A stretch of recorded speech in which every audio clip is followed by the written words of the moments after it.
nature? Like the face of a sunflower? Where are the spirals? You see this math everywhere.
Welcome back to the Gnostic Informant, and you are about to attain true gnosis.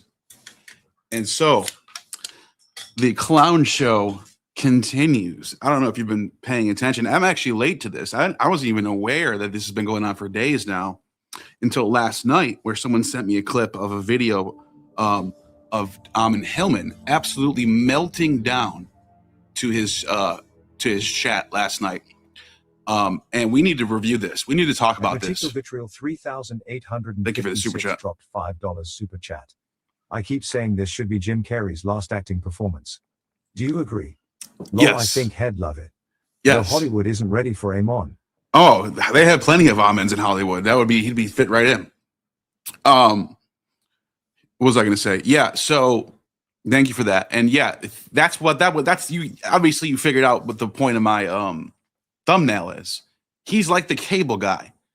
He is like chasing down Danny Jones. Danny Jones is like the I forgot that actor's name who plays the main character in the Cable Guy. But they were like good friends, and you know, Jim Carrey's character helped him out, got him some cable, and then he was like, he wanted to be best friends. He wanted to be your whole entire soul needs to be dedicated to my cause. And it looks like, by the way, I haven't talked to Danny Jones in 6 months. I had nothing to do with this. This is part of the reason why I'm doing this review, is because he thinks I'm like, have something to do with this. I don't even talk to Danny Jones. We haven't talked in 6 months, maybe longer than that. Nothing to do with Danny Jones's decision to not talk to or whatever the fuck's going on. To be honest, I don't know. I do notice on this live that was just going on, and maybe it's still going on. Ammon kept talking about his court case with St. Mary's, and I just think that was funny. That I wonder what people think about that, because I don't think people really know what exactly was going on with that. And this is some serious shit, some serious accusations laid against Ammon, and by the courts. And so I actually have in the description of this video, I gave you the case number. I gave you the website where you guys can go and look for yourselves to see what was going on with this case. Like, it's pretty fucking nuts, actually. And I just want to show you just like the screen up right here. Here's the actual case. Here's the PDF of the case. You can look this stuff up yourselves. I did take a couple of screenshots of some of the highlights that I want to just show you real quick, because I thought, I can't believe he's bringing up St. Mary's like he's a victim. There was actual victims involved in St. Mary's. That's not Ammon Hillman. He got fired for a reason. I didn't know about this until very like within the last year or so, and actually just now realizing the details of how serious it was, because I always just took his word for it that that the school was Catholic and they were after him. But it turns out the people involved in the case had nothing to do with the Catholic Church. They're just random people that attend the school.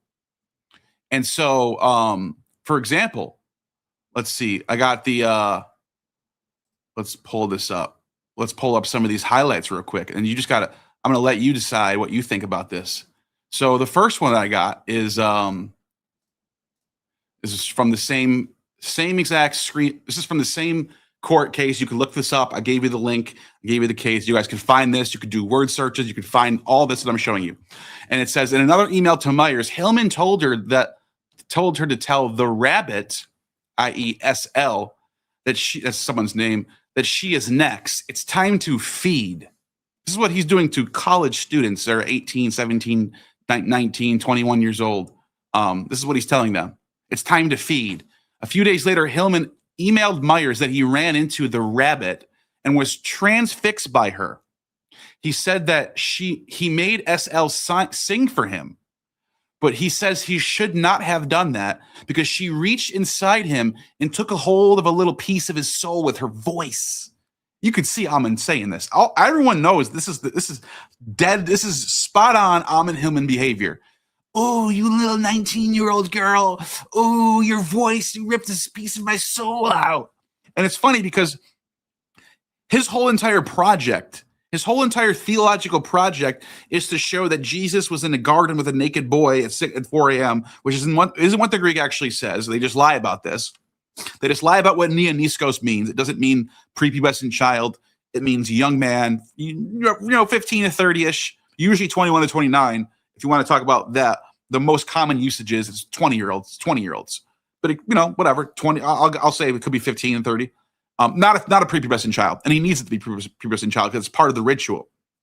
And he's the one that's actually going around chasing down little kids.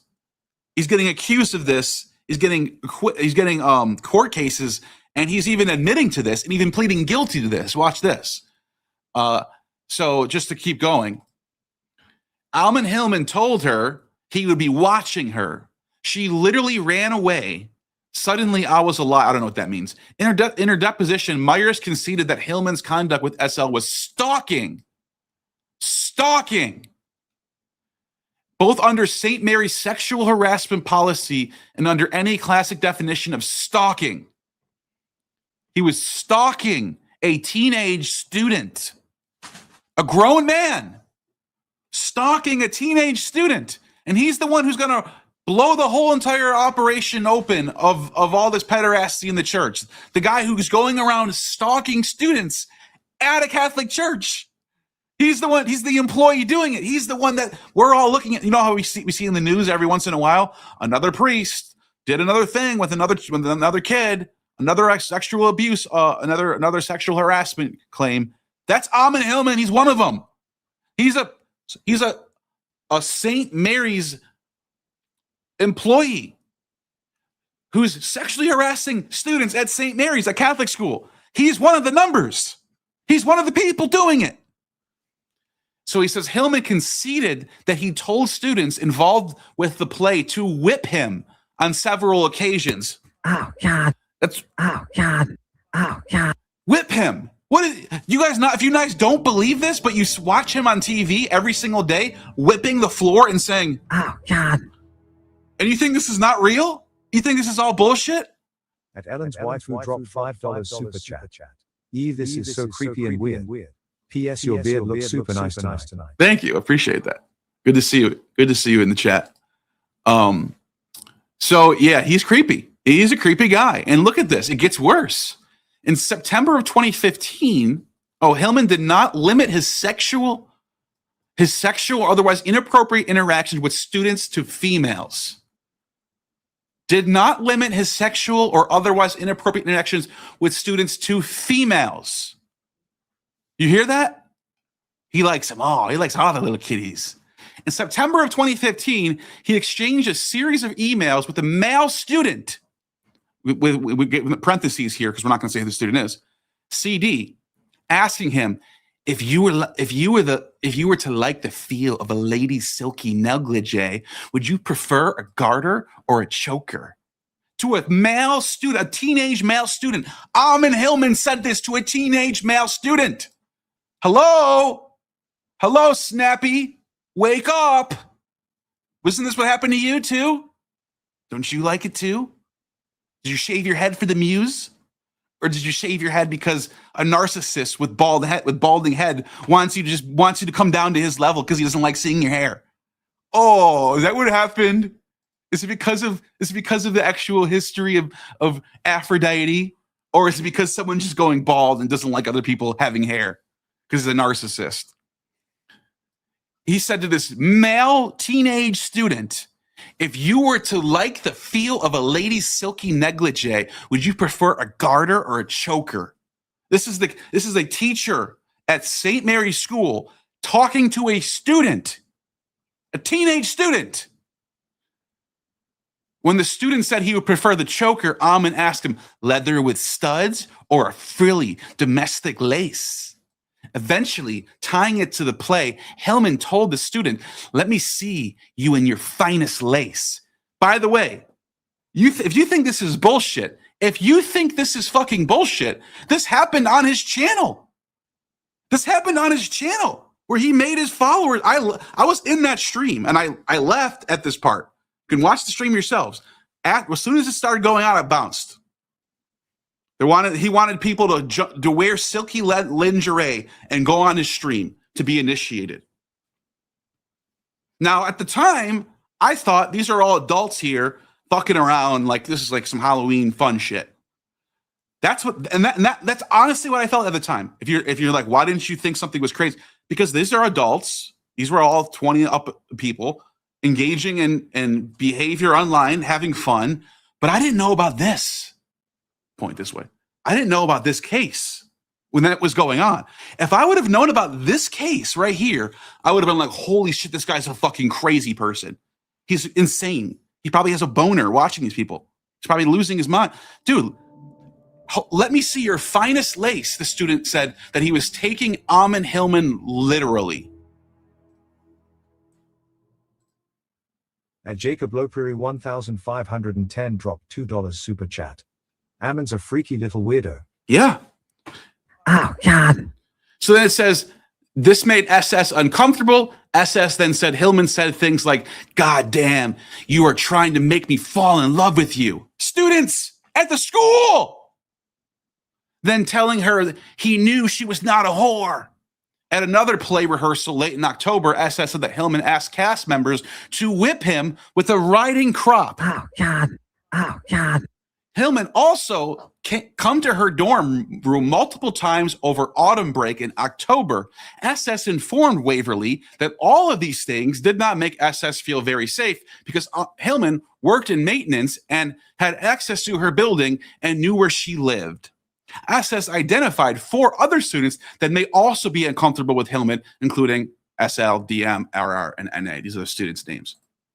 He said that if calculations were correct, NA would be the mostly sexual driven person on stage for opening. Hillman asked NA if she knew how beautiful she was. That's not creepy. Another time, Hillman asked her if she was seeing anyone, and she admitted that she was talking with a guy, and Hillman said, who would dare to touch you? Who would dare to intervene on the space I have set aside for me? A fucking narcissist on fucking steroids. And A remembers this word for word because it was the same time he tried to talk to the muse through her. By the way, this is not the muse, guys. I'm sorry to tell you. This is not what the muse does. The muse does not go to you and tell you to go sexually harass students. That's not what the muse does. You're not following the muse. The muse doesn't care. In fact, assuming all of this is real, Greek myth, the whole entire pre-Socratic, Homeric cosmology is all true. You will be in Tartarus for this shit. You will be in Tartarus having fucking fishes bite on your dingling for eternity for this. That's how this works. That's how real justice works for people like this. On December 3rd, 2015, the Director and Associate Director of Human Resources, Dave Milloy and Amy Wilcock, met with Hillman to discuss students' sexual harassment allegations. Hillman was asked for his responses to multiple incidents of harassment, including the above incidents, blah, blah, blah, blah, blah. So there, I can go on and on and on and on and on. I could do a whole stream on that. But I only brought that up. Because Hillman today, I wasn't going to bring this up. Hillman today kept talking about how he was being accused of being a pedo. Why is Danny Jones accusing me when I was at St. Mary's? Oh, you want to bring up St. Mary's? All right, let's open it up. Let's open up the case files then, bitch. How do you like that? Thank you, OFUG, for gifting 20 Gnostic Informant memberships. Woo!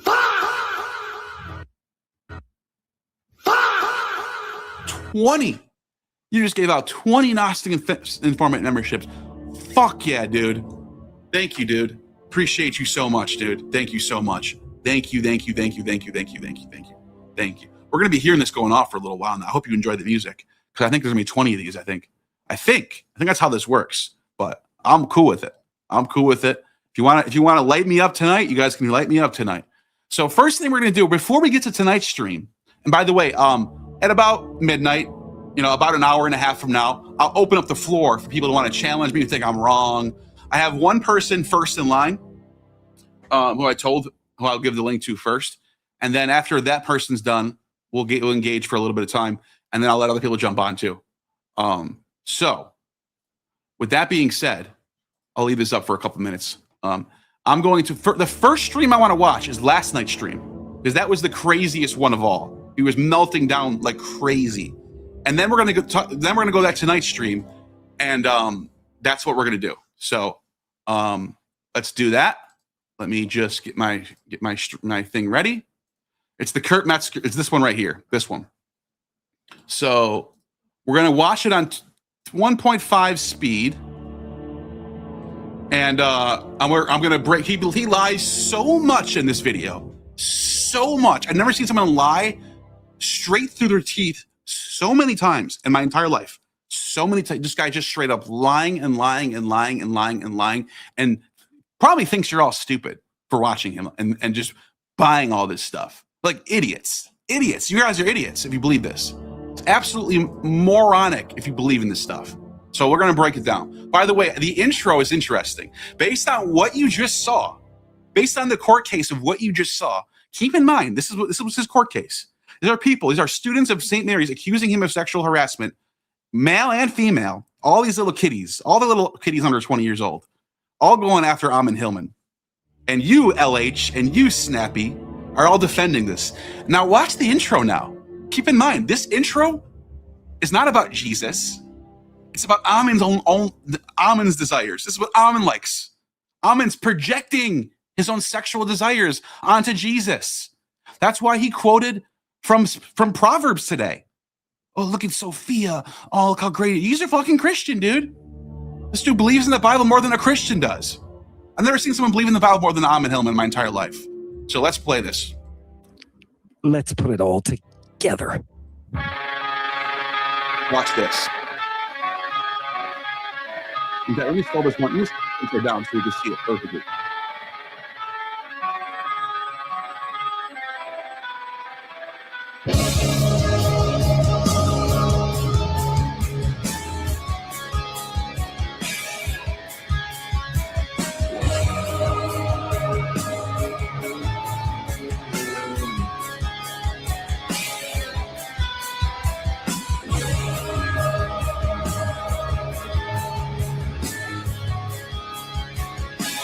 All right, now first thing I noticed is that they're breaking up the burning purple. But wait a minute, Ammon. I thought you said the burning purple was extracted from the prepubescent extraction jizz of these prepubescent children. So where are you getting it from? How are you getting burning purple? Why are you guys doing burning purple? Why are you guys putting burning purple all over your eyes? Why are all the people that you present these bands and stuff and Snappy, why are they all have purple all over them and putting it all over their eyes? And why do they like this so much? I thought you were attacking this. I thought you were exposing the burning purple. I thought you said that the burning purple ritual was literally extracted from prepubescent children. But you're putting it on your faces, and you're the ones doing it. That's weird.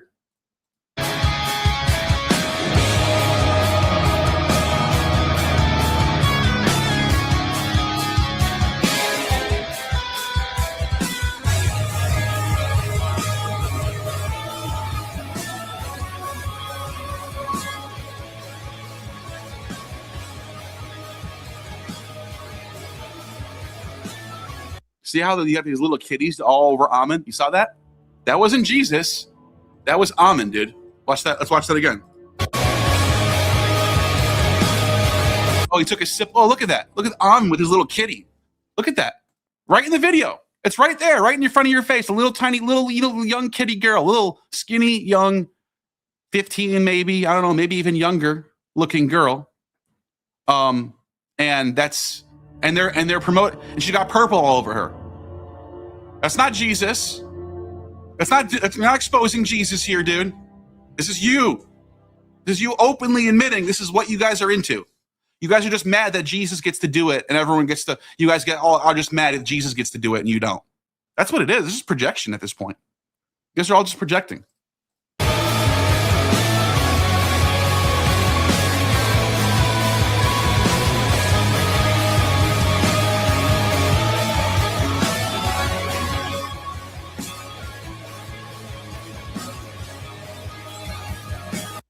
Whoa, I thought you guys are exposing the burning purple. But now it's you guys extracting it from little kids. Look at this. Yeah, there's the extraction of the young child.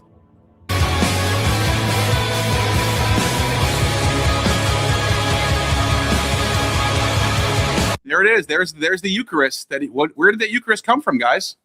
Where does it come from? I thought Ammon. You know what? Let's look it up right now.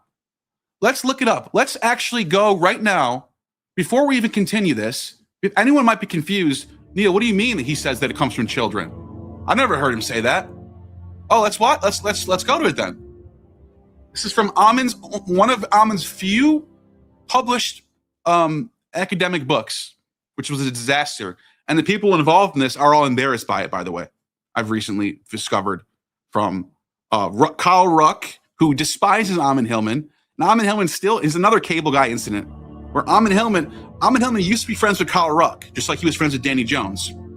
And now Kyle Ruck despises Ammon Hillman because he started to realize over time he's full of shit. He's literally just making shit up at this point. So what's it called? Let's see. I got a super chat. There's a few super chats, but they're all coming in late because of the initiations. Listen, dude, Fug, you are the man. I appreciate you for giving out these memberships. Awesome, dude. But I want to show people this. People need to see this, dude. This is Ammon Hillman literally saying where the purple comes from. Where it comes from. Now, it's funny because he contradicts the actual source. There's an actual source from Dioscorides, if I can pull that up, Dioscorides, where Dioscorides says they extract purple from the shell, from the animal inside of the shell, the mollusk, right? Everyone knows that. That's basic knowledge. But Ammon then contradicts Dioscorides here. You know what he says? He says, At Gage hold on, super chats are up. $4.99 super chat. Men fans that come on your show are always the same type of person. Very disturbed people. It's very obvious to any normal person watching. These are disturbed people. These are crazy people. Their eyes are always tweaking out. They always look like they haven't showered in weeks. They're just like really disturbed people, and it's kind of sad actually that he has them all convinced that this whole world is. 93 dropped $5 super chat. I love you and Ammon Hillman. Bring peace to the world, not hate. There's enough suffering around the world. Keep this information sacred. Hey, love you all. Geostorm, would you say the same thing to the Zionists? Would you say, I love you and the Palestinians? Let's all. No, you want to. I'm sure. You want to bring justice to the Zionists, right? So do I. Drop $5 super chat. So why would I bring justice Once to them? someone gets found out to be a sex lord predator, there is no peace for them. Exactly. You're done. You're cut. No more peace for you. You are a sex lord predator. You're done. If you still follow him, then you're just a weird cultist. And you fuck you, seriously. Fuck you guys for still following at this point. At agro_mage dropped $10 super chat. I admit I had found some of his earlier linguistic arguments compelling when he compared words/context using Perius Tufts and even subscribed to the idea of the real scene with Jesus in the garden. Yeah, that's bad, bro. No offense. That's embarrassing. No offense, dude. And I'm glad that you're admitting that. But if you, I was never convinced by the garden scene. It's always made zero sense to me. Dropped $5 super chat. His channel, Evolved. Void of true heathen virtue, only hedonism and a topsy-turvy punk rock version of history that seemed too wild to be true. Yeah, and that's a really good point. He's not actually representing antiquity. He's actually bastardizing antiquity. He's giving people an image of antiquity that's dark and disgusting, and he's not giving you a balanced view of antiquity. People were not just all these fucking hedonists doing drugs all day, having orgies all day. That is what the Christians teach people. Ammon Hillman is a gift to the church. He's a gift to the church. This is what they've been waiting for. They've been waiting for a guy claiming to be the Antichrist, admitting that the ancient world was a bunch of hedonists, cannibals, and extracting drugs from bodies and having orgies all day. That's what they've been wanting people to think forever. And now Ammon Hillman is actually unironically giving them this gift. He's giving them that gift on a fucking platter. By the way, I didn't mean to be a dick about this, but seriously, the garden scene, Neoniskos has never meant prepubescent child. Sindone has never meant medicated bandage. Only if the word pharmacon's there, it could mean that. It doesn't say that in Mark. He's also not naked in the scene. He runs away and his thing falls off, which is like fine. It's semantics, but the whole thing is all made up nonsense. He's just making up what he wants. This is what he wants the scene to be because he's Ammon. Oh, God. He wants there to be. Oh, God. He wants there to be the things that he does in the real world. Just like Snappy. Snappy wants all the gods to be these androgynous male-female characteristics. That's what Snappy wants. That's Snappy's ego is being. It's not exegesis of the text. It's eisegesis. Snappy reads Snappy's own self into the text. Yellow Psych dropped $4.99 super chat. Remember, he asked you to be the source to his Nero that one time over VC. No, he didn't. Did he? That's probably someone else on it. If he ever said that, I probably would have laughed at that. No, that never happened. Maybe he said that. I wouldn't be surprised if he said that. But yeah, that's pretty fucked up. That's pretty weird. But thank you for that. So what does he say? Before we go back to the clips, I want to get through this at a reasonable time. He says, let's see if I can find it. Purple, where is it? Purple. Let's see. Is it right here? I think it's right here. Yes, here it is. Okay. At Mark Norton 1849 dropped €5 super chat. Keep speaking what you think about all this. It's important to get it out there. Looking forward to talk more about it. If you take calls soon. Yeah, good. Awesome. I hope you guys do call in tonight. Thank you for the supers.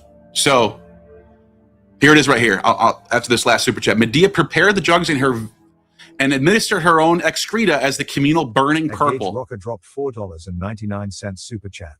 Scholars contemplate and debate a historical Jesus and a mythological Jesus. Ammon Hillman completely deviates from apologetics and textual criticism. Mm-hmm.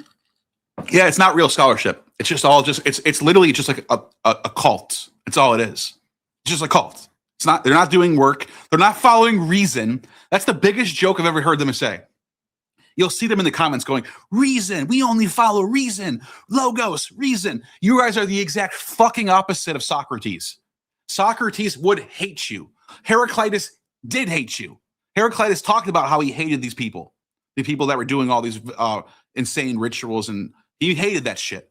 The Greeks, the wisdom of the Greeks, the pre-Socratics, the Platonists, the Pythagoreans, they all hated you guys. Do you guys not know that about antiquity? That the Greeks didn't have one mind? There was different opinions on things. There was Epicureans that had beef with the Stoics, and the Stoics that had beef with the traditional cultists of the mystery religion. And the Platonists, the Pythagoreans differed on stuff, and the Peripatetic school differed from the Platonists on things. They all had different things, dude. They all weren't one sound mind that thinks like Ammon Hillman does. Most of them hated people like Ammon Hillman. Lucian hated people like Ammon Hillman. That's why Lucian wrote Alexander the False Prophet, to literally write a satire about people like Ammon Hillman, false prophets who lead people out in the desert doing drugs with snake venoms. It's literally about Ammon Hillman. Lucian hated you, Ammon, hated you. The greatest second sophistic Greek writer, the Atticizer of the 2nd century, fucking hated Ammon Hillman or people like him. If you actually read sources, you'll know this, but they don't. They just take Ammon's fake sources that aren't real. So, okay, what does he say here? Oh God, you guys are just killing me with the. You guys are blowing me up. I love it though. I fucking love it, dude. Keep it coming. Thank you for the super chats. At aggro_mage dropped $2 super chat. Ammon invokes reason? Lol, this is zealous activity. Yeah, exactly. So he talks about the burning purple here. He says the burning purple, a mixture of Medea's vaginal excreta combined with ritual drugs, okay, was used as an ink. And look at, you notice how he cites his source? 50. It just says Medea's use of snake venom and Bacchic ritual. There's no source. And then it says Seneca's Medea. If you read that, you guys have seen me done this before. It doesn't actually say what he says. He just makes this all up. Okay, so he says, where is it?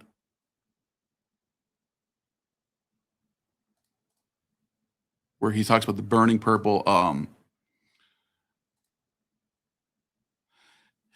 Ion example is the child passes through the fires.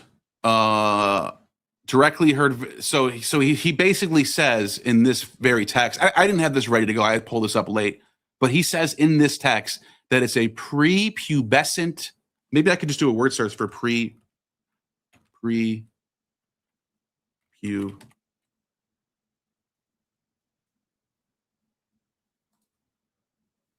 we go. Right here. One on the medical side. Here, we can actually play this clip.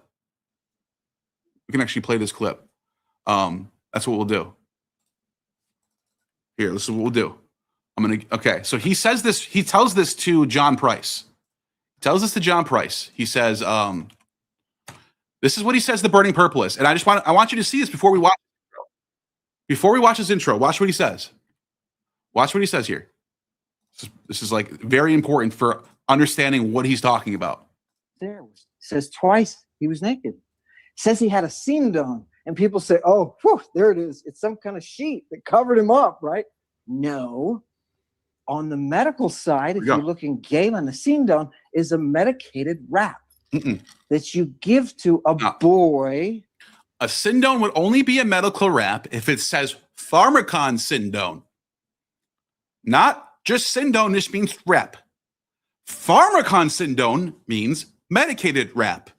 Fucking simple, basic 101 knowledge. Anyone can fucking understand this, except for Ammonites. Who's administering an antidote in a mystery rite. And that boy's antidote comes through his ejaculation. Prepubertal. Pubertal. And the doctors describe, Galen has a section of his antidotes that describes what prepubertal boy semen is like. It doesn't say this. What it looks like, what its texture is. By the way, pre-puberty children don't have cum. Religion uses the point it. of being pre-puberty. And milk from young girls that they were milking. Young using girls they were viper milking. venom, which Viper. apparently has a prolactin. Makes sense. It has a prolactin.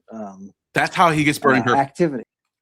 Okay, so that's how he gets his burning purple. So let's watch his intro. Well, they're putting it all over their faces and shit, right? So this prepubescent burning purple stuff. Why are they putting it all over their faces? Where do they get it from?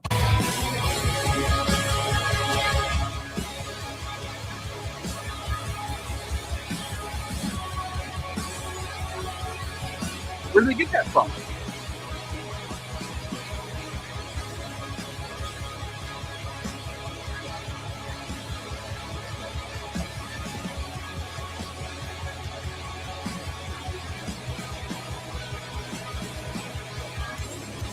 Oh, look at that. Look at that little child being touched. Oh, yeah. Great. Oh, yeah. Oh, God. He loves Oh, that. God. He loves that. It's all over his history.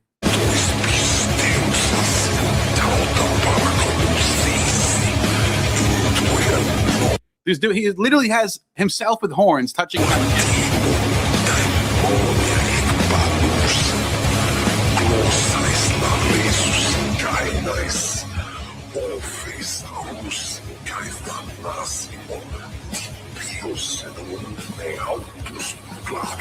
Look at him. He's got the purple all over his mouth.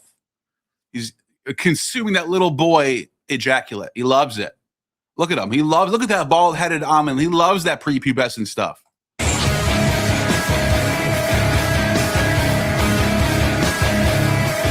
He literally has a horned satyr making out with a little kid. Look at that little kid right there. And he's got Jesus saying that's wrong. Wait a minute. Are you what? I thought Jesus is the one supposed to be doing this shit. You have your favorite satyr who's part of your fucking side, literally engaging in sexual whatever with looks like a very small teenage kid, and Jesus is the one pointing and saying, "Stop! What is going on here? I thought you guys were exposing this stuff."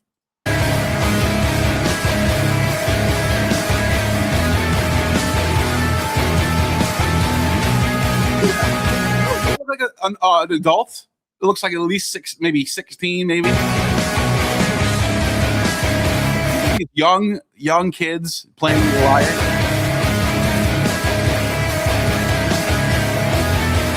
Purple, ripping hearts out and laughing. We ripped out a heart. Oh yeah. This is reason, guys. This is pure reason. This is pure Aristotle. This is pure Socrates, right? This is what they all talk about, except they don't. Except Socrates and Aristotle talk about the exact opposite of this shit. And they were repulsed by stuff like this. Because the ancient world is more nuanced than you guys think.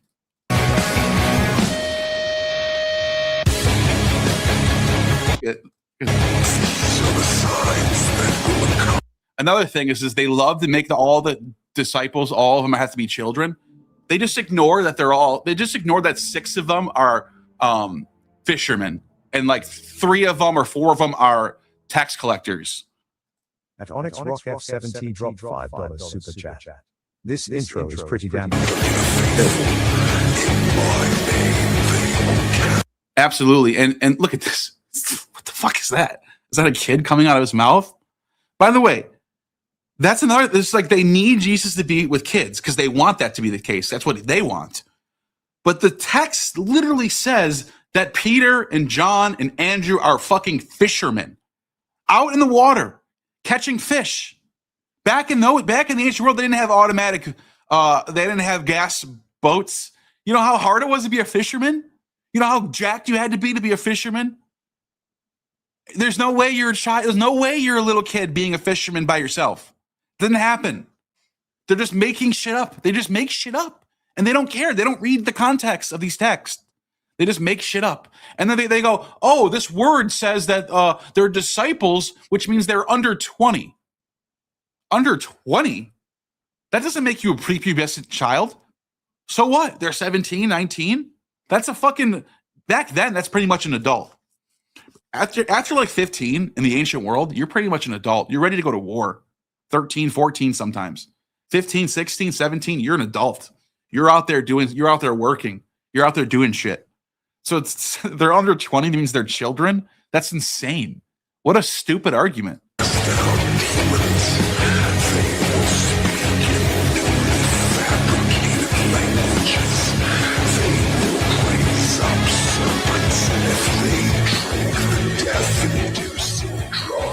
See how disgusting that was? It shows a little kid reluctantly taking a sip and then Ammon going, do it. Watch this. Well, I guess that's Jesus. Okay. But Ammon, Ammon wants to be Jesus. Ammon wants to be Jesus. Look at the kids going, do I take a sip of this? Do it. Take it. Death-inducing drug, he says. And they're all look, he's actually telling his cult that it's cool to take death-inducing drugs and then take an antidote after, and you'll resurrect and you'll come back from Hades as a new divine being. Like, this is what they talk about in this cult. Taking death-inducing drugs, almost dying, and then being revived by an antidote. That's the mystery, right? Do they have sources for this? No, they don't have any sources for this. Now, look, I will sit there and I'll tell you right now, I know for a fact that the idea of putting people into incubation was a real thing. So there was there is some truth to like Parmenides' cult, for example, and a few other Pythagorean cults that were into people who were going into incubation inside caves. But this is not described the way Ammon describes it, where they take a bunch of drugs and die and then take an antidote and come back. That's not what happens. They go into incubation for quite a bit. 849 dropped €4 super chat. But that's another topic. I know where they got the purple from. It's crazy. It's crazy, yeah. He made it up. He made it up. This whole thing's all made up. It's not from anything. Dioscorides doesn't talk about ritualistic uses of purple. He talks about medical uses of extracting purple. And so yeah, the death-inducing drugs is there's a little bit of truth to that with Parmenides' cult and the incubation rituals. I've done tons of videos on this. Talked about this on my channel at length. So I'm not like I understand where he's coming from, but he lies about the actual details of what's going on here. It's not just like some anyway, this is I don't want to get off topic.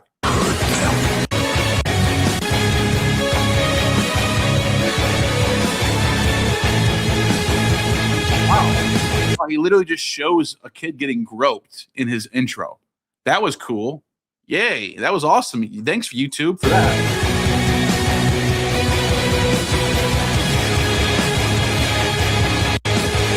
I want to get into this. I want to get into the topic now because I don't have too much time. So when we brought everything together all cozy like, people, I have such a warm funnel of tumbly wumblies tonight for you. I want you to rub them all over your giblies. You know what I mean? Watch this. Oh, God. This whip tonight is going to get some use. This whip tonight. Now, we're not going to have any hors d'oeuvres.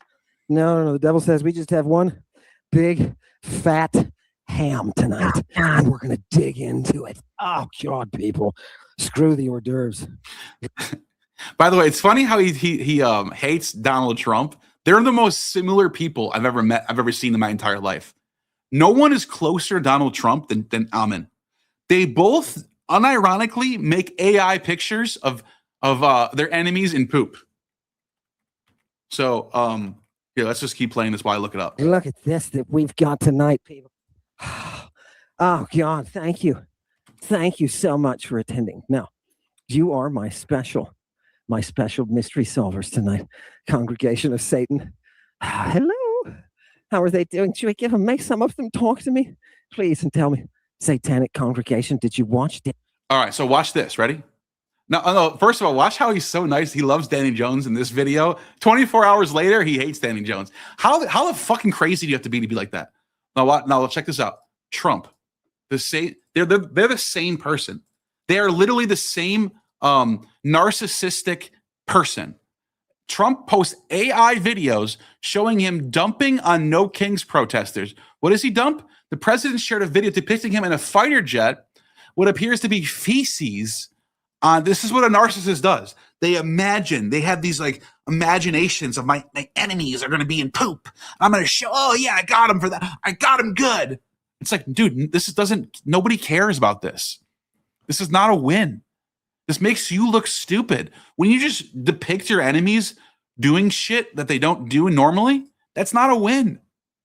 It doesn't reflect any truth. There's nothing funny. There's nothing good. There's no statement being made. It just shows you being mad about shit. It just shows you melting down. So whenever you see him putting Kurt in poop, me in poop, Derek in poop, now Danny's in poop, it just shows him as a fucking crazy person. Danny Jones today? Did you watch Danny Jones with Bruce No, not Bruce Metzger. He's a New Testament guy. Kurt Metzger, right? People. By the way, January is coming, and Ken Wheeler and I, and hopefully several people from. By the way, I just figured out who Ken Wheeler is. Finally, people have been asking me. You know who Ken Wheeler is? I don't fucking know who that is. And then somebody on this, when I was live, was like, "Check him out right now. Look him up." Someone gave me a super chat. I looked him up, and I was like, "Oh, cool. Looks like he's into Platonism. I'll subscribe." I subscribed. A couple of days later, I saw a live stream came up. I'm watching it, and he's like talking out of his fucking ass, dude. Holy shit, I've never seen someone just make shit up on the spot. Nothing he was saying was reflective of reality. He's like telling, and then we're talking about theurgy. And I put in the comments, I was like, theurgy, yeah. Theos ergon. That's the etymology of the word. Work, God work, right? Which is what Plotinus says, by the way. Plotinus says this. Theurgy is working towards God, working towards God. Theurgy. It's using ritual to work with the gods, right? Theurgy. Working with the gods. And he goes, that's not what it means. And I was like, oh, this guy's a fucking idiot. The guy's annoying. He's just making shit up. He's like Ammon Hillman. He's a crazy self-appointed genius who actually just makes shit up on the fly. So that's just funny how they're like buddy now. It's perfect. It makes perfect sense. Theological seminary, if they can spare us the time, we'll be at a college somewhere or some school. Oh God, we'll all be able to talk together about Jesus and the naked kid that he was with. And that's funny because I thought that Ken Wheeler was saying that. Wasn't Ken Wheeler saying that the whole thing was made up by Constantine? Constantine? Ex nihilo? The whole Bible was invented in 300 AD by Constantine. While Ammon thinks this is all real history, that Jesus was with a naked kid in the park at 4 a.m. They're on two opposite worlds when it comes to the Bible. Two opposite worlds. So I'm interested to see how that plays out. the fact that Hebrew is a forgery. Thank you so much. Oh God, it's going to be beautiful. People were getting ready for the crusade too. Did you bring any of those awesome crusade posters? Neither of them know Hebrew. Ken doesn't know Hebrew. Ammon doesn't know Hebrew. When you show them actual physical text of Hebrew from antiquity that are outside of the Bible, when you show them the various inscriptions or whatever, they just go, I don't know what that is. That's fake. It's Phoenician. They can't read it, but they just say it's Phoenician, and it's not. They don't. When you bring up the Nahal, what is it called? The Nahal scrolls. They just go, I don't know what that is. I don't care. They just ignore the evidence. It doesn't matter. They just want it to be fake. They just have a meta narrative in their head that needs to be true, and whatever data you throw at them that conflicts with that meta narrative is just discarded outright. It doesn't matter. Doesn't exist. It's just fake somehow. Dead Sea Scrolls, it's all fake. It's all, what about Ken Wheeler? You think the Bible's the oldest Bible's 300 AD? What are the Dead Sea Scrolls? What about the Oxyrhynchus Papyrus?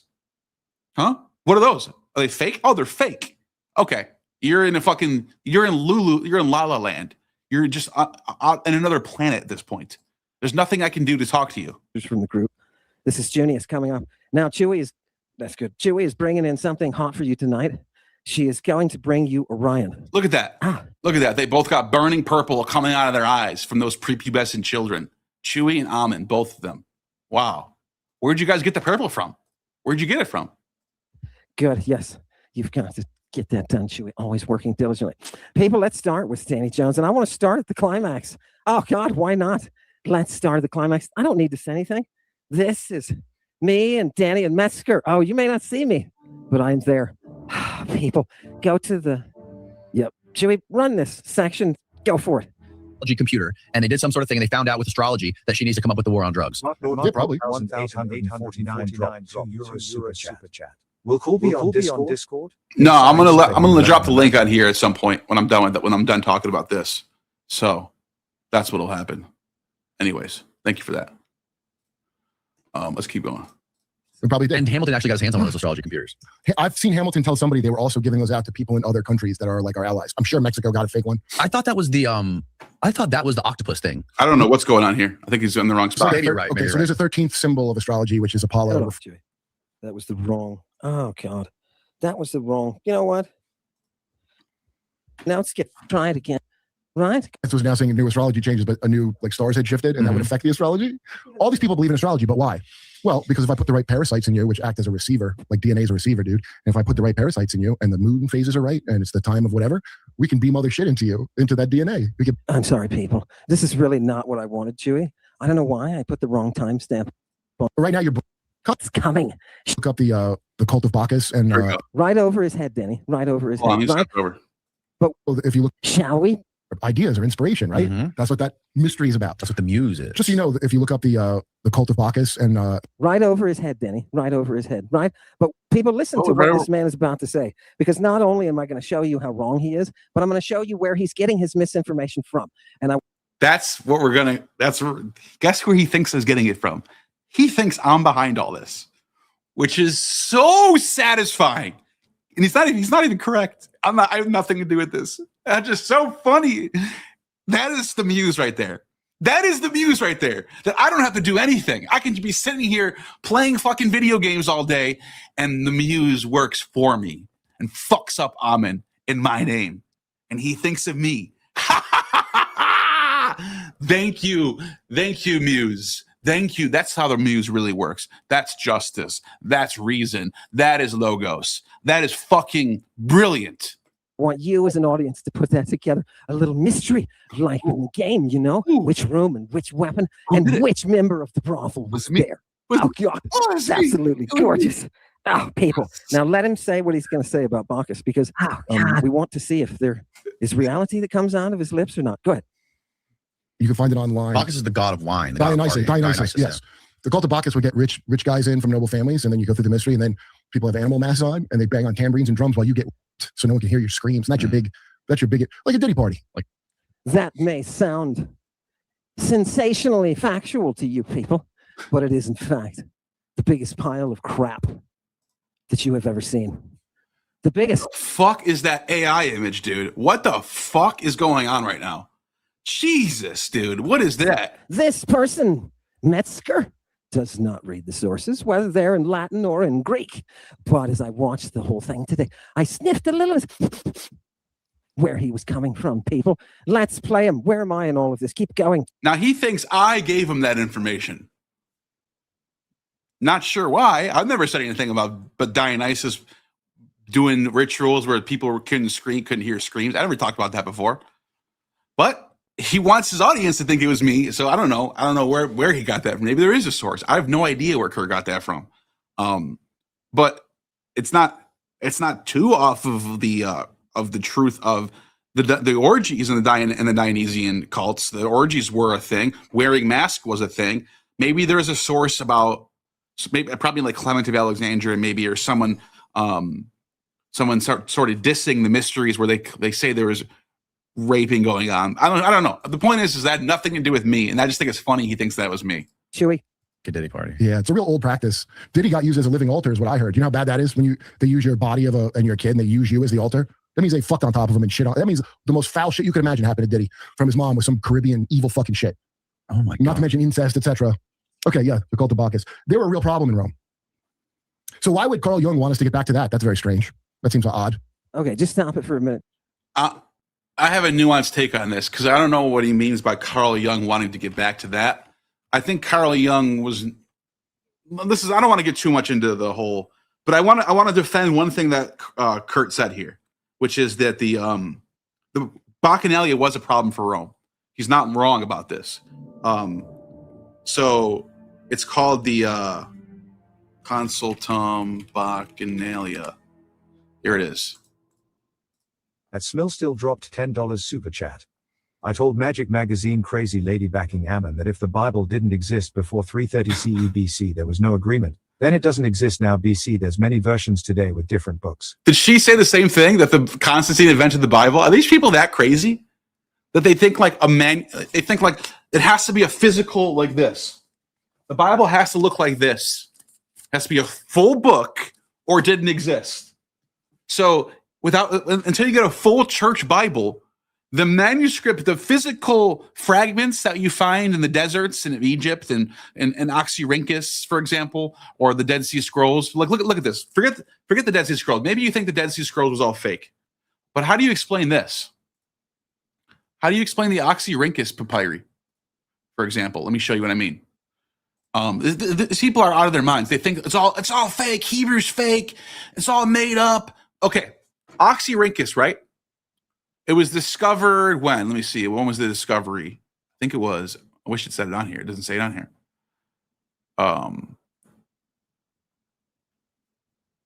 You would think it would say when they discovered. I don't know, 19th century. Oh, here it is, 1898. Academics collated and transcribed over 5,000 documents, hundreds of boxes of papyrus, Egyptian, hieroglyphics, hieratic, Coptic, Latin, Arabic, Hebrew, your fake Hebrew. They found it. You think it's all fake. They think it's all made up by rabbis after the, whatever they say, 4th century or something. Greek. They found Euclid manuscripts here, Thucydides manuscripts here, Theopompus manuscripts here. What else did they find? They found drama manuscripts. They found Menander. They find Sophocles. What else did they find? Pindar, Sappho, Alcaeus. It's a whole library. Oh, look at this. They found Christian texts. They found this text right here. This text right here. They found a Mark manuscript. They found a Matthew manuscript. Right? These are all, 3rd century Christian manuscripts. They found Old Testament manuscripts dating to the 3rd and 1st centuries BC. Hebrew manuscripts. Look at this. They found Psalms. They found Amos. They found Genesis. They found Exodus. They found Joshua, Leviticus, Psalms. This is all existed. All of this stuff existed. Now, it's not a full Bible, so they don't count it as a full Bible. That's why they say the oldest Bible before the Dead Sea Scrolls was 10th century, because that was the oldest full Bible in existence. The Jews didn't have the libraries like the Greeks did in that time period. The Romans did. So they didn't have a sufficient way to save old text. They just kept copying and updating, copying, updating. But then they discovered Oxyrhynchus, and they found, holy shit, all these Bible books existed. This is before the Dead Sea Scrolls. I just want people to know that. So anyways, the Magic Magazine, I was like, holy shit, this is like, is there even a brain in there? It's like, wow. Like I know, I understand. Thank you for that super chat. All right, so back to the video. Chewy, they were a real problem in Rome. And from that, you're going to get a picture of everything. The Bacchanalia. Oh, it looks like you internet sleuths have made it. Forgot. So he called out Kurt for being wrong about this. But here it is. Kurt's actually correct. This is in 186 BCE. The Consultum de Bacchanalibus. And Rome outlawed bacchanalias. They said private bacchanalias are getting too out of hand. There's too much crazy, degenerate shit going on. And they passed the law. And that's all Kurt said. These were becoming a problem in Rome. And he called out bullshit for that. No, Kurt is actually correct here. The bacchanalias were a problem in Rome. Now, that doesn't mean that there wasn't any other Dionysian mysteries going on, because it even says right here, in certain special cases, specifically by the Senate, there was Dionysian institutions still going on. It wasn't completely outlawed. You still had the cult of Liber Pater, the free father. That was the Latin version of Dionysus, which was probably a more sophisticated and more what's the word? Mature version of the Dionysian mysteries. So that's the only pushback I would give on Kurt, is that you can't just point to one particular look at this source talks about the Dionysian mysteries being a bunch of orgiastic rapists. Yeah, that's true. But that would be like saying, oh, look at this one source from a priest of the Catholic Church, and all of Christianity now, even the Protestants, even all like the just random regular Christians out there, they're all engaged in doing this. That's why I would push back on that. So I just want to give a nuanced take on that. But he's not wrong. It was a problem. That's all I'm trying to say. To put together a picture of bullshit. Bullshit. Listen to me, Metzger, you fucking pussy. Your whole goddamn art is based in Bacchus. The theater, you fucking tard, is where you perform. Oh, I hate to do this, but I actually agree with Ammon Hillman here. And that's what Carl Jung was getting at. This is why one thing I'm going to disagree on Kurt here. Jung's attraction to the Dionysian mysteries was the art was the theater, was this aspect of human society. And this is he actually adopts this from Friedrich Nietzsche, by the way. Friedrich Nietzsche was big into the resurgence of the Dionysian into our culture through art, through theater, through music, and things like that. That was the Dionysian. The Dionysian is very much like a drug that you don't want to overdose on, because then you end up with these orgies or people are getting raped and you get all this crazy stuff. You want to take it as a medically prescribed dosage. You want to be very careful with how you implement the Dionysian into the society. So that's what I don't think Ammon understands that either. I think Ammon thinks it's just like you just go full, like let the fucking waters flow, like let it all just like come out. Like that's not what. There's a balance. There's the balance of the Apollonian and the Dionysian. That's all right. You're a comedian. What kind of word do you think that is? God, people, it feels so good. Who would you expect? Who would you expect a person like this to be coming up with misinformation from? Chewy, let's go. By the way, Kurt hates Trump, dude. Kurt was on Joe Rogan, completely pushing back on Rogan for all the bullshit that's been going on in the last 6-7 months. So the idea that you could just lump Kurt in with MAGA Zionists is so disingenuous that either Ammon is an idiot or he's completely just a fucking liar. Like one of the two, or both. To throw Kurt in with that group. Go to Insurrection Alley 233. Shall we go to Insurrection Alley, people? Does it surprise you? By the way, the person who's speaking, this person Metzger works with Joe Rogan to facilitate. They have facilitated. They alone have facilitated the rise of Hitler himself. Notice how it shows Kurt in that image. Kurt has nothing to do with fucking Trump, dude. That's just crazy that he I think Ammon knows this. He does the same thing to me, by the way. At Onyx Rock F7T dropped $5 super chat. Jung interpreted Bacchus Yes. through Nietzsche in Birth of Tragedy, more as a symbolic representation of behavior. And Kurt sounds like Dyer, not you. Yeah. Jung's. By the way, I've read Ion. I've read Man and Symbols. Jung's take on the Dionysian is not like we should all be having orgies and raping people. That's not what's going on here. I would actually just like, I would want Kurt to actually read Jung on this and before he jumps to a conclusion like that. I get it. Like I understand what he's looking at this stuff and going, this is fucking weird, dude. All these texts talk about Dionysian stuff, doing all this weird shit. Why the fuck would we go back to that? Look, I get it. It's a fair question. I would love to sit down and have a conversation about that. Actually, that'd be a great.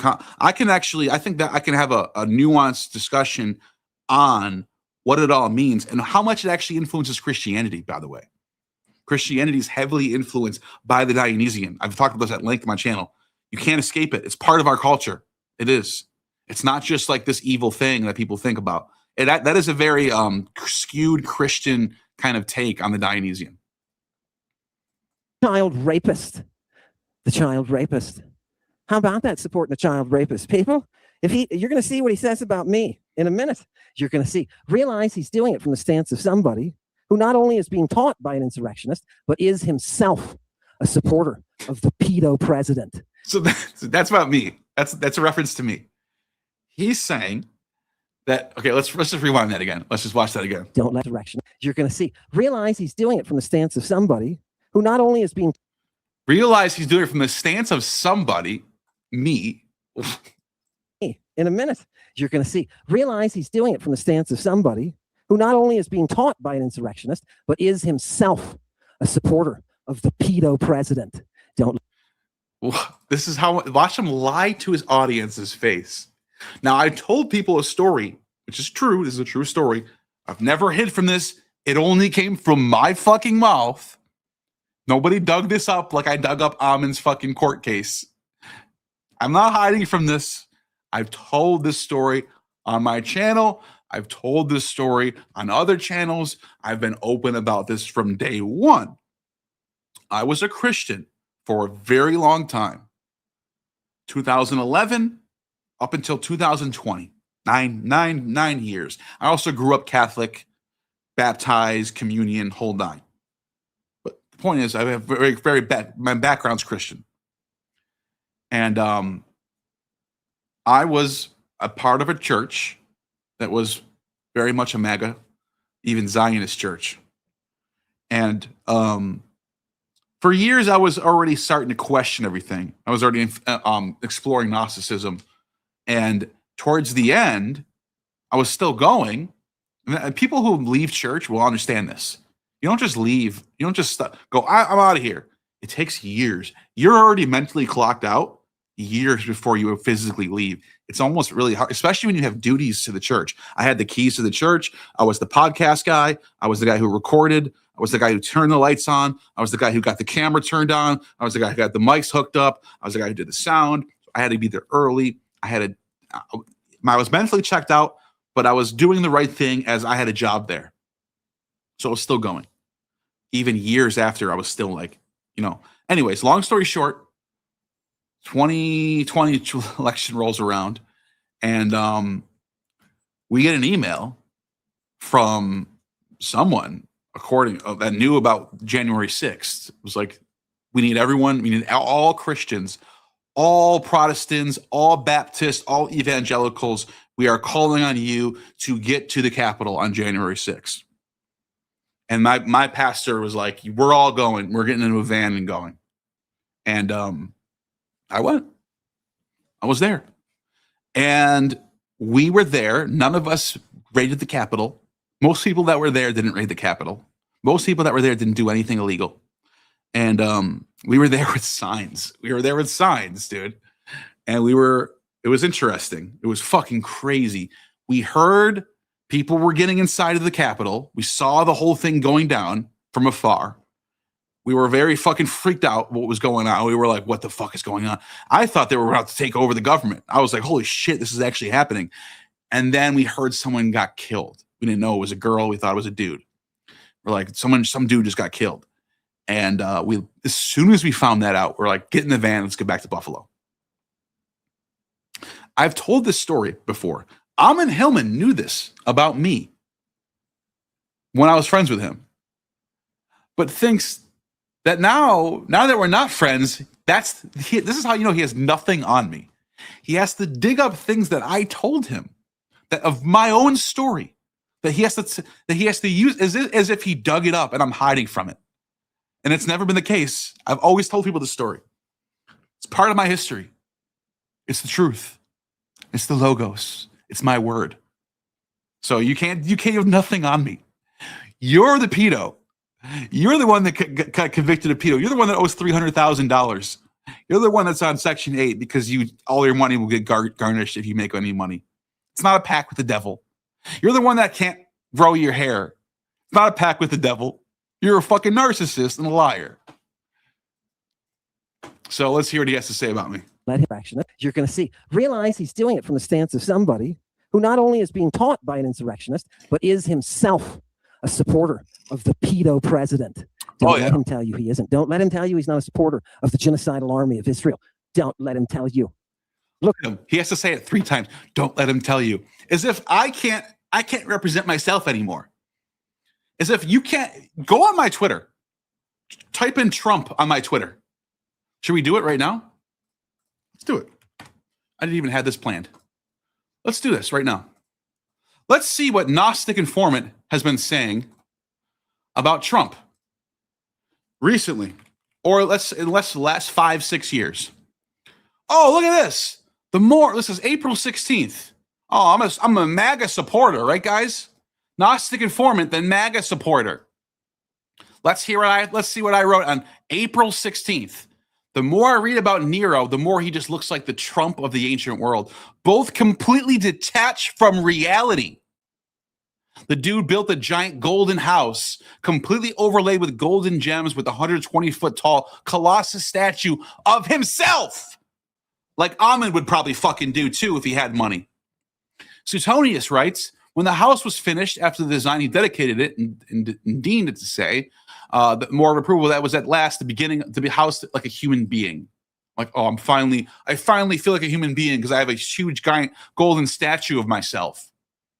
Oh, look at me. Look at Gnostic Informant. Look at Gnostic Informant, the MAGA insurrectionist, guys.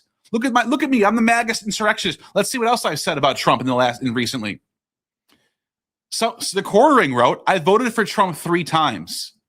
I'm not going to turn my back on him for cheap likes and retweets. What did I say on March 4th?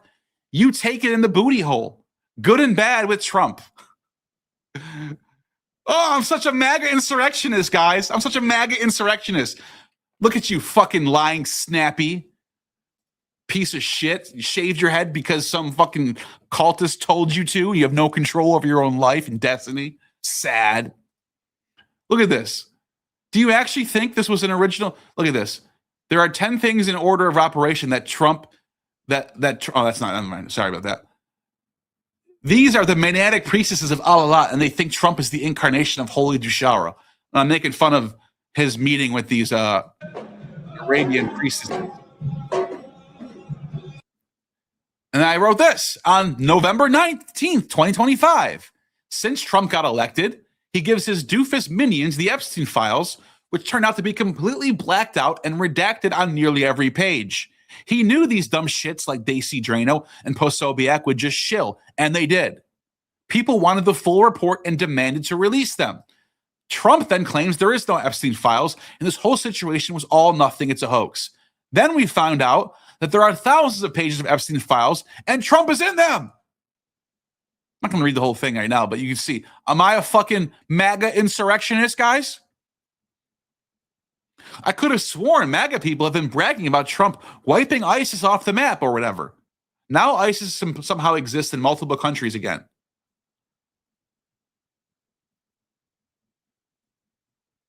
I don't think Donald Trump reads books, bros. Do you guys know that Trump ended the war between Azerbaijan? That's what he called it. He couldn't pronounce Azerbaijan. He called it Azerbaijan. So there's nothing on here of me supporting Trump. So you're a liar. You lie about everything you fucking say. That's all you do is lie to people all fucking day. And they're all stupid. The people who follow Ammon Hillman in 2026 are all fucking stupid people with no fucking intellect, with no brains, nothing going on in there. Like Maddie, fucking spaced out. Hey, Maddie, what's a definite article? Duh. I did the book in the fastest time ever. Oh, you did the book? This book right here? Greek intensive course? Oh, you did? You broke the record? What's a definite article, Maddie? Huh? Definite article? I don't know. You don't know what a definite article is? It's the word the. It's the word the in Greek. It's page 1 of the book that you said you read. Spaced out. Space cadets, dude. Fucking lying space cadets. Look at the facts. Go. Where's the master behind? Where's the master behind? I'm the master. Okay, go ahead and play this one, Judy. Let's see what he's going to do before we find his master, people. Let's see what he's going to do. Go. Let's hear that before we find his master. I'm the master. This is so satisfying, guys. To know that he thinks I'm behind all this is so. It made me. I literally got on my knees and said, "Thank you, thank you, thank you for this. Thank you. I know you did this work for me. Thank you." So satisfying because you know that it was me, even though it wasn't. Even though it wasn't. Like, back then that's when they had this was like the polytheistic stuff where they had multiple gods. These people, you didn't have to fucking be loyal to one god only. These people had they worshipped many gods. No. Excellent point, Danny. But smart to pay retail in your religion like that. Totally ignored. Do you want a quarter for your joke, comedian? Why would I want to Fake laugh, Danny. talk to the manager? I want to talk to Dionysus. They could go feed and go fuck yourself, you creepy homo. That's This man is talking about, by the way, he says homo repeatedly, and he's got this thing about homosexuality. So when you meet Pentheus and you find out that he's got some hidden tendencies, don't be shocked. let him hear what he thinks about Ammon. Go ahead, people. Total Trump-like move to make an AI image of someone eating shit. That's all you have. That's all you got. It's just you raging and getting mad about people talking about you. Now, don't tell me for a minute. I want your opinions. Don't tell me for a minute what I want to hear. I want you to listen to this comment, and I want you to tell me what you think. Satanic congregation. Fantastic. Chewy, hit that one. Oh, I would talk to that God. Yeah. I don't want to talk to fucking gods. Oh, I go right to the stop if I'm going to do that at all. I'm either doing nothing or I want to talk to the manager like a real Karen. I'm not going to sit there and make a little offering to, oh, this is the God. That's a lot of blustering. Nothing. Isn't it amazing? Yeah, It's like a lot of bluster. I honestly don't know what Kurt meant by that. I'm just being honest. I don't know what he means by that. I don't know. It's of period blood. You know, Do you hear how stupid he is? Danny laughs, but he doesn't realize it's because he's being tickled. Right? It is funny. What is he even talking about, people? You find out. People just wait. Who is the darkness educating our man Metzger? People, it's all going to be connected. It's all going to be connected. Are you ready? Oh, God. It's all going to be connected to Gnostic informant. Watch this. That's so Hey, Joe Rogan is in this? Yep. You goddamn straight, people. Hit it, Chewy. stupid shit these people do. Well, you know that guy, the bold drinking guy. Wait. Is that somebody they're talking about? Does this guy even know? Why would he even know me? Interesting. Hit it. Well, you took being Greek real serious, huh? Okay, is this comedy? What do you think, Chewy? Is it comedy? All of a sudden, did you feel the atmosphere change? Now we're going to switch from comedy to hack job. Danny Jones showed you how that fucking Frenchman Matt is getting melting did a hack job through the review, Bryn Mawr, of Chemical Muse. When I was saying in 2008, hey, they're all on drugs, people. Look at all these drugs. Fuck me, look at these drugs. Now, what are they all saying? They're all on drugs. This place is full of drugs. Drugs all over. It's not a shock that it's in there, that it's in their religion. This hack clown, because that's what he is. He's a fat ham of a clown. So I know, I told Danny. Super chat. Neil is high-key hilarious. Love the energy. Appreciate you. Okay, so I can keep going on with this clip. At some point in this video, that's what I want to do. I want to get to the part where we talked about Giorgiani and me. Oh my God, they did what? Right, people? Hey, I got news for you. I got news for you, Mr. Mess. So look, he's telling his audience that I'm the one behind everything that's going on right now. That I'm in some because Kurt did. It is true that I'm in a group chat. We don't talk about Ammon though. We did today. Today he got brought up because of all this shit. But we weren't talking about Ammon at all before this. 0 times did he get brought up. He thinks that I'm in there talking to like all these people and working on like defaming Ammon. It's not it's never happened. So he made this little clip right here. But listen to what he says. For some reason, he brings Giorgiani into this. Giorgiani actually likes Ammon, which I thought was kind of a weird move on his part. You could have. Why would you you just randomly diss Giorgiani for no reason? He's the only one who likes you still. Yeah, unless you're looking for an insurrection, I don't think you're going to find. Look at this. Wait, didn't you just say like we shouldn't? Weren't you just like criticizing Kurt for using the word homo? But now you're doing all this homophobic kind of stuff right here. That is a funny picture, though. I actually want to keep this. It's kind of funny. Any sort of help, because this dude who is advising you in classics is not actually a classicist. Let's see. He just insinuated that I'm advising Kurt in classics. Did you hear that? Dude, unless you're looking for an inside people. Hey, I got news for you. Mr. I'm melting down. Yeah, unless you're looking for an insurrection, I don't think you're going to find any sort of help, because this dude who is the insurrection mark again, advising you in classics is not actually a classicist. Let's see. Mr. Metzger, he couldn't make it through the 4th unit of Greek. Okay, this is another thing Ammon loves to tell people, is that I couldn't make it through the 4th unit in Greek, which is false. Ammon is the one who stopped. Ammon is the one who said, oh, I'm so famous now, I can't do any one-on-one classes anymore. It's got to be 10 people. You either join my 10-person class for the same price that I've charged you, $40 an hour, or you got to find someone else, which is what I fucking did. I went to someone else, and I've been learning Greek ever fucking since. And I'm pretty fucking confident in my Greek translation skills today. I can translate text. I'm not an expert. I'm not a master at it, but I'm working on it. And you keep telling people that I couldn't get through 4 and I dropped out and I couldn't handle it. Everyone knows that's bullshit. Even your own followers deep down know that's bullshit. That's bullshit. You are the one who said, I can't do one-on-one classes anymore. You need to join my 10-person class. And I said no. And I went to a different person. But you keep telling people this bullshit lie because that's all you do. You can't actually bring. By the way, I just want someone, I want this to be very clear. 1,000 people watching right now. Right? Wait, how many people are watching from actual YouTube? Actually, I want to say there is 800 people watching on YouTube, 200 people watching on Twitter. Okay.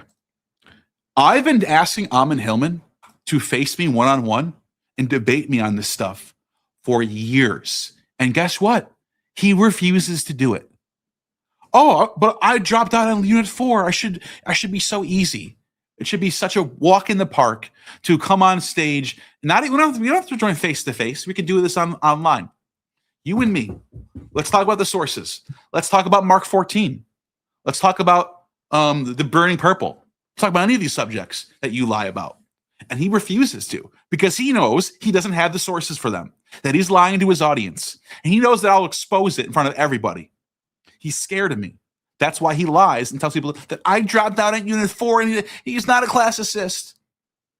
Also, LH, his buddy LH, also constantly makes videos about me being lying, and just completely just butchers everything. I also asked him, would you be willing to come on my channel and discuss some of these topics that, you have all this time to make videos about me?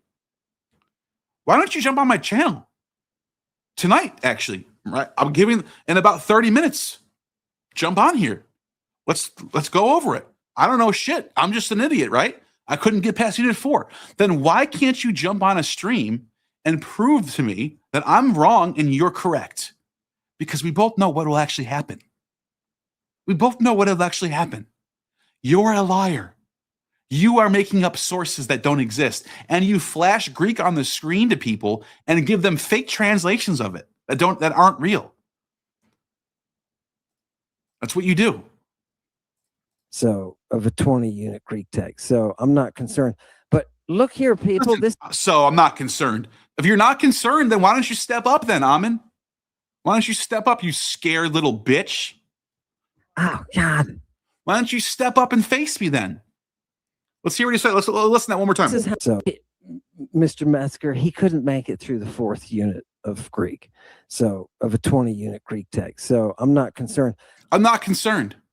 Well, Ammon, if you're not concerned, why don't you come on the stage and show people? Why don't you show me the Greek then? Why don't you show me the sources of the burning purple? Why don't you show me the sources of, let's break down Mark 14 word for word. Let's break down every single word in Mark 14. Case, mood, verb, noun, everything. Propositions. Let's break down every fucking word in Mark 14 and let's translate it together. Let's show the audience what actually is happening in Mark 14. Let's show them, is there any medicated bandages in there? Are there any prepubescent children in there? Let's look through the sources and find out what do the sources from antiquity, like Galen, medical guy, Dioscorides, Hippocrates. What do they say what a neoniskos is? Because all three of them tell us they're 21 to 29 years old. You fucking liar. Let's pull those Greek texts up that you say are about ages of puberty, where you just lie to people. When Philo says a neoniskos is 21 to 29. Right? Let's pull that up. Let's do it. Let's have a live showdown. You versus me. Mano y mano. You're scared. That's why you lie to people and tell them that I'm not worried about him. He couldn't get through Unit 4. Well, then, all right, then. You're willing to jump on a fucking stream or you're willing to debate Wes Huff or some other pastor who doesn't know Greek, but you can't jump on with me. I wonder why. Ammon Hillman, why you're scared to come on with me. But look here, people. This is how they sell it. Look at this guy, Giorgiani. Look at this guy. Oh, God, people, I've got a story for you about this. But first, let's see the lines. This comes out of left field. This was one of the weirdest parts of the video. It comes out of left fucking field, out of nowhere. He just brings Giorgiani into this. Go ahead, Judy. Philosophy begins by framing itself against two different modalities of What do you? Let's start there. We'll get into Plato later on. So look, philosophy, as you know well, being a classicist, Okay. Philosophy, as you know well, being a classicist, people, I Ammon want to give you to the devil. Yeah. The devil, Satan, is a Hebrew concept. It's not a Greek concept. The devil, which is the Hebrew word Satan, has nothing to do with Dionysus, has nothing to do with the mysteries of Athens, for example, or Greek mythology. There's no devil, there's no Satan in any of those texts. Herodotus doesn't mention Satan. Homer doesn't mention Satan. Hesiod doesn't mention Satan. Dioscorides doesn't mention Satan. None of the medical texts mention Satan. No one mentions Satan. Satan does not exist except for Hebrew. And guess what devil is?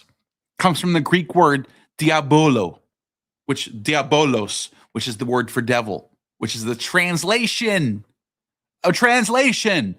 of a Hebrew word, Satan. It's not from Saturn, which Ammon tells his audience. He just lies about that.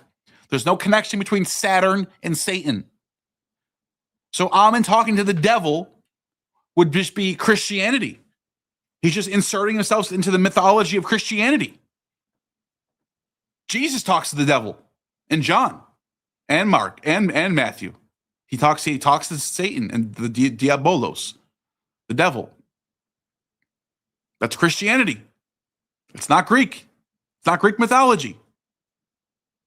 So that's another thing he lies about. He's not a serious academic person. He's making shit up. philosophy, as you know well, being a class. And by the way, I understand that later on, as time progresses, Lucifer, Satan become wrapped up in the expression of the countercultural message of Judeo-Christianity. I understand that. But it's funny because Giorgiani's on the screen right now. He's one of the people who are into that sort of modality. I get that. But that's not from antiquity, dude. That's not from antiquity. No one talked about Satan in Greek text before the Bible ever. Doesn't exist. Classicist. Okay.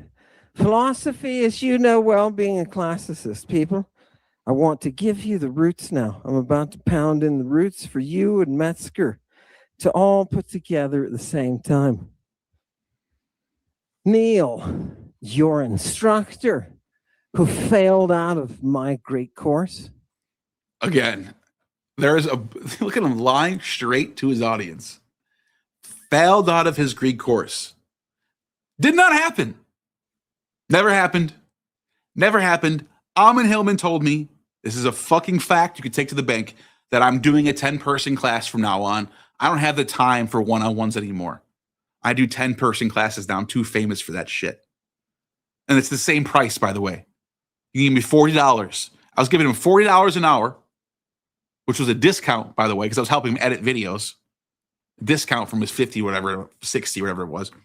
And then he said, the same price is going to apply, but there's going to be 10 other people with you in the class. So you can't get one-on-one help. It's going to move way slower. And guess what he said? He said, guess what? And we're going to start over from unit 1. I said, no, I'm not doing that. So you're a fucking liar, and you keep fucking lying about this. And this is how I know objectively. This is how I know objectively he's a compulsive liar. He just lies. He just lies. He does not give a fuck about telling the truth. He just lies. That guy was constantly trying to get me to talk to Giorgiani. That's also a compulsive lie. Never happened. Never happened. Never did I compulsively ask him to talk to Giorgiani. I might have asked him to come on stream with me and Giorgiani at some point, which I've done all the time with all different types of people. But I didn't compulsively ask him to talk to Giorgiani. This is made up. This is made up mythology in his own head. I said, give me some of his work. Here we chat. Good to see you, Grandpa of 10. How the grandchildren doing? Good to see you. Always. go. Prometheus. I knew within about 10 minutes of listening to Giorgiani, he doesn't do the original. So this is made up. This is a story that he just made up. Let's hear this story. Let's hear this fake story that he just made up. About 10 work. Here we go. Prometheus. I knew within about 10 minutes of listening to Giorgiani, he doesn't do the original. Okay, which that never happened. Ammon Hillman never asked me to show him Giorgiani's work, and I gave him Prometheus, whatever that means, and he looked at it and said he doesn't do the original. That is a made-up story that never, ever, ever happened. He just made up a story on the fly in front of hundreds of people. Just lied to all of them. Like, how insane do you have to be to just lie to people like this? Just fine if you want to play with the literature department or something. If you're going to do classical philology and The chat. I love Kirk, but next time you talk with him, please straighten him out on Apollo. He constantly tells people he is a human necromancer who transhuman guides the satanic parasite, deep state. By the way, okay, I'm going to agree with you on this. I like Kirk too. He's a good friend of mine. He's funny. But you're right. Sometimes he'll say things like this, like when he talks about Apollo, or his whole entire view of paganism itself is completely warped by what Christians say about paganism. He's totally psyoped by the Christian view of what paganism is. But it's even worse than that, though. He'll say things that are just like, where'd you get that from? Like Apollo is a human necromancer or a guide to Satan's satanic Paris. Where is that even from? Look, I don't know. Maybe he's joking. I don't know. Sometimes I get confused on what he's even saying. But usually when I ask him, though, when I go, where did you get that from? He'll send me a source. And then we'll go, oh, okay, I see what he's saying here, but this is kind of weird here. And we'll kind of go through. He's not like, he's getting it from somewhere. He's not just like making shit up like Ammon is. You understand what I'm saying? Someone's telling him something and he's repeating it. And it's just like, that's just kind of how Kerp is. You know what I mean? And I'm saying Kerp because you wrote Kerp, it's funny. Anyways, yeah, I agree. I think some of his takes on ancient pre-Christian religion is a little bit short-sighted. pretend that you know classics or you know Greek, that you have some kind of intimate relationship with Mother Greek. You better be able to read this stuff. He can't.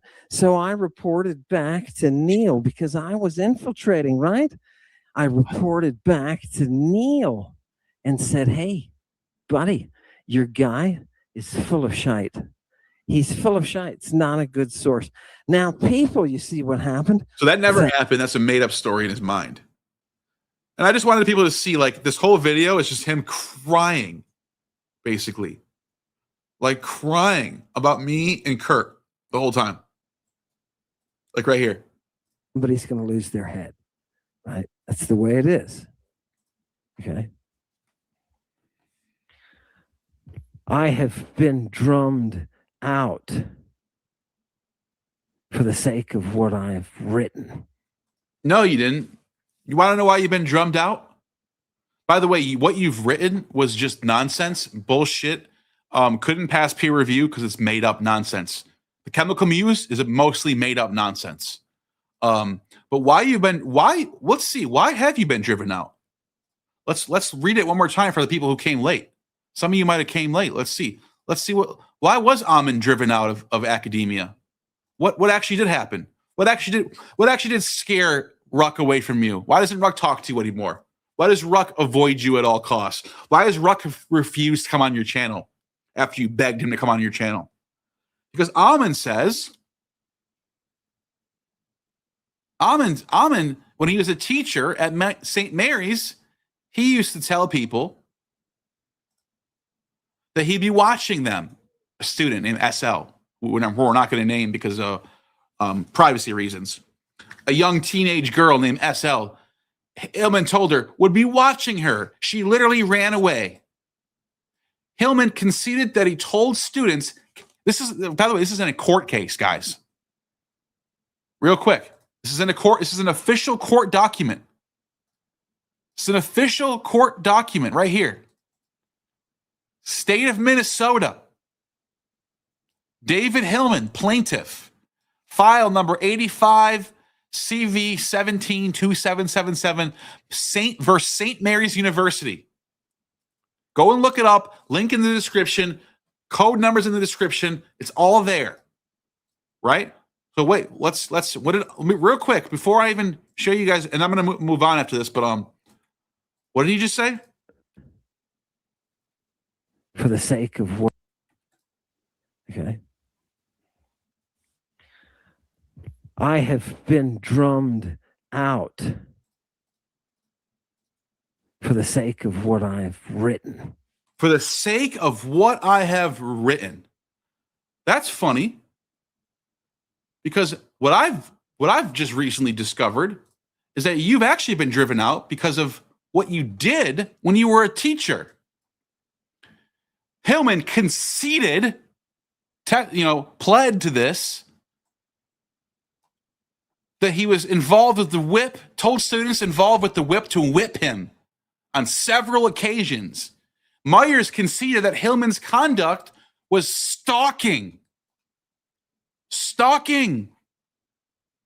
Both under St. Mary's sexual harassment policy and under any classical definition of stalking.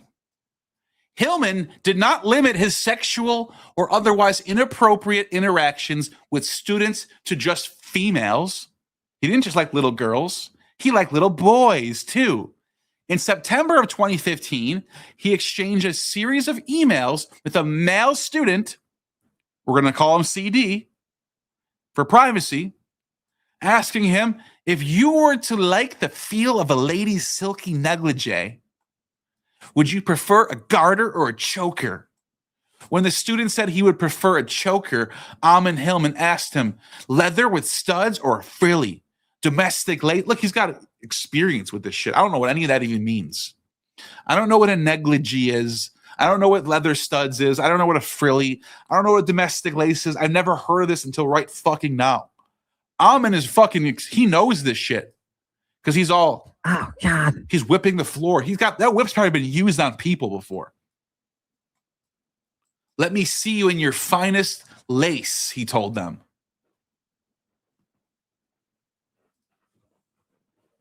So why did Ammon get kicked out of academia? Because he's a pedo. Because he's a pedo. And he projects his own pedo stuff onto other people. You want to send that to me, Derek? Derek, send that to me. All right. Before I open up the chat, give me 10 more minutes to open up the chat. I just want to go to his video from today and talk on a few things. Podcast has become initiated. About my nipple. No. Derek, do me a favor and email me your email so I can show people right now. And while I'm waiting for that, I'm going to go to his video from today because I just want people to see what he's now. Danny Jones is he's the new one now, which is funny. So watch this. Like I gotta see this. He talks about St. Mary's too. Okay, so let's share my screen. I know people are waiting to jump in. I'm gonna give people the link first. I'm gonna give somebody a link first, and I'm gonna have them wait about 10 more minutes.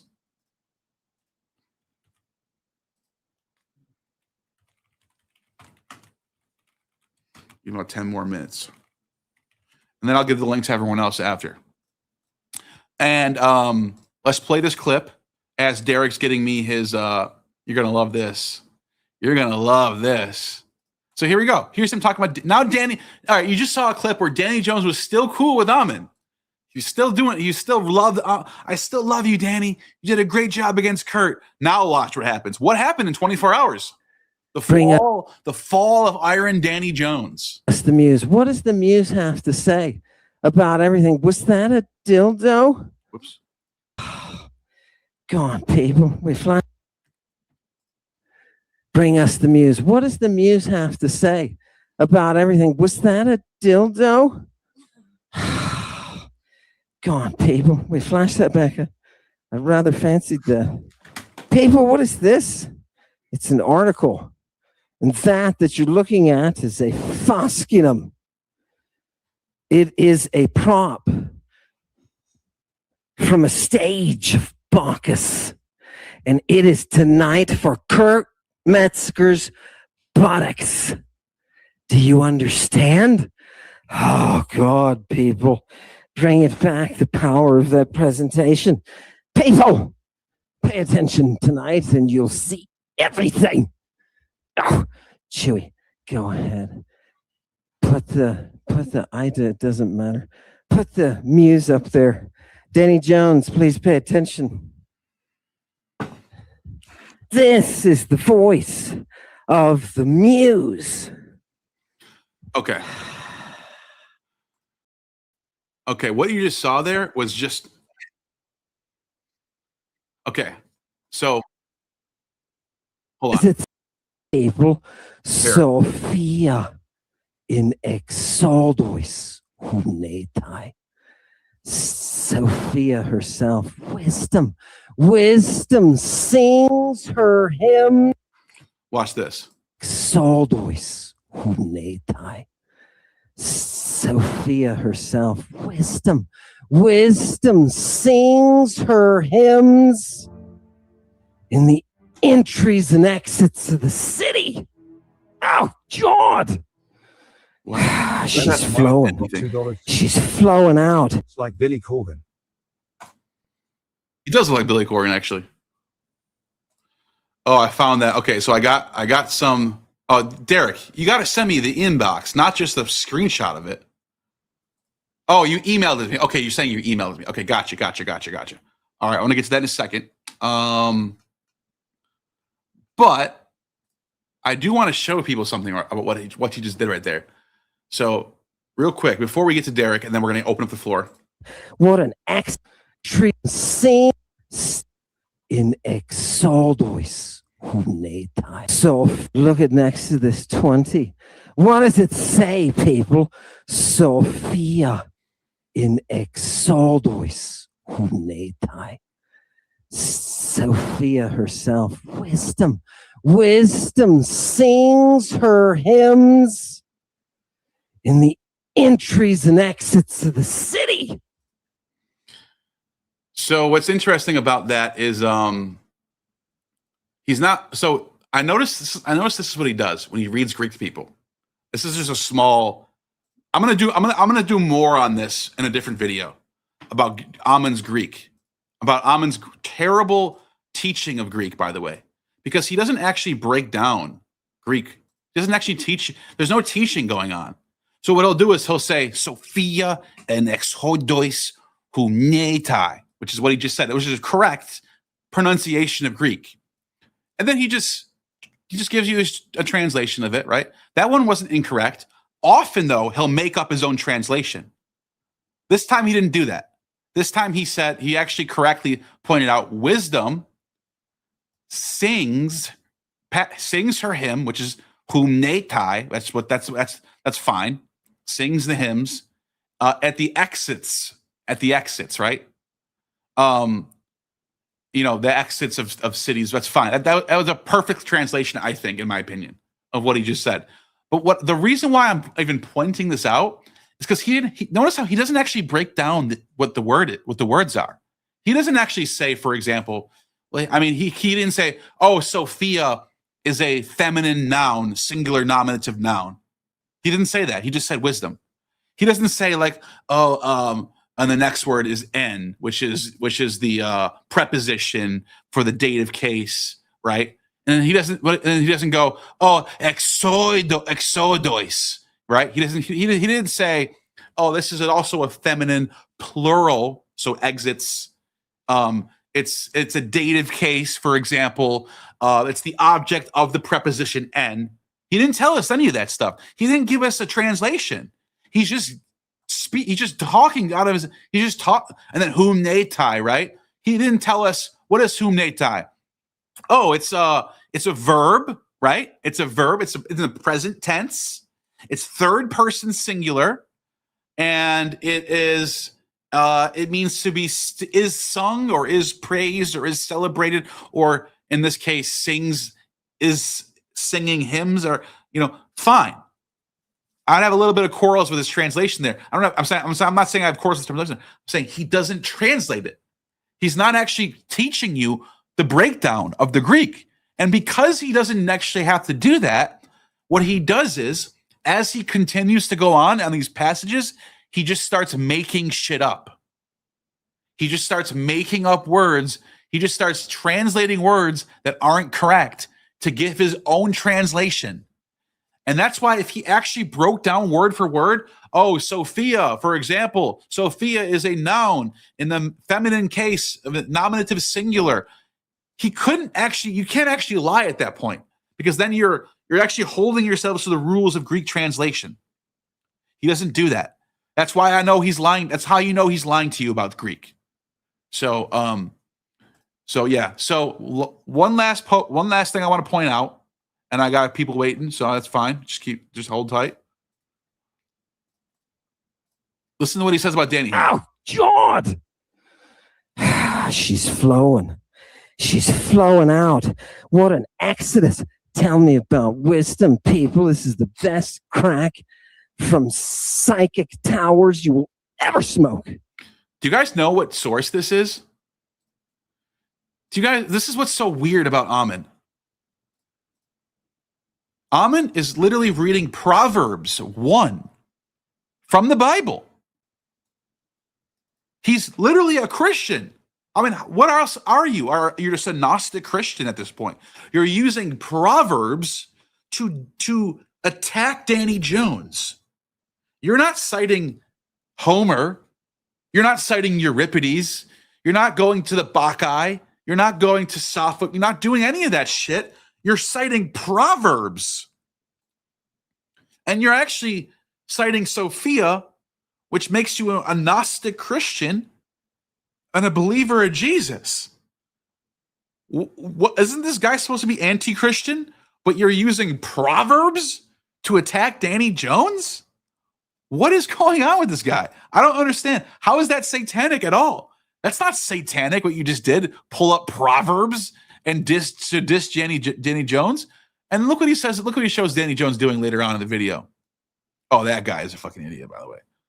In the New Testament. And you've got some The St. Mary censorship and academic freedom. People has, am I? And so I just showed you guys St. Mary's. So we don't have to keep talking about that. He brings up St. Mary's as if this was like some thing that he was like a big victim of.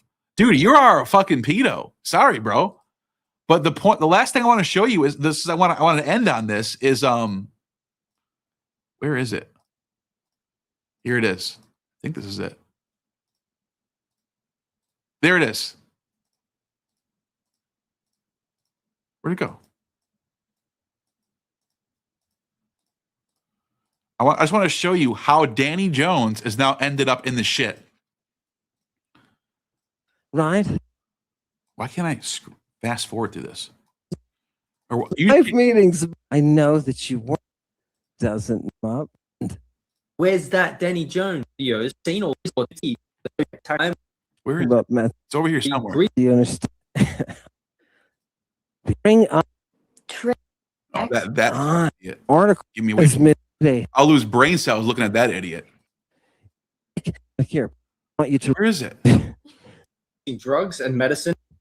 trade fed. This is driving me crazy. I brought up the sources that are and saying, "Oh, No, city. This video You is so understand? bad, Let by the him way. know, read you want that equal to Maybe it's earlier. love. Oh God! So I know it's just as many illness. Oh, look at All right, I can't find it now. Oh, there it is. Said it on paper. Now he's got Danny Jones. Danny Jones is now the victim of the new. There he is. There's Danny Jones. Here he is. This is what I want to show you. That's it. All these years of Danny Jones being this great. Oh my God, the muse loves Danny. The muse has chosen Danny for this. The muse. And now Danny's eating shit with Kurt and myself for daring. What was Danny Jones's crime? Does anyone know what Danny Jones did? Does anyone know actually what Danny Jones really did? Oh, he doubted some things that Ammon said about some of the stuff he says about the Bible. Oh no. Oh no. Oh no. The guy who promoted me to millions of people And by the way, this happened to me before him on a smaller scale. When I promoted Ammon to thousands and thousands of hundreds of thousands of people and got him back on his feet again after he was nobody. I got shitted on for doubting some of his stuff. Now Danny Jones, millions of people, way bigger scale, way bigger deal. Promoting him to even talking good about him to Joe Rogan. When Danny Jones got on Joe Rogan, he said all these good things about Ammon Hillman. About he's just a very fascinating guy, even if I don't think he's right. And that he dared to stray from the path just a little bit. And now he's eating shit. Do you guys see what's going on here? Are you seriously not seeing what's going on here? All right, last thing I want to show you guys. Last thing I want to show you guys before I open up the floor is he talks about Derek Lambert as like this guy who's been greedy and all this stuff. Why does Ammon hate Derek Lambert? Does anyone know? Does any of you Ammonites actually know why Ammon hates Derek Lambert? Because here's what happened on 9/10/2023. David Hillman, Ammon Hillman, emailed Derek and says, "Oh God. Oh, God. I'm watching your last video on Abraham, and I just want to tell you how impressed I am with your work. Greek antecedents. Elmel West? Oh, man, what a great source. You are talking Apollodorus. Oh, man, beautiful. Oh, God. Excellent sources. Medea? Argonauts? What is Jesus Oh, doing? God. Fusao. Nausicaa? Gorgeous. Seriously, great job, Derek. Great job. Finally, someone is approaching the reality instead of just smoking the fairy tale. Love your work." God. So, that was one email. That was one email that happened. But there was another one. There was another. Ammon got obsessed with Derek. He got obsessed with Derek. Did you send me the email, Derek?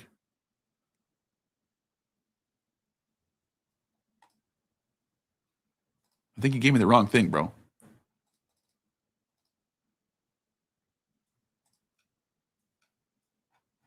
What are you sending me, bro? You send me some random fucking Derek. What are you doing? Are you all right, bro? Where's the one with the titties? Where's the one with the titties, Derek?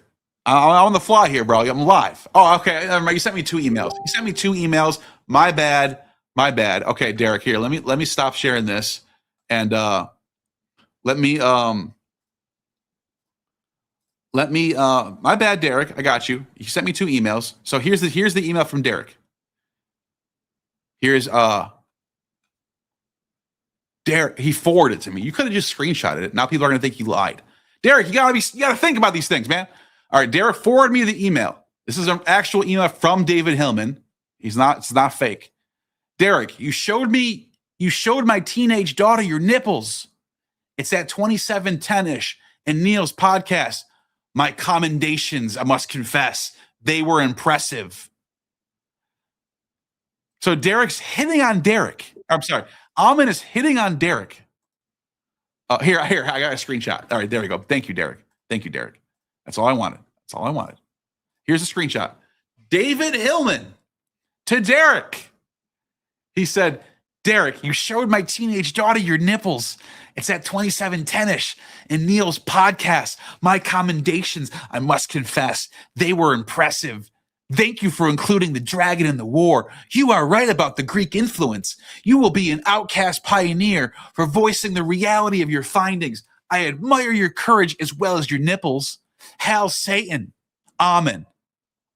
What? I thought he was the fucking the brothel. So you're just the cable guy at this point. You're just obsessed with people, and when they stop talking to you, this is what happened. Derek was freaked out about this. Derek called me. "Yo, you got to see this fucking email from Ammon." I was like, "Oh, here we go. What did he say?" He said he liked my nipples and shit. It's fucking weird, bro. He wanted nothing to do with Ammon after this. Nothing. And because of that, because Derek distanced himself from Ammon after this, Ammon was the brothel. Derek was the brothel. He hated Derek after this. It's all because of him, his own fucking thing. He's the cable guy, dude. He's the cable guy. He is obsessed with you. And then when you turn away from him, he fucking hates you. That's what happened. You're seeing the evidence right in your face. All you fucking weird cultist Ammonites. I can't wait to hear from you guys tonight. I cannot wait to hear you guys. I hope you guys join this fucking stream tonight. All right. So we are at the almost the 2-hour mark. And we got my first guest. I'm going to what's going on, man? I'm going to put the link in the chat now for people who want to come on after you, and they're just going to have to wait for you to be done. Wait your turn. Yeah. And so I'm just going to do that now. And first come, first serve. That's how it is. So give me a second to do that, and I'll let you take over. Thank you, and brother. just give me 1 second. So there's the link. It's on the YouTube. It is pinned to the top. And go ahead, take it away. All right. So, yeah, I guess I'm going to be diverting pretty heavily from the topic of conversation for tonight. I'm sorry, but you knew that. Yeah. I don't think you looked into any of the podcasts I sent you with my material, but haven't had time yet, but yeah. No, you're good. You're good. I understand. I was harassing you. And sorry again, I sent all my lackeys after you to say you had no balls. I thought it would get me on your show. It kind of worked. It kind of did work, to be fair. It's Twitter. It was all good fun. But yeah, man. Yeah, so we're homies, but I am a follower of Christ and Yahweh. I'm one of those freaks. I'm sorry in advance to your audience, but we're going to give you an alternative perspective. Now, I do want to warn people in advance before I go on a crazy rant here. I am an ex-Gnostic. Oh, wow. Recovered, I might say. I was an out-of-body traveler. Sorry, I'm being a dick. I was an out-of-body traveler. I didn't do super insane crazy things. I went out maybe 80, 90 times or something like that. I meditated for years. I read like 90 or 100 New Age Gnostics type books, like channeled works, like 20 or 30, reincarnation, astral travel, regression. I read so many freaking books and I went insane for a little bit. So I'm just letting people know I have a little bit of background here that is for a little goofy youngster who looks like a lesbian. So just keep that in mind. All right. I'm coming at people with a very controversial and I guess concept that nobody's ever really talked about that I can find anywhere. So I'm not trying to be a special snowflake here, but I need to let people know this is not something you've heard before unless you've seen me on other podcasts, which I've been going on a little bit of a tour. Check it out. So anyway, I wrote a book and I know I'm plugging my book. Oh my God, what a dickhead, right? It's such a classic move, but Spirit Realm Shenanigans, an unhinged rant exposing the psychic fabrications of discarnate dweebs and Nephilim nitwits. It's infused with dumb guy comedy, so it's fun. It's not, but it's also serious.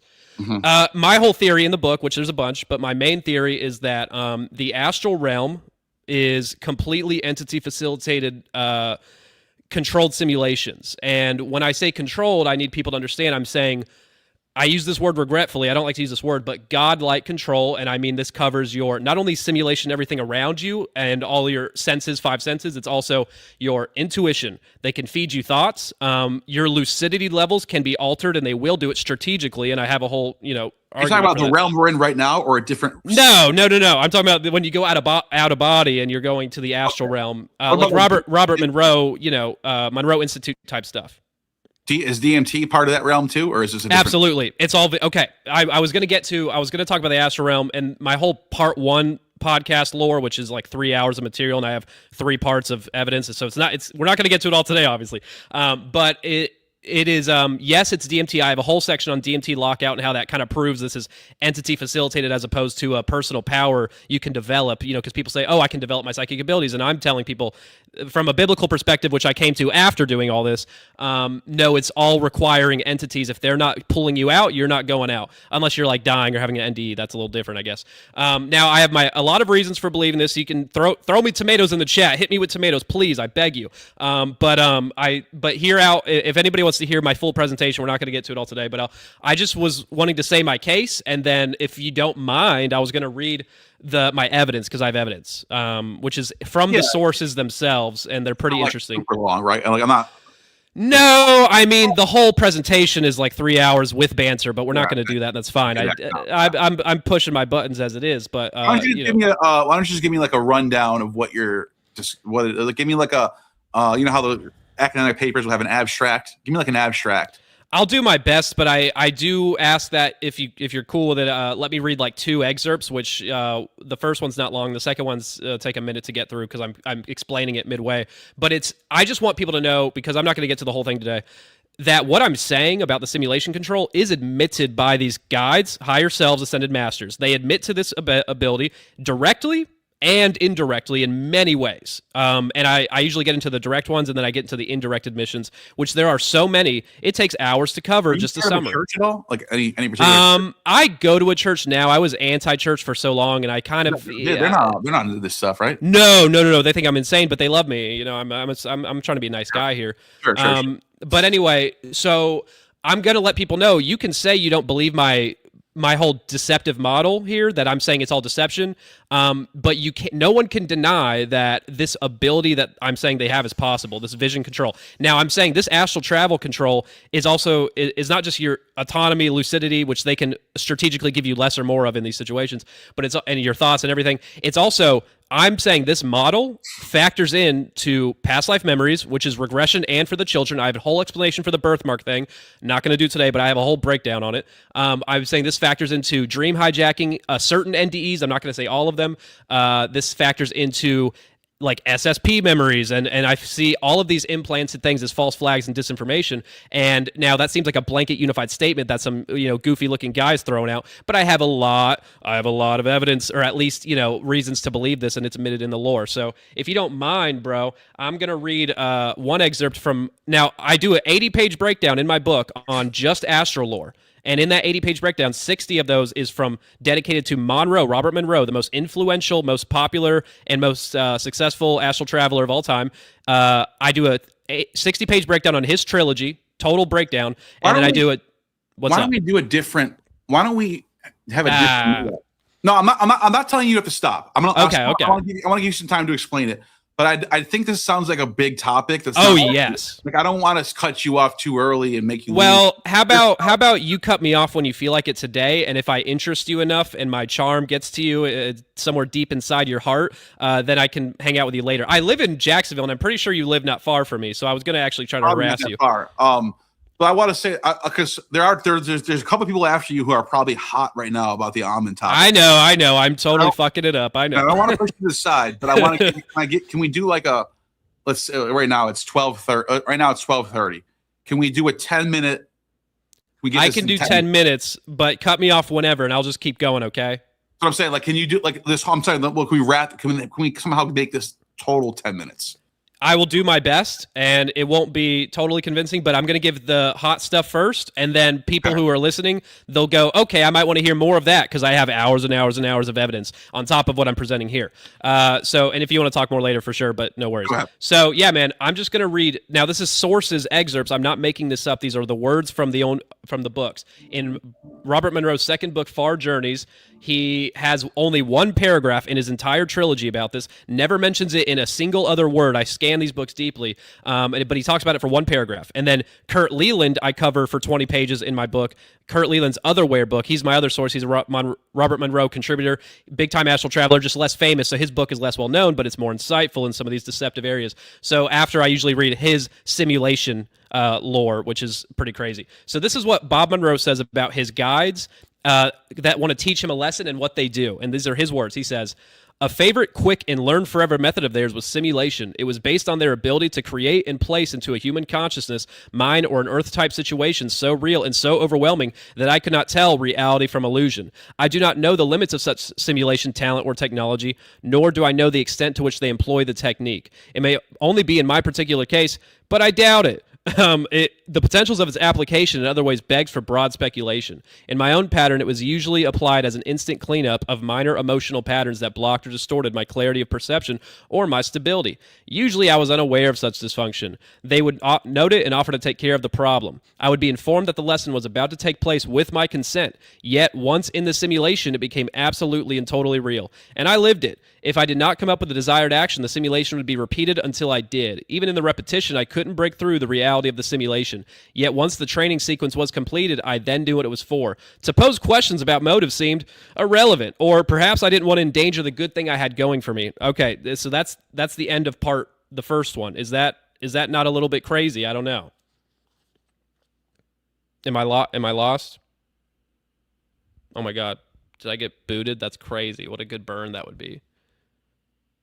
All right, I'm just going to assume it's still rolling, and I'm going to keep moving. Oh, I don't know what happened. I got kicked out of StreamYard for some reason. See, bro, the demons are after me. This keeps happening. I'm telling you. That was bad. I got back as soon Did as you possible. hear anything I was saying? A couple of things. You were Damn. starting. It's just kind of.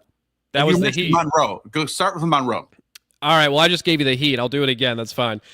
So, yeah, man, this excerpt is, like I said, only mentioned one time in the entire trilogy, and this is just the first of many. But it's a very flat admission that they can do this. And he says, talking about his guides teaching him, he says, a favorite and quick learn forever method of theirs was simulation. It was based on their ability to create and place into a human consciousness, mind, or an earth-type situation so real and so overwhelming that I cannot tell reality from illusion. I do not know the limits of such simulation, talent, or technology, nor do I know the extent to which they employ the technique. It may only be in my particular case, but I doubt it. The potentials of its application in other ways begs for broad speculation. In my own pattern, it was usually applied as an instant cleanup of minor emotional patterns that blocked or distorted my clarity of perception or my stability. Usually, I was unaware of such dysfunction. They would note it and offer to take care of the problem. I would be informed that the lesson was about to take place with my consent. Yet once in the simulation, it became absolutely and totally real. And I lived it. If I did not come up with the desired action, the simulation would be repeated until I did. Even in the repetition, I couldn't break through the reality of the simulation, yet once the training sequence was completed, I then knew what it was for. To pose questions about motives seemed irrelevant, or perhaps I didn't want to endanger the good thing I had going for me. Those are all his words. He just admitted there that his guides can create simulations realer than reality, that they're so real that his lucidity is dimmed and he thinks he's living a real life while he's in it. And that's exactly what Leland says. Everybody says this. And he admits that he doesn't know how much they use this technique, and he has no idea, and we should speculate about it. He says that. And then he says, I didn't want to ask. I've heard about this stuff before. I don't necessarily have any pushback on that. Okay. I think there are alternative states of consciousness that are pretty I've experienced it myself. So Yeah. I'm just because this isn't really. Are you challenging me on this right here? Well, it's not that I'm challenging you. I guess I didn't make one of my points clear, which I should. I'm saying that all the astral is simulation, not just, oh, this is a realm in the astral, and then when you come out of it, oh, then you're in the real astral. That's what they tell you. That's what the guys want you to think, okay? So if that's the case, whenever you read these books, I don't know how much you've dissected astral lore, but when you read them closely, not even closely, just loosely, you will see his guides and ascended masters at higher selves, whoever they are, which they claim to be all of these, they all take you to these, what I believe are simulated realms, and they try to tell you this is a real objective realm. And yeah, they'll say, like, oh, your perception of it might change the way it looks. Sure, that's what people say. But they'll say this is really what it represents, and this is a real thing. And they constantly are revealing a cosmology that is Gnostic, a cosmology that has archons and has loose harvesting, and they constantly give you this in downloads, and then they'll take you to these realms, but I'm saying, no, these realms are fake. Now, if these entities are deceptive and they're lying to you, and they can create these realms, which they admit they can create the realms, okay, and they're caught lying and giving different astral travelers different information constantly, like literally, I'm not saying they're perceiving it differently, because that's the whole manifestation law. I'm saying they're telling their people objective truths that are incompatible with others, and they're all guides, they're all nice, they're all there for years. So if they're doing that and they're telling you Gnosticism is the way and that this Gnostic astral world is real and it's actually false visions, which the Bible has over 10 or 12 verses talking about false visions and false vision control of the demonic. If that is, I'm just saying, the Bible's not wrong though. How do you know these people aren't telling the truth? The astral travelers, you mean? Yeah. Well, because you mean how are they telling the truth, or how are the guides telling the truth? How do you know which side's telling you the truth? What if this is a genuine cross-examination of a ton of lore? Of lore. A ton of it. How do you know the lore isn't misguiding? There's so much similarity overall with the patterns and the themes, like channeled information. I read over 25 or 30 channeled books, the most popular ones. In my book, I spend one chapter, like 45 pages, breaking down like a dozen channel sources, the most popular, including some Akashic records, including like Edgar Cayce, Rudolf Steiner, etc. And I cross-examine what they say about Jesus, demons, Earth, and human origins. Do you have any axiom before you go into this? Are you saying? Sorry, yeah. Jesus, are you going into this saying the Gospel's version of Jesus has to be true first? Whoever goes against that is lying. Now, when I say I agree with that, you would say, oh, so you're just believing one source over another. No. I'm just wondering what are your a priori? I'm a biblical Christian. So you have but I came to that. after the being a Gnostic and going out of body, and what brought me here is studying the incompatibilities in all of these lores and all of this astral travel. And then I realized my astral travels was simulations. I found out from experience, and then I started getting like possessed after that because they realized I found out, and then I had a whole dark situation. And people say, "Oh, that's you manifesting thought forms from fear." No, I figured them out, and they came after me, and it's a whole different conversation now. And you could say that's my perception; it's fear based, whatever. People keep saying that, but no, this is data analysis of tons and tons of books, cross-examining them, showing a strategic constant incompatibilities. My main evidence actually is not even covered in part 1 material. It's part 2, where I cross-examine holistic healing methods such as Dan Duvall's Christian deliverance, which I'm trying to debate this man. He's a demon. And also I'm cross-examining his work with spirit releasement therapy from the New Age, which is 2 healing methods where they both heal people. They both have coinciding visions, controlled visions, just like remote viewing, regression style visions. They're all controlled, in my opinion. They are having visions, and they're seeing like light beings or angels or Jesus, depending on what they believe in, right? It's catered to their beliefs. And then they are being healed, but they have to channel an entity contact, and they have a vision the whole time. And these 2 practices, when I cross-examine them for hours and hours throughout podcasts in my book, they cannot coexist. The only way they can coexist is if it's a strategic relieving of pressure from demonic attachments or whatever they claim to be, because they claim to be all sorts of entities. But whenever you have one channeler, one healer, he'll channel aliens, demons, but of a lower intelligence than biblical demons, ghosts. You'll have them channel soul fragments. But whenever you get a Christian like Dan Duvall, he won't have any ghosts, even though that's 80% of the other people's. He'll have no ghosts, and he'll only have characters that apply to his cosmology. So they're catering to it. And then you could say, well, how do you know the Christian side isn't also that? It's complicated. Read the book, but I have explanations for that. Am I making sense? I know I'm ranting like crazy. Yeah. No, this is fine. Just to kind of wrap things up here, I would like to challenge you on maybe I'll give you. You can give me a video to watch. I'll give you a video to watch. I would love that. Yes. So this right here, they lied about the first 100 years of Christianity. I would want you to watch this. I'll check it out. It's probably my most proud video I've ever made. That's nice. I literally took 6 months of research to make this video, and I'm actually working on putting this into a book form right now. I respect your grind, bro. And I would like to hear your thoughts on some of this. I think the first 100 years of Christianity was a battle to define Jesus. Yeah, I'm sure. And I think there was what we call Gnostics wasn't all one big thing. It was. I know it's a very wide array. I get that.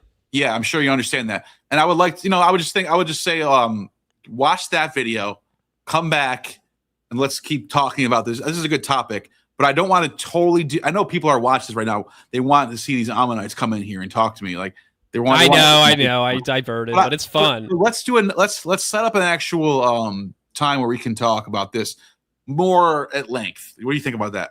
This is my job now. I do it all. I've been doing a lot of these, and I love them. And I go about 2.5, 3 hours just for part 1. I like this topic. I like the topic of altered states of consciousness.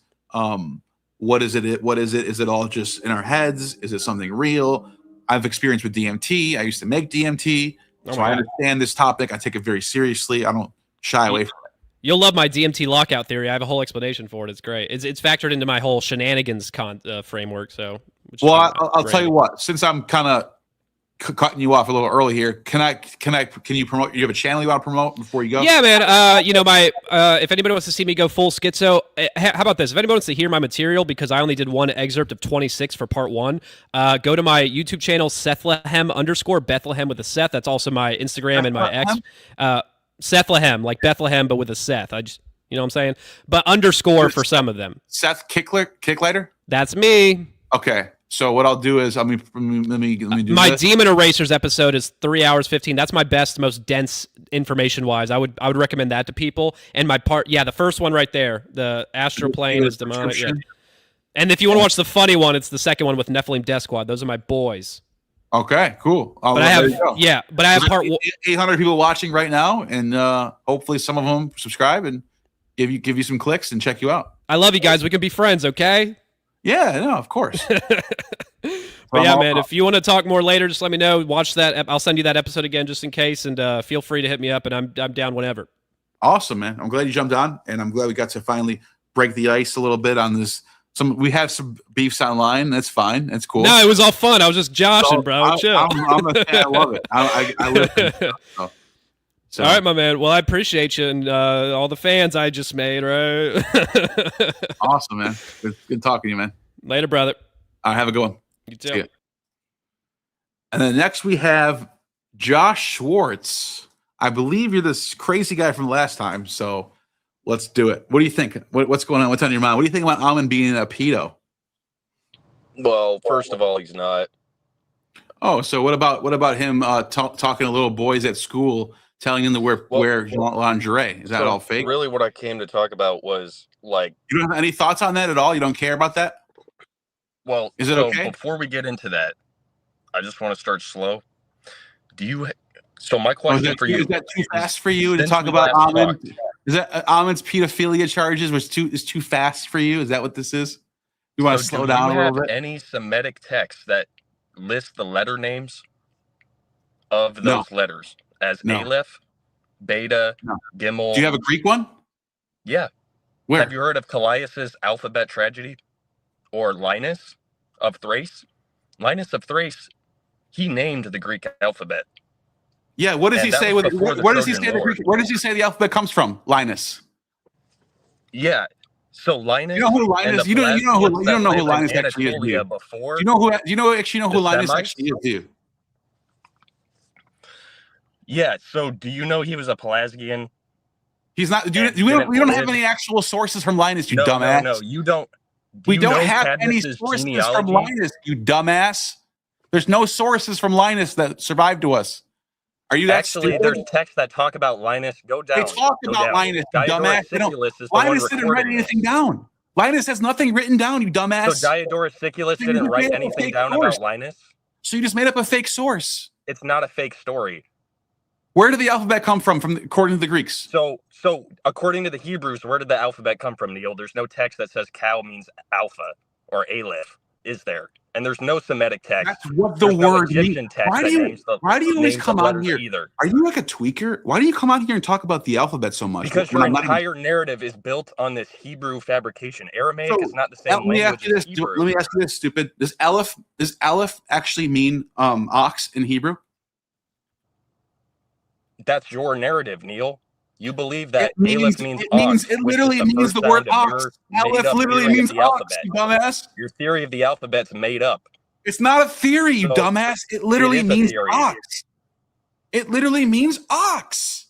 The word in Hebrew. There's no text that says that aleph is the first letter of their alphabet and it means ox. Dude, do you know that Phoenician? So your conventional naming of the Semitic. Shut up. In Phoenician text, the word for ox is aleph. They never say the first letter of their alphabet means They say the word ox is aleph, you dumbass. They never said that. There's no ancient text that says aleph means the first letter of their alphabet. Yes, no. You just aleph doesn't mean the sound ah. They never said that. So aleph your means theory ox. of linguistics is completely Aleph wrong. means ox. Aleph means ox. Alpha doesn't mean anything in Greek. Yeah, but it was never a letter name. It wasn't a name of a. Oh my God, your IQ is so low. Do you not understand how that letter works? Aleph means ox. That's how they represent the letter A. Comes from Egyptian. It doesn't. Yes, There's no Egyptian text that says the letter A means Egyptian alphabet. The Egyptian alphabet didn't name their letters, Neil. They didn't name any of the hieroglyphs. It's the ox, dude. It's the hieroglyph. They didn't name the hieroglyph ox. They didn't name it aleph either. You're so dumb. Holy shit! Look at this, dude. Look at this. Your plot hole is showing. Hieroglyph. What is that, dude? What is that? They never named. There's no ancient text that says that hieroglyph means aleph. That's a modern reconstruction. That's because it's a Phoenician word. Phoenician is not an Egyptian word. Cadmus was a Greek. His heritage is Greek. Oh my God! Listen for a second. He was an Argive. Stupid person. Listen. The hieroglyph is an ox. It makes an ah sound. But they never called it aleph. That's a modern invention. Shut the fuck up for a second, you stupid fucker. Shut up. I got to put you down here. You're too stupid to understand what's going on. Here, I'm going to explain it to the audience here for a second. This is a hieroglyph. It makes the sound ah. So in Semitic languages, see this? The Egyptian vulture hieroglyph by convention pronounced the aleph on grounds that it had the glottal stop. The phenome is commonly transliterated as a symbol for the two rings, the It basically says like Arabic. For example, Arabic together with Hebrew, the alpha in the letter Latin A is descended from Phoenician aleph from a reconstructed Proto-Canaanite ox. So what happened was this hieroglyph right here was pronounced ah. In Semitic languages, they called an ox aleph. That's an aleph. I'm sorry. That was backwards. The hieroglyph was called, the hieroglyph is an ox. Let me fix that for a second. The hieroglyph is an ox. In Semitic languages, such as Phoenician, an ox is called an aleph. Therefore, the letter A, which is based on the hieroglyph for the ox, is called aleph. That's where the name comes from. That's so simple. It's so simple. It's so easy. There's nothing to say there. All right, now can you respond to that?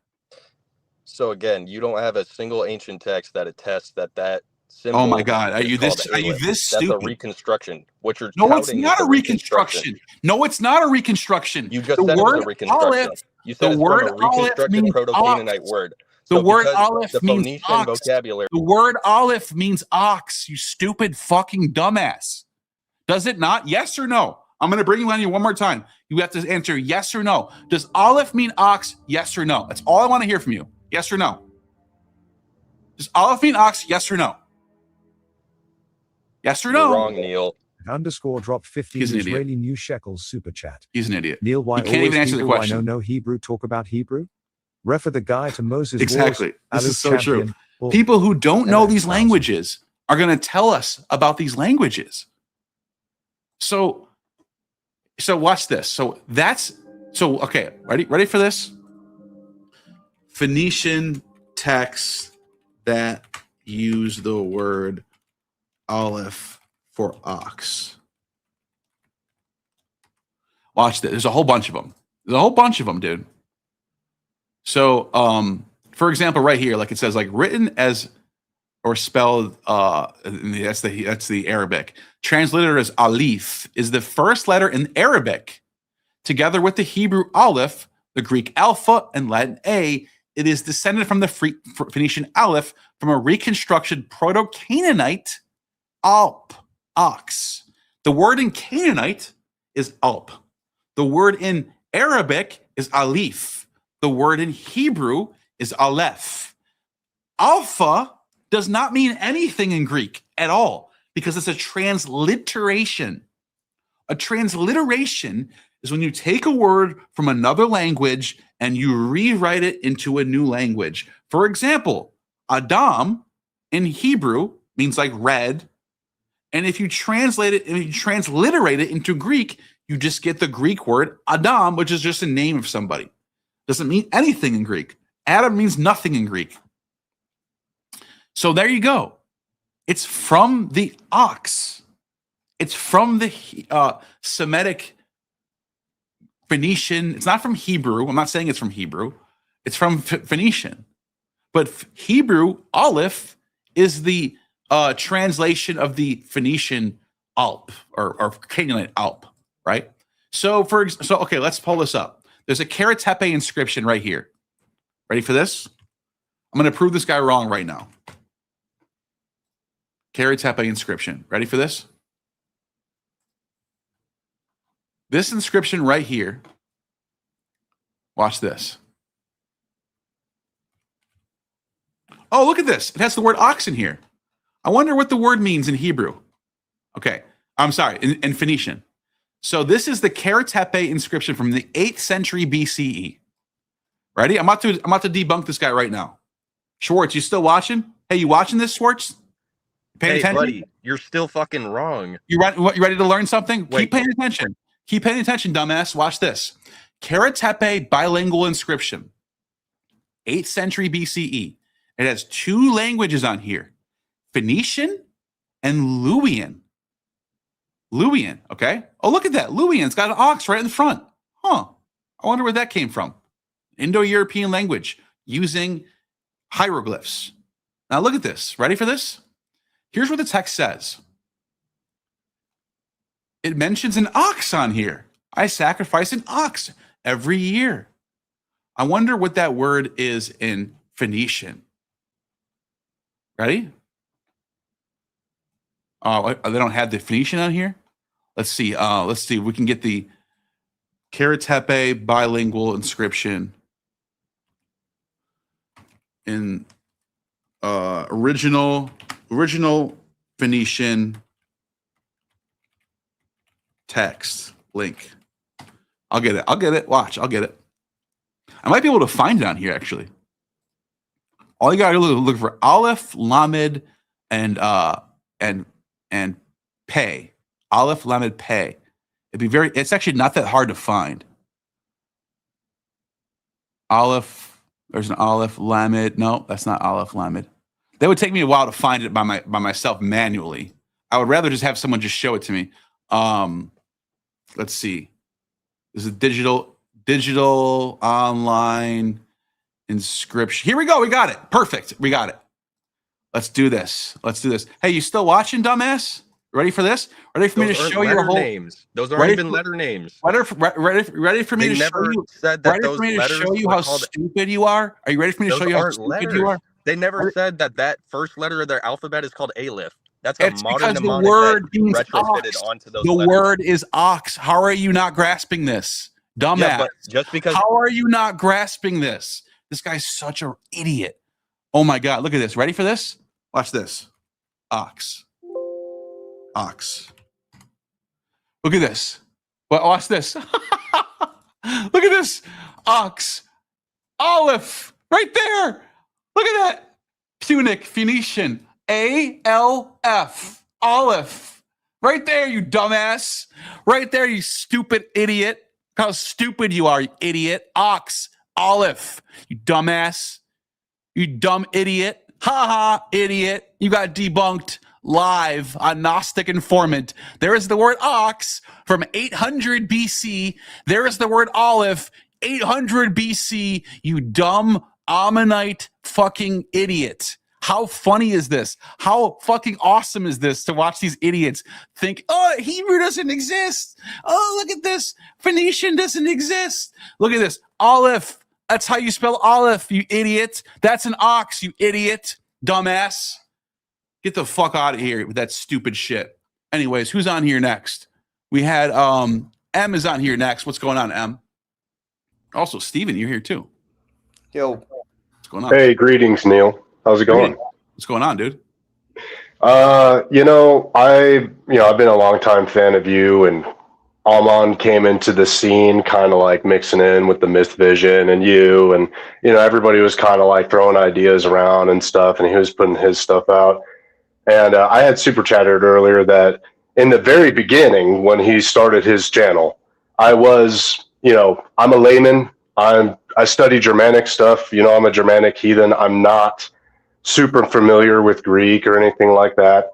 Mm-hmm. So I was like, oh, look, Perseus Tufts, comparing word to word and looking at all the sources that mention that word and everything like that. I was frankly sold. I was, I'll admit it.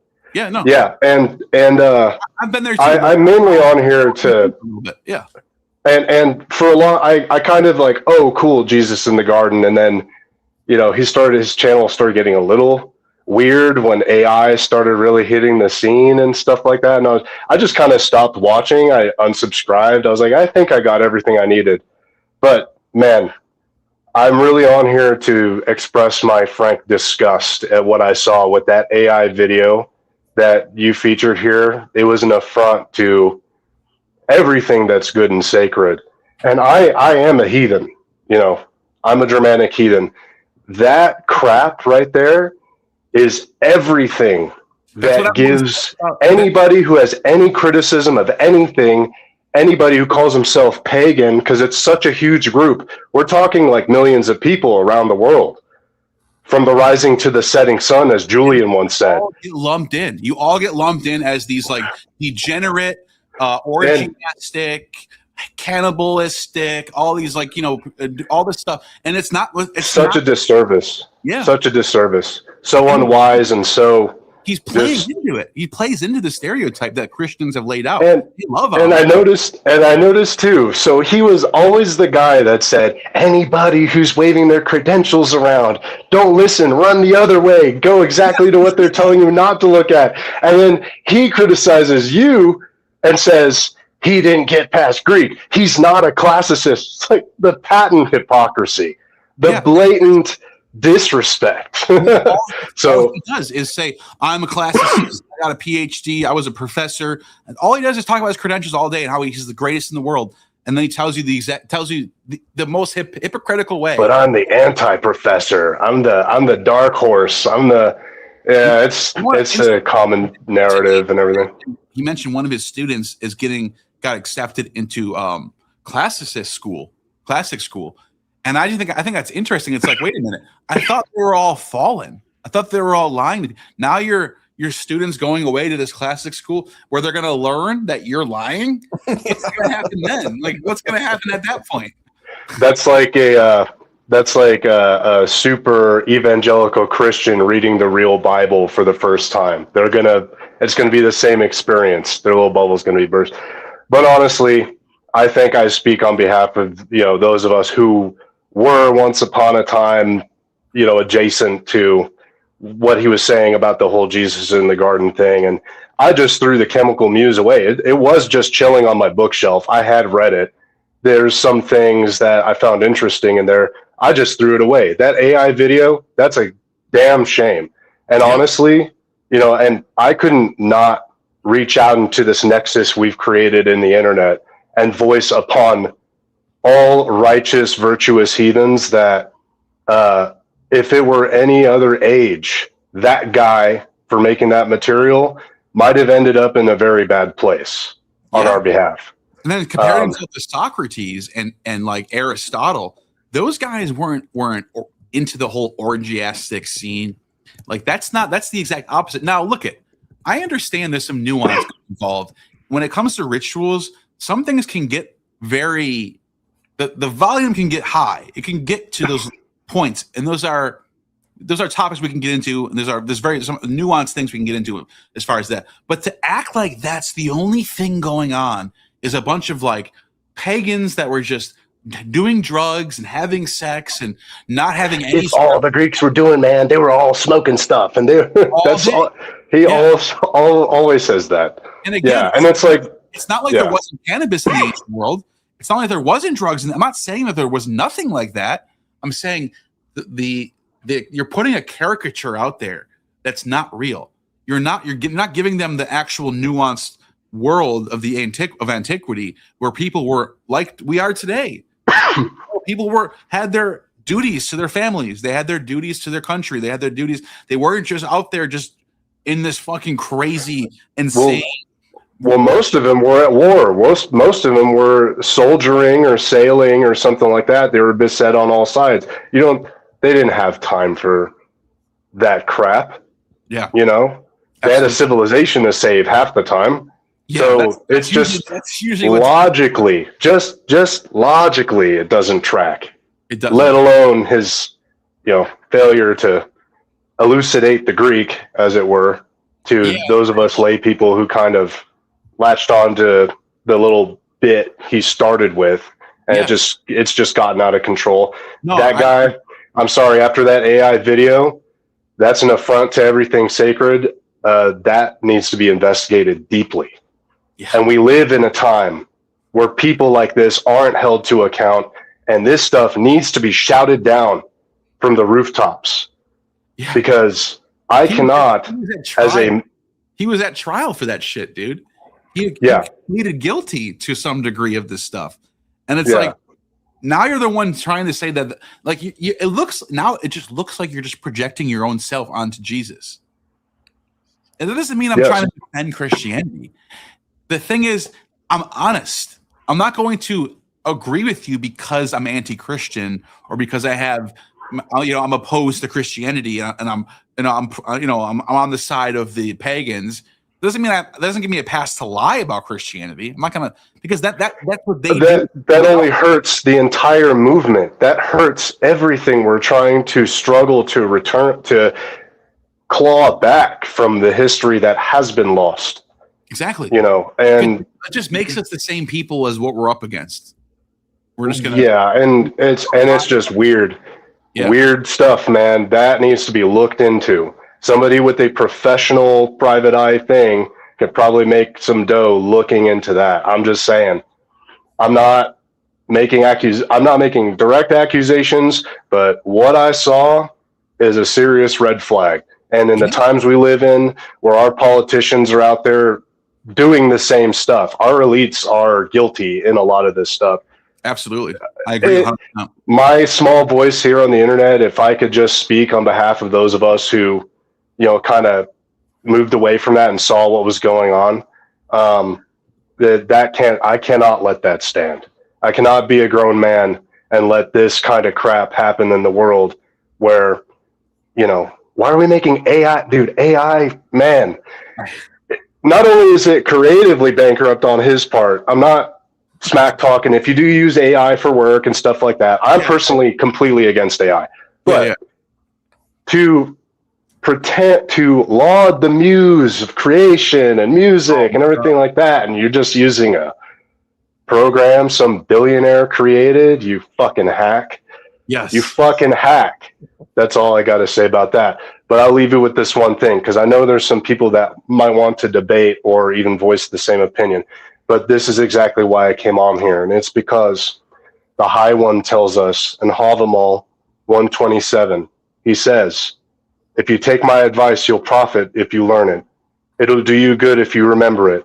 When you recognize evil, call it evil and give your enemy no peace. Thank you, Neil. And that's exactly what you're doing tonight. You're giving everybody a voice, letting us chime in. And this stuff, I will not let my voice be one on the sidelines. I'm just going to go ahead and say it, get it off my chest. People like this ought to be shunned. These kind of cultists, that needs to get on the outside, if not outright rooted away. You know, scour it. We don't need it in society. There's too much of that going on, and it's affecting politics, and it's affecting our daily lives. We don't need another pretend visionary running around as a cover to abuse children. Yeah. And then projecting it onto other people as if that they're doing the opposite or something.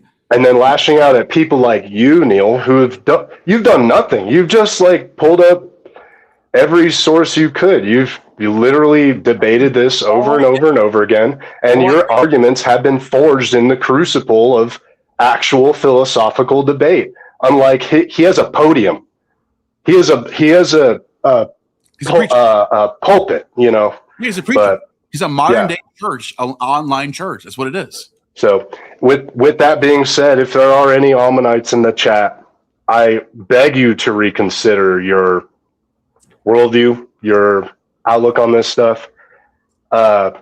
Stick with the real sources. I mean, I'm still a layman and everything like that, but I'm not going to pretend that, you know, when somebody tells me they're a classicist and, oh, I'm a dark horse, it's so easy to fall into that, because trust me, I love it to stick it to Christianity as much as the next guy, but we don't need to lie. Right. We don't need to do that. We have plenty of sources already, and they're in history, and it's already been said. We just need to read what they said.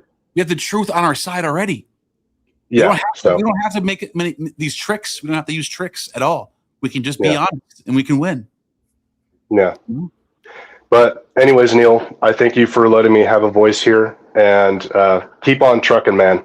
This stream has been wild, by the way. I mean, this is, not gonna lie, it's pretty good ratings. As ugly as some of it is, as much as I would not like to see that, you know, good job for putting it on blast. You're doing the right thing. I appreciate you, man. Good seeing you. All right, you have a good evening. You too. Have a good one. That was awesome. Well said, man. Well said. What do you Sorry think? for crashing. No, you're good, man. I got Mark coming up next, but I just wanted to see what your thoughts were on this. Yeah, so the alphabet guy, what's his name? Oh, I don't know his name. He comes on here from time to time and tweaks about this one topic that I'm not even that. This is not even a topic that's not even big on my channel. So I've barely brought this up before, and it's very basic too. The first time he came on to talk about the alphabet, I thought it was interesting. I don't see how it's relevant. I mean, you can have a language that's spoken for a long period of time, and then later you name the alphabet, right? Like you don't need letter names to prove anything. But when he first came on and ranted about that, I looked it up, and yeah, it's not medieval. The very first attestation of the letter names, Aleph, Bet, Gimel, is circa 200 CE in Mishnah Shekalim. Yeah, so pull it up. It's in the Sephria library. It's an argument between two rabbis. People are going to say we're lying because it's a Jewish website, right? Well, it's a Jewish source. It's late. I mean, 200. What's the name of the site? What's the name of the source? It's in the private chat. Open up the private chat. I gave you the link. So as far as I can tell, the earliest attestation of the Greek alphabet is pretty early. It's like, it's an old comedy by Callias the Athenian, Callias or Athenaeus, and that's the first attestation of the Greek letter names. And this, as far as I can tell, is the first attestation of the Hebrew letter names. He lost it. So right here? Yeah, so they're arguing about whether or not these letters on these baskets were Greek or Hebrew. So it's either one of the rabbis is saying that it says Aleph, Bet, Gimel, and the other one says, no, it's Greek, Aleph, Alpha, Beta, Gamma, right? Or Gamla. Yeah. So this is the first attestation of Hebrew letter names as we know them today. It's not medieval. It's not modern. It's not. I see what you're saying. Okay. Yeah, regardless your point is, doesn't matter what you think about the Talmud. You could think this is all misinformation, whatever. The point is, someone in this text right here, in this Mishnah, this early attested Mishnah, is giving the names Aleph, Bet, Gimel for the Hebrew alphabet. On the same time, though, give them alphabet, Beta, Gamma as well. Gamla. Yeah, they're arguing about whether or not some baskets had Hebrew letters or Greek letters. But the point is that the Talmudic rabbinic Jews who are writing the Mishnah, they already had letter names. They weren't like introducing them in this text. So we know that the letter names pre-existed this. So even if the letter names were invented by the Masoretes, hypothetically, like if they first appeared in the Masoretic textbooks, that wouldn't mean anything. It just means like, okay, there was a language and then they invented letter names for it later on. The first attestation we have for the Greek letter names in Callias is in the 5th century BC. But we know that the Greek alphabet, or at least the Phoenician alphabet, or the Phoenician derived alphabet, the new alphabet that came after Linear B in the Greek language, we know that alphabet existed before the letter names pop up in our historical record in the 5th century. So I really don't know what the point is of coming onto your stream and saying that the letter names don't exist until later and therefore the language doesn't exist. It's a non sequitur. But I just want to make sure that it's clear on the record that at least as early as 200 of the Common Era, 200 AD, 200 CE, we have the Mishnah, we have at least the 3 first letter names there, and they probably knew the names of the other letters as well. It doesn't prove anything in any direction. It's kind of a moot point, and I don't understand why Homeboy was so passionate about it. Because obviously he thinks Hebrew is fake and he's brainwashed. But Neil dropped off. So and I just also want to mention, I guess, while Neil is getting, I don't know what's going on with me. I should tonight. I'm getting twice. So there is an open invitation. I have extended personal invitations to several Ammonites, including Maddie, including LH. They want no beef. They just want to talk shit online, and they want to use tricks and lies that people can't check. Go ahead. I sent them cordial emails saying I would gladly get on a call with you in private, not like some public slugfest, not to argue, just to kind of let's talk about Greek. Let's look at some texts. And I even had a meeting scheduled with Maddie for this, that we were supposed to get together, and then she canceled at the last minute. And I have a feeling that maybe, LH, like I know LH doesn't want to come on. I'm asking you to come on here forever. Come on here. Oh, decline. I'm going to decline. Well, so he said but to me. you and I know what that's going to end up like if he comes on here. It's going to be you're going to grill him. But yeah, I but emailed him. No. I'm not going to grill. I'm going to say, where's the primary source for Neoniscos? Where's the primary? I'm just going to ask him for basic primary sources. Well, that's it. I've gone to the high priest and the high priestess of the Ammonite cult to try to get them to talk to me. Just talk in private, like very nice. I'll just let's open up LSJ. Let's open up some of these sources. Let's talk. That is an open invitation to any of you Ammonites. Just go to crossbible.com, reach out to me through my website, and I'm happy to just talk this out. And if you can show me some sources to convince me that Ammon's right about something and I'm wrong about something, like, so be it. But it's probably not gonna happen. I've been researching this a lot. Yeah, that's why they won't come on, dude. Why do you think they won't come on? If the truth is on your side, when the truth is on your side, you will not be afraid to go in front of something and talk about that. When it's not, you shy away from it. You go, I can't go on there. I'll get fucking embarrassed. Well, you and I are sitting here going, we know what the primary sources say. We've been talking about it on our channels for 5 years now, or 3 years now. It's like, we know what this. We're confident in what we're saying. We're confident that the word Neoniskos in dozens of sources refers to a male of age of around 20-ish years old, 15 to 30, we'll say, to give it a nice round edge, right? Edge. And I hope that in your video you are going to pull up the source where Galen says that there's an Neoniskos who's near 40. Yeah, citing the Hippocratic corpus. We can pull that up right now, real quick, before we go to the next person.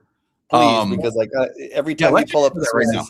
And I know what's his name, Mark. You've been waiting. I got you next. Don't worry, Mark. Don't leave yet. So let's do this. Let's pull up. Where is it? Where did I put that? I just pulled it up in this thing. Okay, so I have our little our slides here. So which one is it again? It's look up the word 40. 40 or 40 like spelled out? Yeah. This one, Flavius? Go to the next one. Oh, so it's you mean like this? Here we go. So here's Galen. Ammon's another one. Okay. Well, that's a good one too. So here's Galen. I just want people to realize Galen is the guy who Ammon claims he understands more than anyone on the planet. Right? Am I making that up? He thinks that he claims to be the world expert on Galen. He claims to be the world expert on Galen. What does Galen say about what a Neoniskos is? Go ahead. What does that say? Tesrakodutis. The one was 40 years old. And he says, blah, blah, blah, blah, blah, blah, blah. He goes on and talks about him a little bit. And he says, a certain Detis Neoniskos, who was close to him in age, Tain Helkion, close to him. What is that? What would say? Well, it's Tin Ilikian for me. Yeah. So it's Tain Helikian. It's close in age. Ilikia means age. Yeah.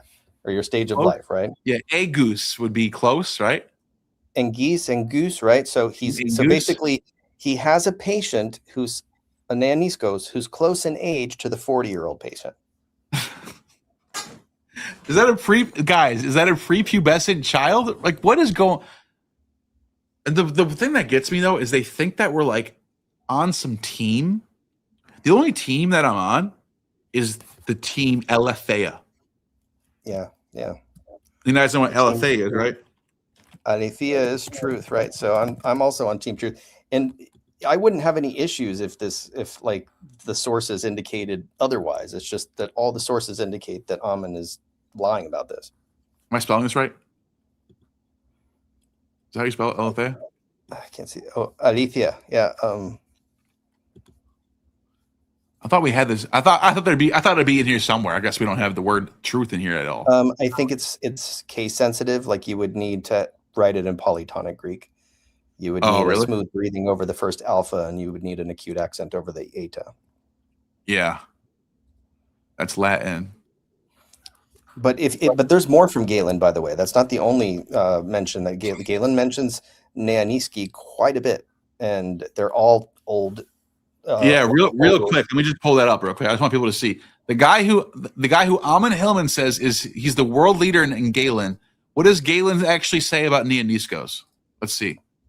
Yeah, just keep going. There we got a bunch of. There's a Sindone thing where he doesn't say it's a medicated. He just says it's a cloth. Yeah, because according to Hillman, according to Galen, it's a medicated wrap, and it's not. It's not. It's only if it says pharmacon, it is. Well, only if it says telamon. If it's a strip of linen, then it can be a medicated bandage. Well, I think we could do Young. I think we could find Galen through searching through this, right? Oh no, that's not going to work. Go back to the type 40 again. Type 40 again. That's a cluster of Galen. Oh, that's right. And then just to show, go to that source, and now just skip back a couple of slides. So go back 2 slides. This one? You could start from here. So Galen is talking about the doctrines of Hippocrates and Plato, and he's quoting the Hippocratic corpus, thinking that it's authentic Hippocrates. Yes. So Galen thinks it's Hippocrates. Remember when Ammon gave me shit for thinking that Hippocrates was actually Hippocrates, not a pseudo?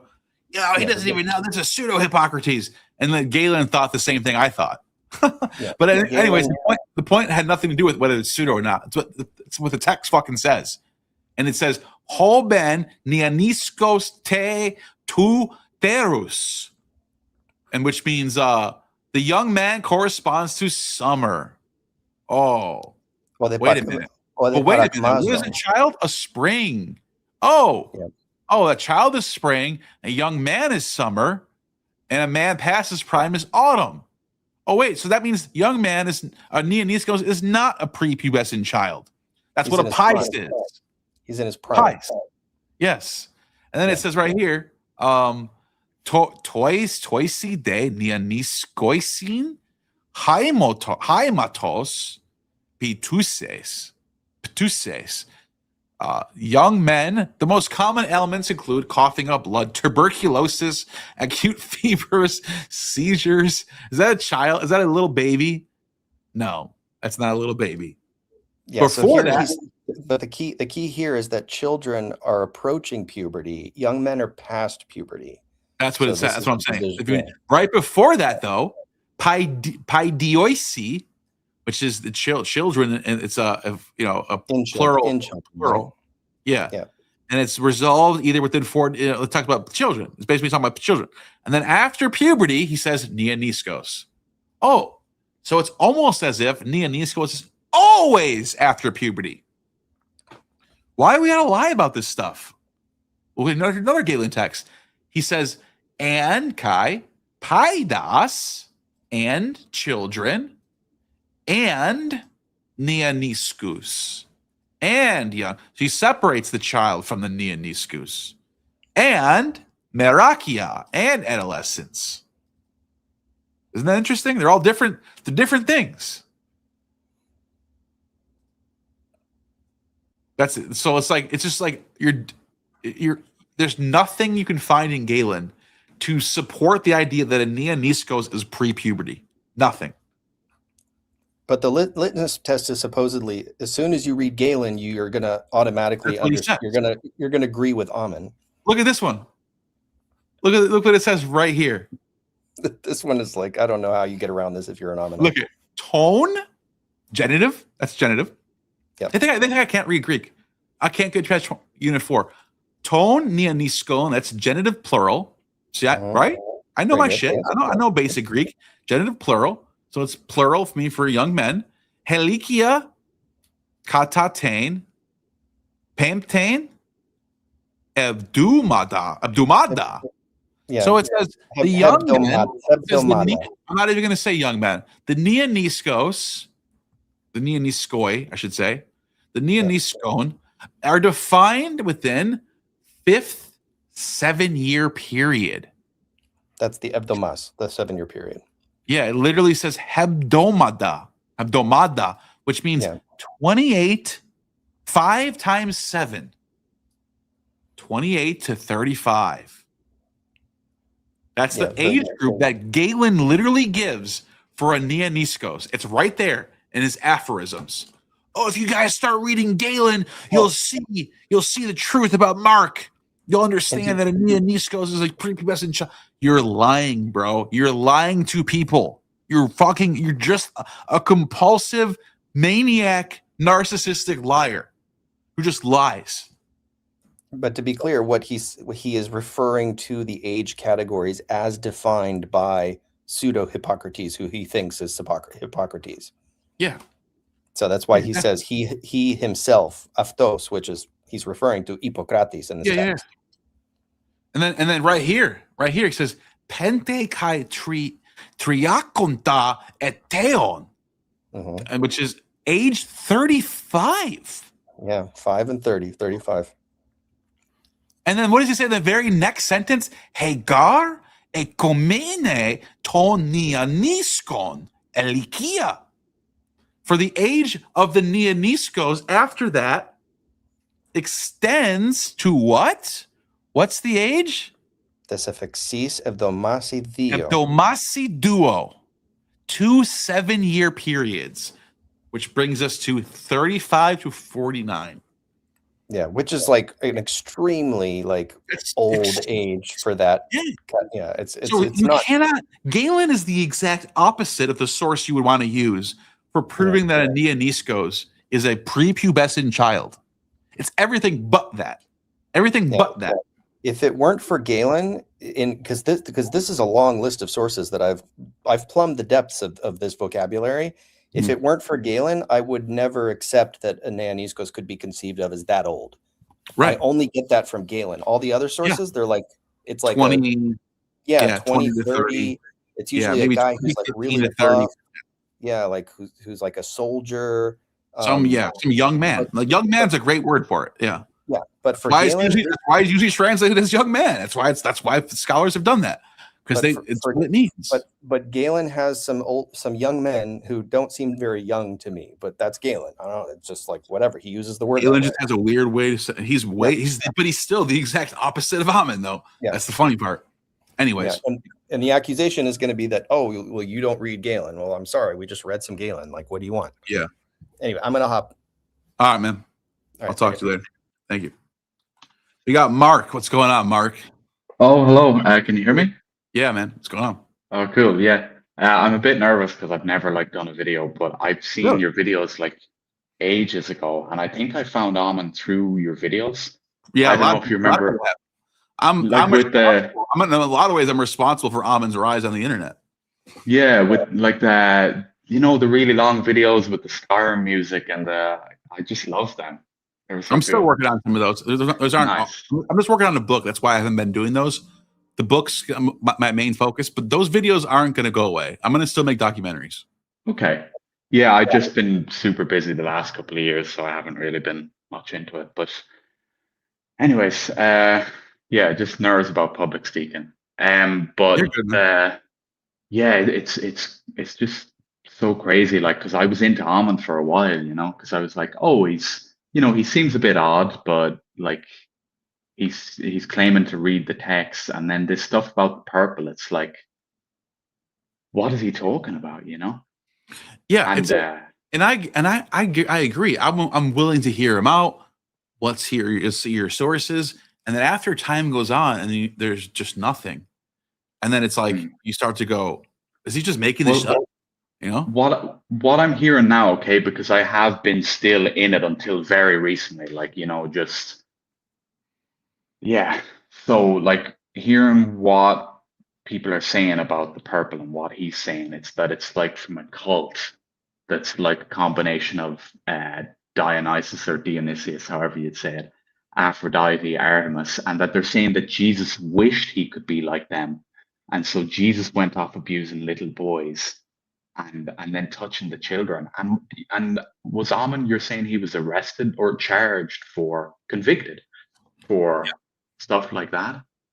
Yes. There was a court case where he pleaded down to the court case is all. I have the entire list, or I have the entire case in my description. Anyone can look it up themselves. I took some screenshots of it, and those screenshots say the following. Just to pull them up again, just so anyone watching now might just jumped in at the last second. Hold on one second. Let's see here. Downloads. Here we go. So the screenshots that I took from that, by the way, anyone can go and look up this for themselves. They don't have to take my word for it. Here we go. Where is it? Where the heck is it? Okay.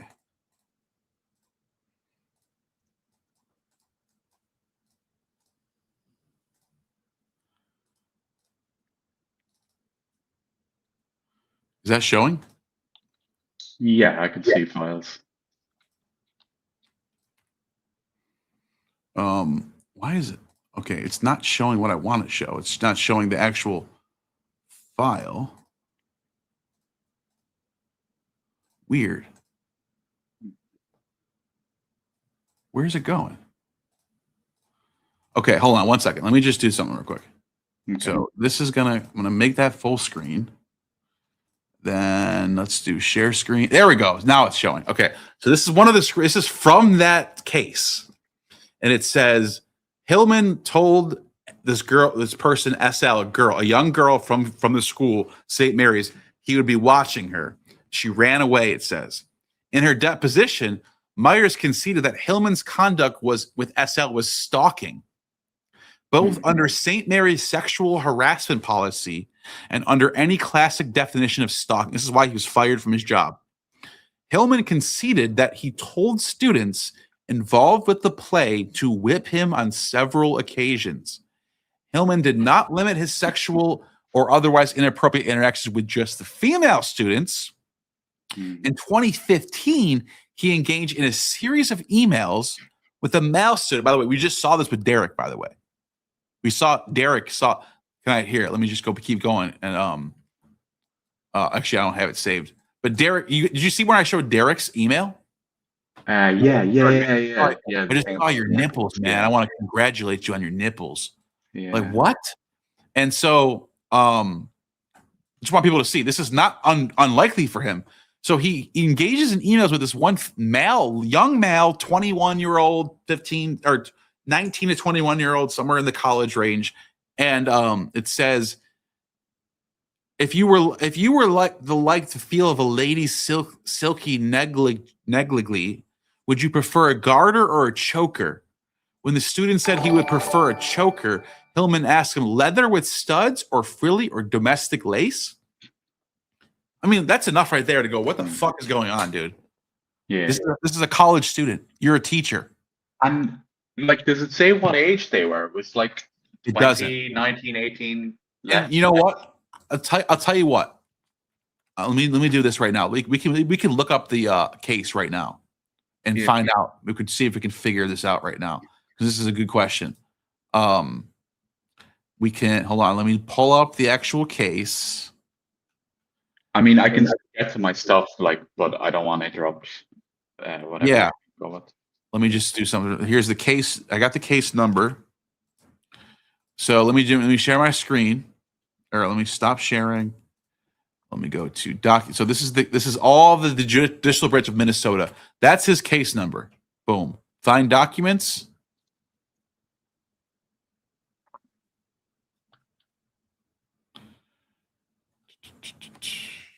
My computer's been weird today.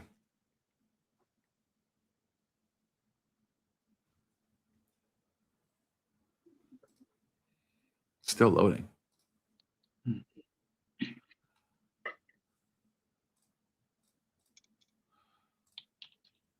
Error occurred. Find documents. Weird. My computer's acting like it's not letting me get to. Here we go. Okay. So notice here's the filing order. Here is affidavit. I don't know which one.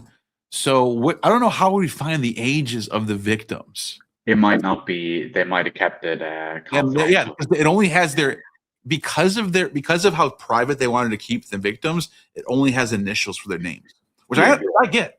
I understand. This is embarrassing shit. So I'm not trying to poke into who it was. I don't want to know. I don't want to even get necessarily into that. I just don't want to because with stuff like that, personally, I want to be very careful to not call somebody a pedo if there's not like convicted pedo. I don't want to throw that term around. That's true. I could say probably, but I wouldn't want to. That's a good point. Look, it says right here, David Hillman versus St. Mary's. So this is the case. This is a real case. But yeah, I think the case was for possession or something. Like it wasn't even. It was something completely different, and that stuff just came up under investigation. The major thing was he had the phallus there and freaked people out.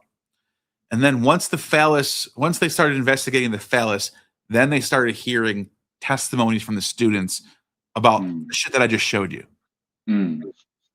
So like we had a male student talking about, I got a bunch of emails from him asking me if I want to wear lingerie. That's like, I don't know what else to say at that point. Is he a liar? I don't think so, because that's how Ammon acts. Yeah. I mean, I could see like that it might be something for the play, but again, I don't know. It could be weird. Like, I don't want to. You're right. There might be some weird blend in between him working on do you want to wear this for the play? What would you like to wear for the play? But like, it's still bizarre. It's very bizarre. So, yeah, like I said, I gave people the link. They can go check it out for themselves, and they can find out more about this on their own. So, yeah, very good. Your thoughts on this? Yeah. So, I mean, sorry, I just got distracted by that. I guess it's just crazy. You know, it's crazy. Like the whole demon possession, like investigation in a Catholic school. I guess it was. Yeah, I've been wondering about that. He says he's been under investigation of the Catholic Church for demon possession. Does anyone know if there's any like official documentation for that? Is that in the court? I think I saw stuff about that in the court case. Like, I don't know if that's the official. Because I think the school, right, if they were bringing charges, they were able to. I don't know if that's where they opened the investigation or why they did. Again, it was a while ago since I read. Yeah, my understanding is that because he told me those were two different incidents. My understanding is that the demon possession happened in Israel. Oh right, yeah, it could be. And this was at a school. Right. So, and the whole Israel thing, he got in trouble for something happened. He had a roommate who ran out of his room, was freaked out because Ammon was doing something. And that, to me, something needs to be checked into there. Because now, when you read between the lines, but the way Ammon can just be loose with his tongue and lie, I think if I read between the lines, he might have sexually assaulted his roommate.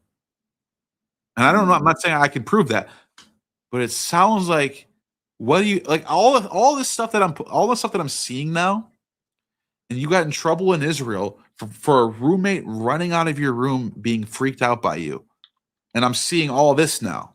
And I'm seeing all the emails with you and Derek. And I'm seeing how you interact with people before that. And I saw how you interacted when I had him on with Angela Puka. Did you know that? A long time ago. Watch this. Let me show you something. Before I bring the next person is DYL. And then let me just show you something real quick. It was Angela Puka and Ammon. And let me see. When was this? Angela's. Oh, here we go. Okay. So watch this. Probably avoiding therapy because this is back in the day, dude. This is very old. I had on Angela Puka and Ammon at the same time. and he freaked her the fuck out. She hated his ass. She told me, I'm never coming back on your channel ever again if that dude's there. Legitimize one's practice of reality to manipulate. Here, you know what I'll do? And in the audio and in his system, question. you have a lot of sex magic, Transcript. and in that And he case, says it's not, vagina. it doesn't have to be between a committed couple. It can be, with everybody. And there's also the inclusion of, homosexual couples, and so Why is it basically happening? in that case there is. Wait, what is going on right now? Okay, hold on a second. Let me share my screen.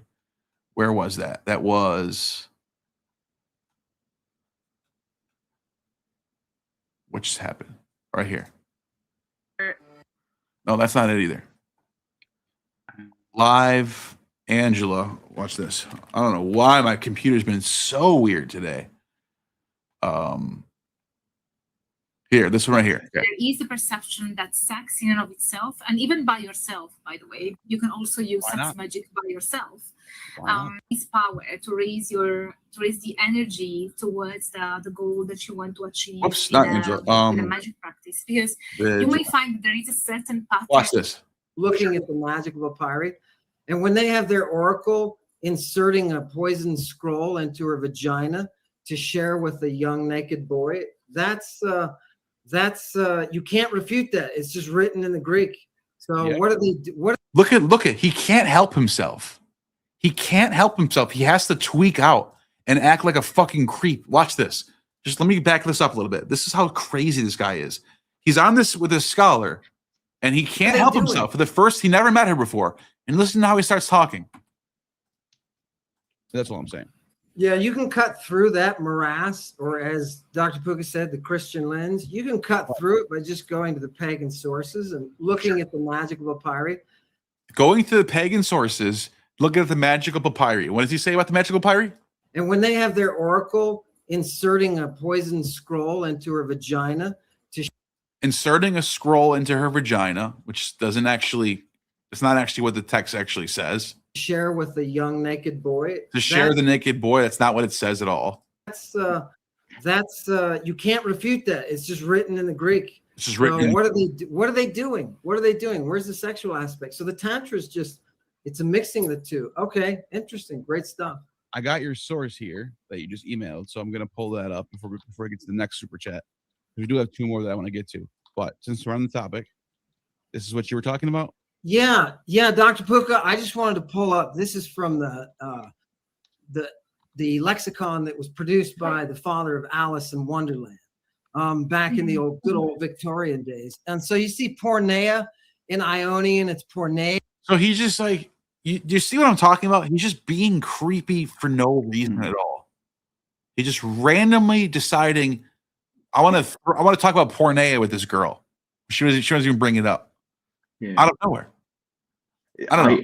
I did have one more point. I don't know what, like, it was just about the Hebrew, because I think there's something weird that Ammon is talking about that recently, and you've been mentioning it in this live stream as well. I'm still a bit confused about it, like, and I haven't been, just been so busy, but yeah. So there's like the debate between the Hebrew and Ammon's very Greek superiority in the Hebrew's made up. But like, you're a classicist, right? I mean, I'm not a classicist I don't have like a PhD or I mean, okay. But you're like knowledgeable, right? Like I engage in the world of classicism. Yeah. Right. But you're like, you're pretty knowledgeable, right? So sure, yeah. Like they're saying that like Hebrew is an old language, and there are words in it that, that you bring to the debate, but then they always just say like, oh, it was made up. And so like, there's no textual evidence for it or no references to it from any other languages or anything. There's like no evidence, but there is tablets and stuff. Is that the case? There's inscriptions, there's papyrus fragments. We don't have on the Hebrew side full-blown libraries like we do with Greek, and that's because there is no Byzantine Empire for the Hebrews. There is no Rome. There is no like institutional gigantic corporate fucking world for these people. Right. So they don't Yeah. have they can't preserve their shit the same way. Yeah. I think So, they're but that's too every biased other against every other language that exists. Scythian. There's no Scythian libraries. You think Scythian didn't exist? Point to a Scythian text.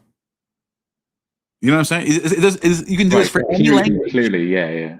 Any language you want. I could go point. Oh, show me a Scythian epic. Show me a Scythian. What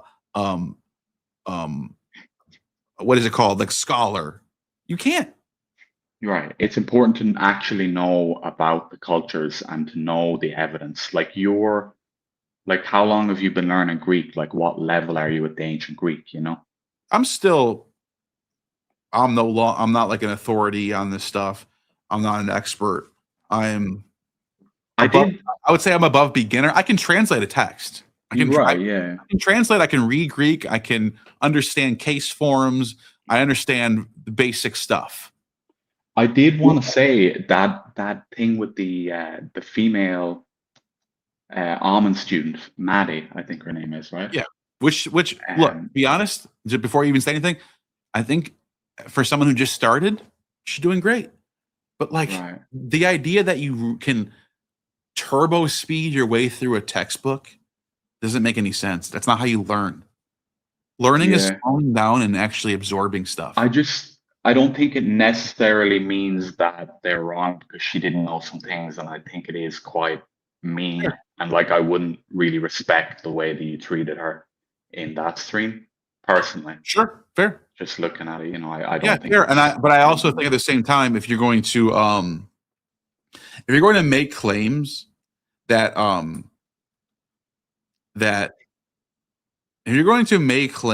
people are that there's an entire institutions of people are wrong or hiding stuff, or for example, leading people astray and hiding the truth, or that there's entire institutions trying to defend some sort of narrative, you better have primary sources to back up what you're saying.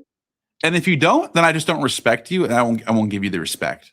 That's true. I think that's a fair point, but I don't think it entitles us. Not entitles us, but I don't think it makes it fair to like call people like weird and drug addicts and retard and stupid and stuff like that. That just seems I agree. I can clean up on that stuff a little bit. And pedophile, you know, it's like just. That was a fair criticism that you just pointed out that I do want to take serious. I do, and I'll just kind of say this is sort of me like justifying my behavior, which is fine, which is probably isn't like gonna do anything for you, but like those same people are telling hundreds of people during live streams that I can't read Greek because I'm not reading the original languages. When the level that you're at is nowhere near, or maybe we're at the same level. I don't know. You're not like light years away from me. So it's like the gaslighting is what made me get into this mode where it was me versus them. I hear you, like, and it makes sense. And I know there's personal history between you guys, like, and I'm not like a really close, you know, like I find it interesting what Ammon's doing. I still don't see anything wrong that he said specifically, like his latest video, he's saying, I'm not a pedophile. Jesus was. I'm not. Like, I don't know. Maybe he's like, again, you have your own opinions, but I think when you have a public audience, there's a responsibility. No, I just want to finish. There's a responsibility to not claim that somebody is a pedophile. Like you said several times in this live stream, convicted pedophile. That's not something you can say publicly about something. If technically as a man to me, like I don't. If an 18 to 21-year-old doesn't make you a pedophile, sure. Definition wise, he'd be more of a, what would be the term? It'd be what's above pies? It'd be I'm not sure, but I don't think it's really. To me, it doesn't make a difference. If you're sexually harassed, 19. We can look at what we read in the live stream. Like there was no sexual. He followed someone arguably one time, which they said under the pressure of investigation.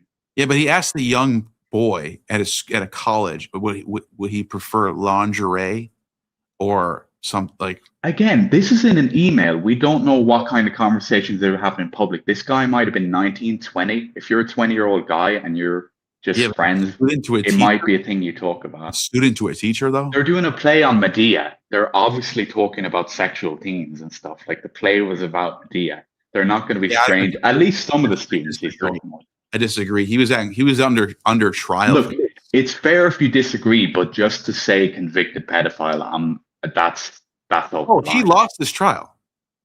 Yeah, but it wasn't a trial for pedophilia. It was a trial for whatever. It was Tell me the name of the trial. For sexual harassment. That was the trial. Yes. That's not pedophilia.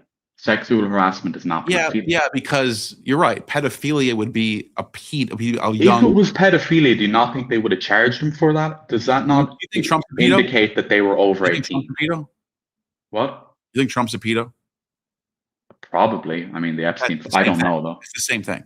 No, because there's letters. There's a signed letter that's so weird.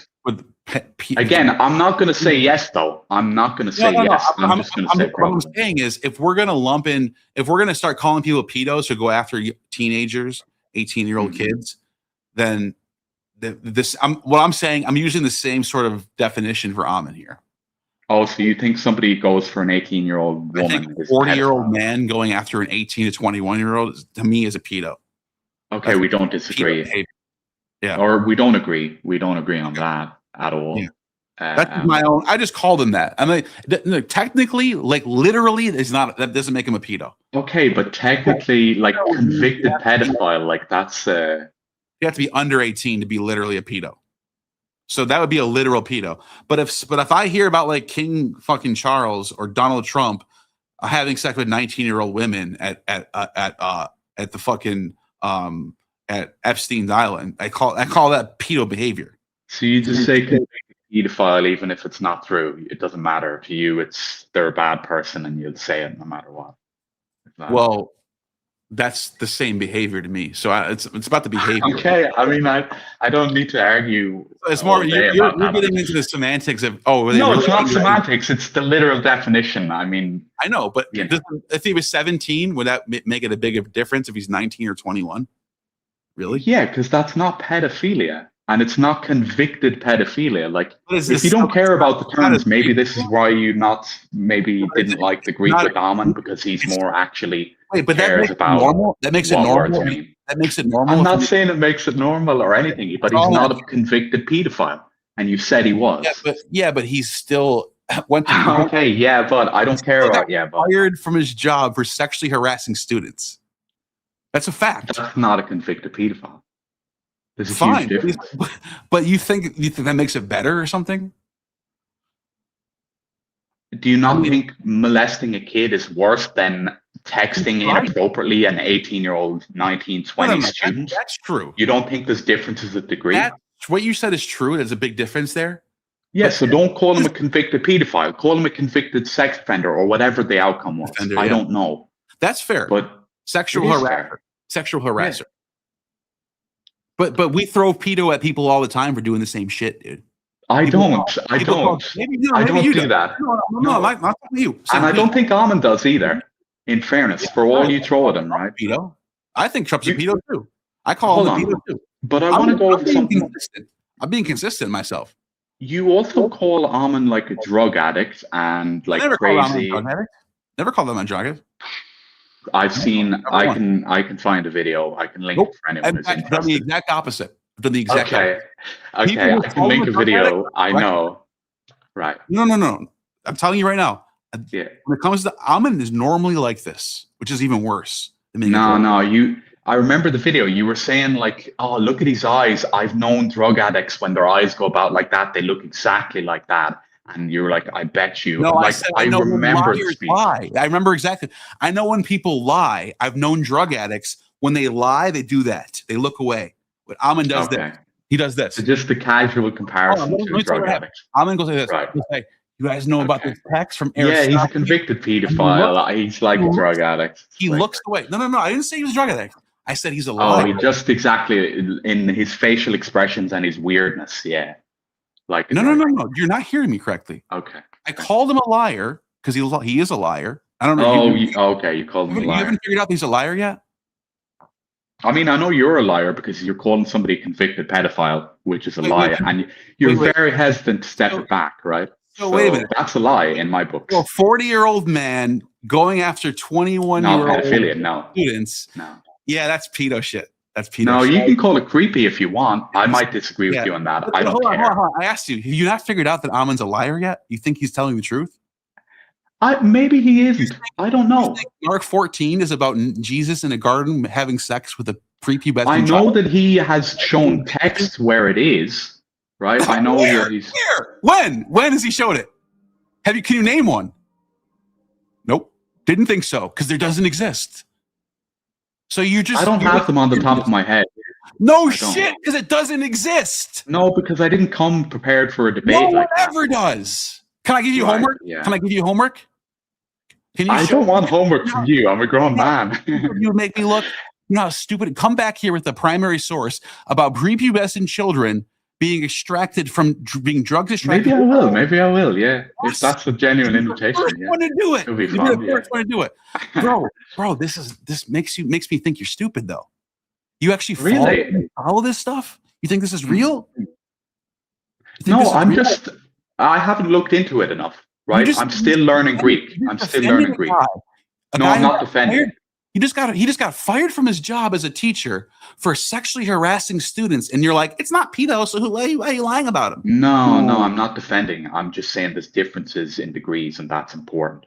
I'm not defending like sending. And I just want to clarify the drug addict thing. I didn't call him a drug addict. I said I've known drug addicts. Okay, I accept that. Yeah, okay, fair enough. All right. And anything else you want to say? I appreciate you being cordial about all this stuff. This is the type of caller I really prefer. Someone who disagrees and who can be cordial about stuff. It's not easy because I was a bit upset. Like I would say about the thing with Madalena as well. It's like, just raising your voice. Tell her to stop lying. Tell her to stop lying about me. Dude, look, that's a disagreement. You think she's lying. She thinks you're lying. I'm gonna call her out. Come on, dude. That's not when I asked when you're leading a cult of people, we can use the old term or a new term, cult, whatever you want to call whatever it. you want. When you're leading a cult of people and you're telling them that the ancient sources say this, and you make up all this random stuff, and then I say, can you give me one source? And you can't? That's a lie. You're lying. It's just a lie. It's pure. Not when they're like a beginner learner of Greek. I don't think that's no. Too bad. When you've been given the title of High Priestess of Lady Babylon movement, and then you start lying about sources because you heard Ammon. Wait, you gave her High Priestess of Lady Babylon. That's Lady Babylon. That's what she's called, the High Priestess of Lady Babylon. That's her title. She came on here. She told me I'm going to represent Lady Babylon. I am the High Priestess of Lady Babylon. I'm representing all of Lady Babylon. Okay. So when I said, give me a primary source for anything related to extracting drugs from prepubescent children for burning purple, and she says, it's everywhere. No, but look, was she prepared for that debate? Was she prepared for that debate with the sources? I don't care. Dude, come on. Dude, no, you're being ridiculous. You're not being reasonable there. No. She just started learning the Greek, and you expect her to, I know that thing. I have the source right here. When she wasn't prepared for debate. If you asked me for a primary source for any of the videos I've ever made, I can pull them up right now. Yeah, you can, because you have them ready. You've been into it for a long time. Mark, how long has she been learning? Mark, I even said to her, hold on a second. Okay, Mark, I even said to her, okay, fine, maybe you don't have them right now. I'll give you a homework assignment within the next 24, 36 month, please. And I even touched back with her a few days later, asking if the sources, if she found them. She never has, dude. They don't exist. Wake up, Mark. Wake up. They don't exist. You're following fake shit. I'll learn Greek better, and I'll figure out if they exist, but I'm not going to take anyone's word for it. Wake up, Mark. You don't need to talk to me like that. I'm not going to take Ammon's word for it. I'm not trying going to to wake take you your up. word for it. All right, you don't listen. need to. Let's do You this don't right need now. to. It is It is June 18th at 2026 at 1:56 a.m. on Eastern Time. Mark, I'm giving you an assignment. You have 30 days. 30 days. No, I don't agree to a deadline. I don't know if I'm busy. Fine, Like you I have a year. full-time job. You I have a don't know year. if I want to. You have a year. You have a year. Okay, that's fair enough. Yeah, a year. To come back and give me one primary source where a prepubescent child's being extracted for a burning purple ritual. 1 year.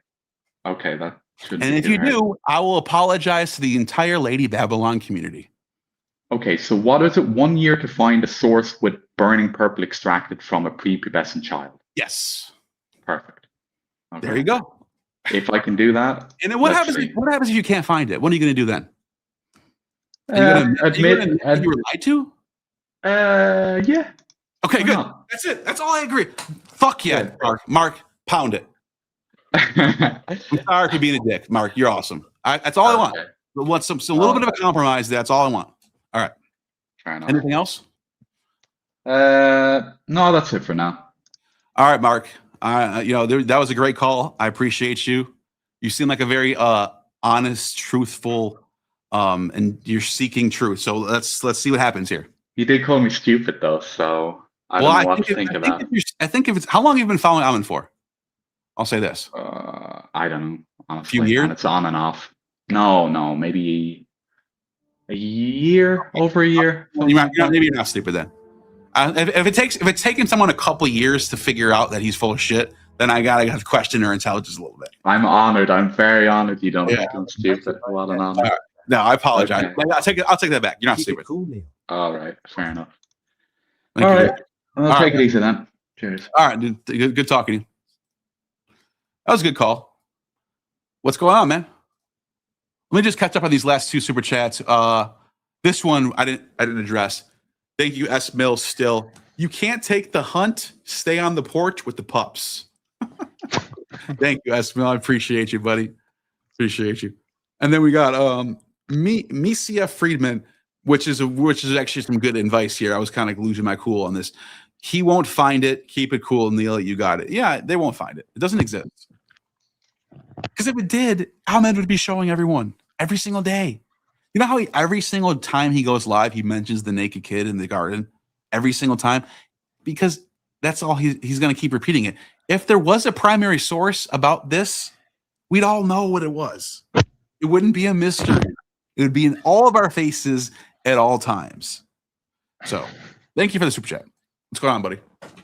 Well, I got to agree with the guy that was just on here. I mean, he's not a pedo. I mean, yeah, I think he's not a pedo, but is it not creepy, weird behavior? Yeah, it's creepy. You could call him a groomer, maybe. Yeah, I kind of worry. Wonder about that with like Maddie, right? Like, is he like grooming? Yeah. Maddie looks like she's being groomed. That's what it looks like. 1,000,000,000,000%. Without it fucking out of my mind, Maddie's being groomed for some weird shit. Right. Okay. He's gonna meet up with her one day, and she's gonna find out. Yeah. I almost know for a fact that's going on. But yeah, because I believe this. I'm not. This is not defamation. I believe this. You know what I mean?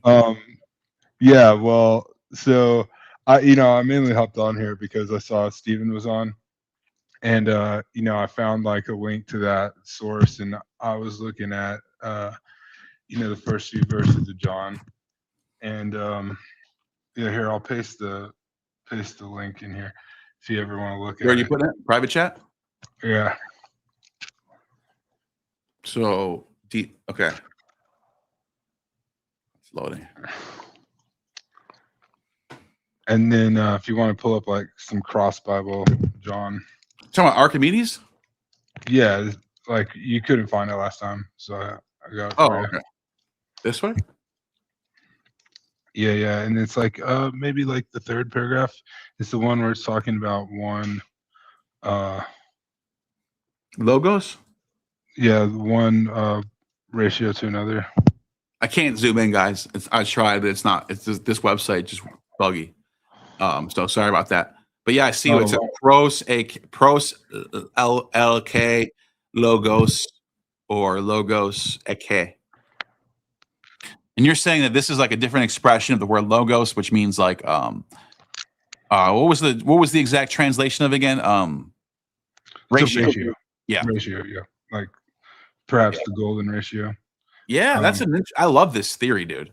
That So, what if John was actually thinking in terms of mathematical, the logos of God being some sort of mathematical divine ratio, which is what we find in nature. This to me is not out of the question. This to me is actually, I think you're looking at something interesting here. Well, speaking of Ammon, we're both Unit 4 dropouts. Yeah, is that what you stopped too? No, but he did the same thing. He was just like, Thank you. He's like, I've got big opportunities ahead. I gotta abandon you guys. At Unit 4? No, something he made it seem like it was like a chance to like do a Medea play or something. I have no idea what it was for. So I'll tell you what happened with me. We were going through the units, and then something happened where he couldn't teach anymore. So I had to break from him for a while. And then we started over. Unit 1 started on Unit 1 again. So this is like a whole year where I'm going back to Unit 1, and I whizzed through that because I already knew it. Went to Unit 2, Unit 3, and then I got to Unit 4 for the first time, my second time. The first time I think we did 1 through 3. The second time I got to Unit 4. Then the Danny Jones episode dropped. He blew up, got 1 million views in a week. Blew up. His whole life changed. And then he says, Neil, no, first he stopped showing up. He kept canceling, pushing back. Yeah, he did that. Yeah. He tried charging me on the days where he canceled multiple times. He was charging me. And don't get like I ended up hey bro, you just charged me. You just canceled, but you still charged me. Oh, I'll get you free next time, which did happen. I'm not gonna lie. He ended up giving me a free the next time. But I was almost wondering if he was trying to get one over on me. Maybe not. Maybe I'm not gonna say he did. Anyways, I got my money back. Then he kept being tardy. He kept saying he couldn't come. Eventually he says, oh, by the way, the reason why we can't do one-on-ones anymore is because I'm doing a 10-person class now. So you're on my list. And he's like, I'm like, really? On Unit 4 or all the time? No, we're starting over. I go, I'm not starting over a third time, dude. Come on. That's pretty messed up. This is stupid. And then he wanted me to pay $40 an hour. And Yeah, so that's he only charged us 20. I didn't flunk out. That's bullshit. If anyone thinks I flunked out, they're an idiot. He's just lying about that. I didn't flunk out. I dropped out. But it was also because he just, like you said, he just kind of stopped showing up. Yeah, he was not good with attendance, that's for sure. You know what he would do? You know what I noticed? I'll tell you what I noticed.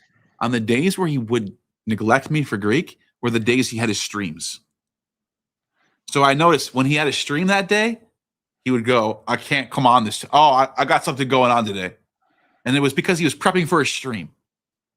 So it was like he got so wrapped up in his channel, which I helped him start, by the way, this is my fault. I'm the one who told him to start a channel. I'm the one who promoted his channel to my audience, and it blew up. And it's fine. I don't care about that. I'm glad that he's got a community. I'm glad that he has a life now. I'm not taking that from him. But to lie about me and say I flunked out of Unit 4 because I couldn't handle it is just bullshit. You're just lying. Just straight up a liar. Like the last caller I don't think he understands how bad Ammon is a liar. That's why I get like this. That's why I'm so like harsh on these people, because I know for a fact he's a liar. Only me and him know if what he's saying is true or if what I'm saying is true. And I'm telling you objectively what he's saying is false. That I didn't flunk out and that he had to start a 10-person class. And the reason why you know this is true is because he did start a 10-person class. Weren't you in it?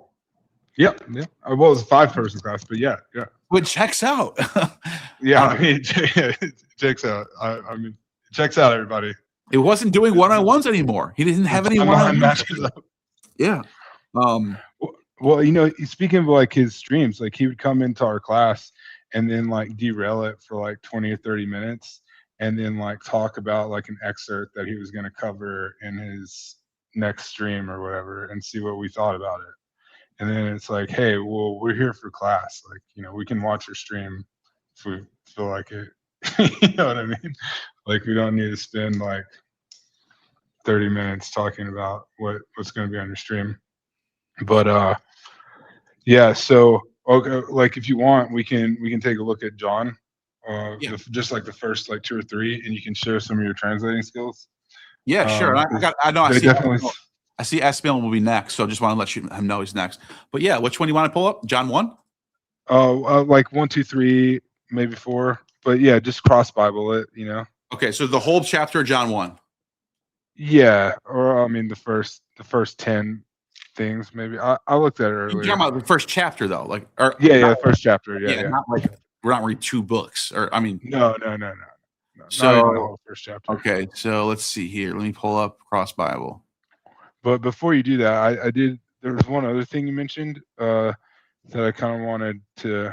I mean, look, you did have the guy come on here last time say some stalkery stuff. So like, you know, feel free to pass on the question. But when you were bringing up like that Ammon thought you were like talking with Danny Jones, and yeah, like, that never happened. I haven't talked to him in 6 months. Well, okay, yeah, but what I'm gonna say is like, when I was in that Greek class, and you had just moved from down to where you are now, and damn, you have the timeline worked out pretty well in your head, don't you? Well, I was like 2 years ago. I was there. Yeah, I mean, about 2 years ago, I moved here. Yeah, just about. And then, so yeah. Anyway, like Snappy, because you mentioned Snappy, so I'll bring up Snappy. But Snappy, I think, was the one like saying it and telling people. But he was like, "Oh yeah, like Neil moved down and he lives with Danny Jones and Derek now." And it made it sound like, it made it sound like you guys all live in the street. No, we just all live in Florida. Yeah, but it made it seem like you were like either in the same building or like literally neighbors. Danny Jones has never gotten along with Derek for some reason. I don't know. I actually don't know why. I don't know why. That two never. They never. Me and Danny hung out. We've done things. We've hung out. We've been to dinner, fishing. Yeah, we've hung out. We've done things. Me and Georgiani hung out with Danny, but I haven't talked to him in 6 months. Yeah, but it's not like you're just neighbor. No, actually, we live about an hour away, 45. Okay, all right. I don't know where that came from, but Snappy was telling everybody. No, we're not like down the street from each other. No, Florida's not that small. It's like Neil moved in with Danny. I could get to him quickly in a car ride. It's not like I can just walk to him or something. All right. Yeah. So maybe if they all think that maybe that's why they think you're talking to them. No, because they're neighbors. Danny stopped talking to me a long time ago, probably over Ammon. Probably, I don't know. I have no idea. Who knows, but I haven't talked to him. No. All right. Well, yeah. Let's do some texts. Which one are you looking at? This is it right here, right? Well, yeah. I mean, the first one is the one that looks like it's doing the ratio thing. Yeah, anarche and logos, kaio logos, and pros. So you got your pros, you got your logos. That's an interesting. That's a very interesting thing you're pointing out here. The language kind of matches what you find in Archimedes. You know what I mean? Yeah. And then so the actually number 2 is okay. So you got your gun. You got your pros again. Yeah, well, so the version you have pulled up right here says the same, but I think a lot of other translations say like he, right, instead of saying the same. So, but otos or utos or whatever, right? That means more like this. It's not like a he, right? Yeah. So that's why I'm thinking that this may be the ratio, you know, it's talking more about the ratio. And these translations are weird, you know, they're like the same was in the beginning. Like that's not even that's like sentence doesn't even make sense in English. The hutos is basically saying this. And it's translated as the same, but it's basically saying like this thing right here that I'm discussing this thing, like it means like this one or that one, or in this case, this same was in the beginning. Like basically, that's what the same means, hutos, and it's saying this thing right here, hutos. That's what. And so the pros is basically what the pros is doing is it's governing the accusative case. So it's called a preposition. It governs the accusative. The accusative is this case right here, ton theon. So ton theon is the accusative. That's the accusative case of with God, and that means like accusative is like the direct object. Subject, yeah. Subject object, yeah. So this would be pros would be saying like, for example, it'd be like, how do I describe that? Toward. It's a directional thing. You understand what I'm saying? So it's saying this right here, all this thing we just discussed, and then the next verse, hutos, by saying this thing, pros, pointing towards, was in the beginning with God. And that's where the arche word shows up. Anarche, in the beginning. So it's saying hutos, and then it says, was in the beginning, pros, pointing towards the accusative form God. That makes sense? No, that all makes sense. But what doesn't make sense is like the English of the first two. Or, yes, like... this is actually very. This is so. Every scholar I've ever talked to hates the translations of John 1, and they all have their own versions of what they want it to be. In fact, some of them think, for example, I'll tell you what, theon right here, tone theon has. You see how it's got the definite article tone, which means the. Yeah, right? just like the one below it. It's like literally pros. But right here it doesn't. But right here it doesn't. So what? So people have pointed out and saying, wait a minute, that doesn't mean God. That means divine. Without that tone right there, you're not talking about a proper noun anymore. Hold on a second. You get the super chat. Ammon says Ammon is a liar. Yes, Ammon is pseudos and he's a liar. Thank you for that super chat. I couldn't agree more. Now, so this is an interesting passage right here because it says Kai and Theos and the logo and the word was the word right here, and the word was it's just in the back. It just says it backwards. That's how Greek is, and the word was Theos, but it doesn't say. And the word was ho Theos. It would say ho Theos. That would be the proper way to say, and the word was God. It would say kai ho Theos hein o logos, but it doesn't say that. So the author wasn't trying to say the word is actually God. He's saying the word is divine, or right. So it could say it's like a divine ratio, or in this case, right? I'm trying to help you out here. Yeah, yeah, right. Yeah. All right, there you go. Cool. So and then in number 3, so okay, this is okay. So we're looking at American Standard Version, but that's anyway. The point is like number 2 in a lot of them, it drops a he there instead of the same, and then it continues in number 3, and even in this one, it starts dropping hymns in number 3, and the Haltau is definitely. I say autoy because it's got the dative. Oh, I'm talking about number 3. Oh, you're talking about 3? Yeah. Oh, right here. Autoy. Yeah. So that does mean him or he or whatever a lot of times. Yeah. But it can also mean it. Yeah. So it can. It doesn't. The only problem is it's the subject of what we've been speaking about. So you can't just you have to keep the context the same. So when it says to, you're saying who is it of? It's saying of who. That's the genitive. Well, it could be of the ratio. Yeah. Right? Yeah.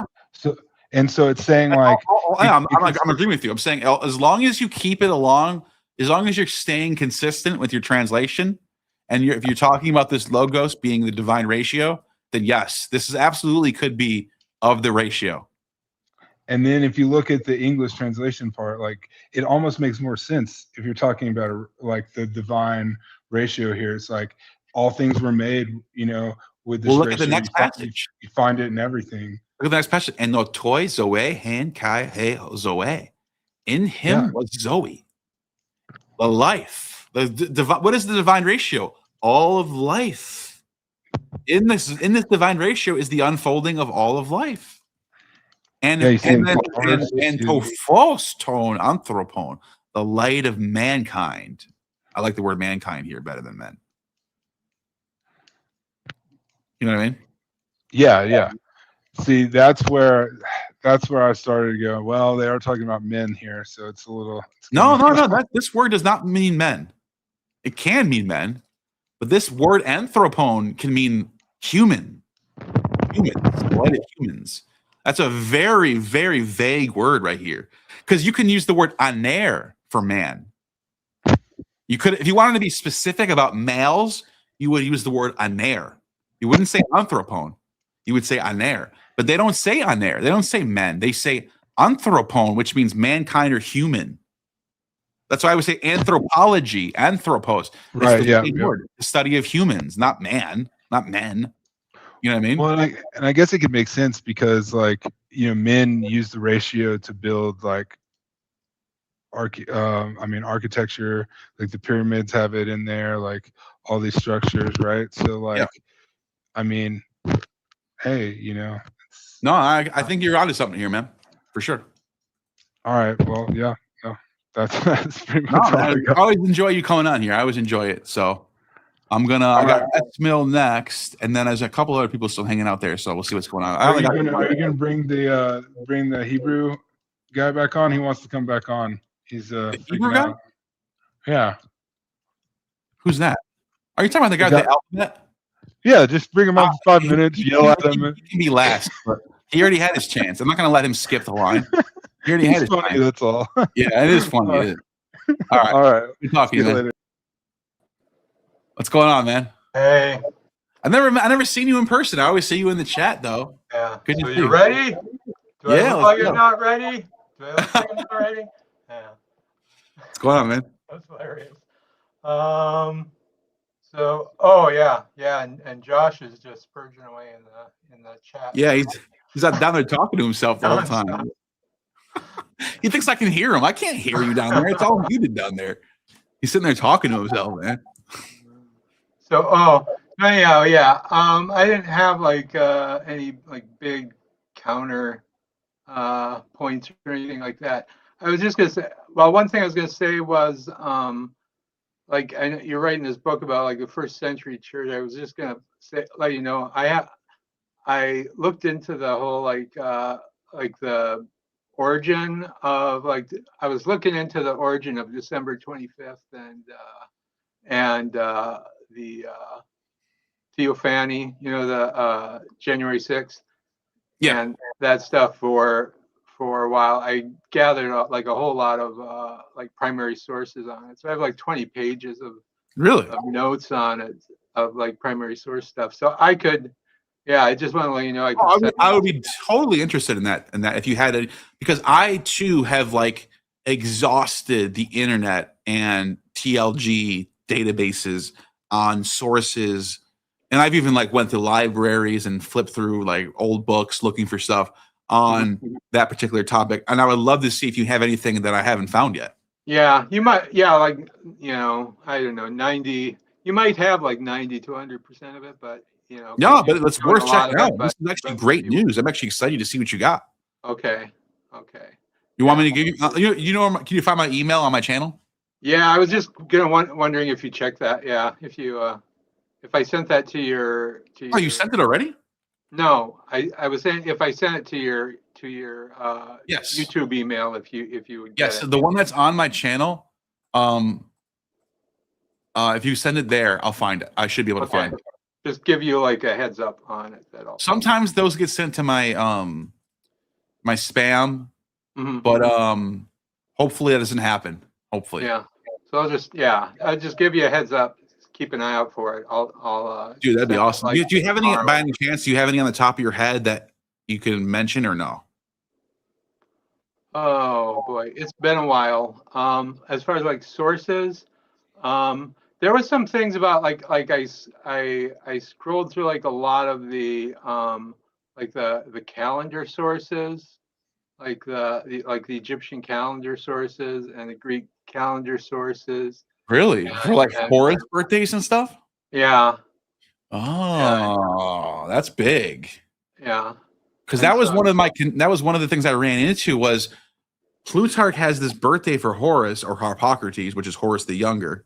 There's Right. two Horuses, and Right. his younger birthday is on December 25th. And then he said, and then the scholars that I've talked to are saying, yeah, that's true, but it doesn't seem to line up with ancient Egyptian sources. And I'm wondering if you found anything on that. Maybe you have. Oh yeah. Well, that what was it. That is his name, like J.T. Schwartz or something like that. Said something like that. Yeah, I didn't really.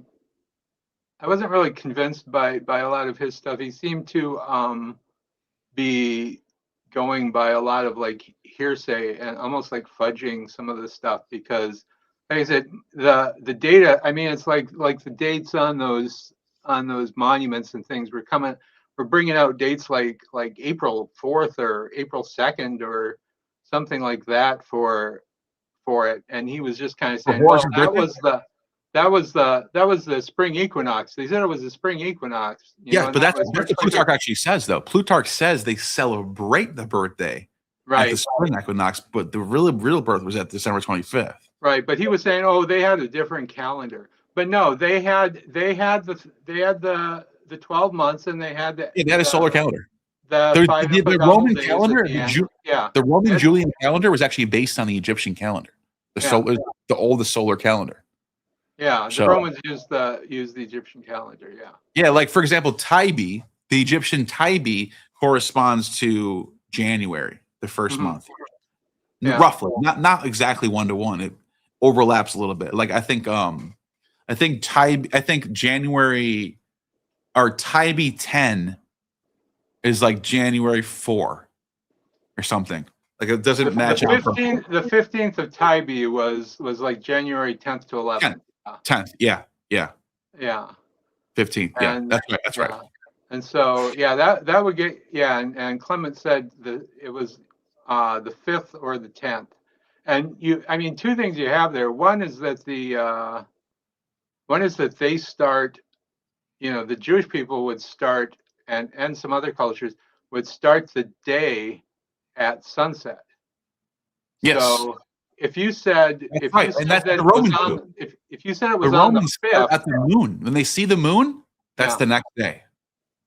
And that's why they have So if they start celebrating on the 5th, that would actually be the 6th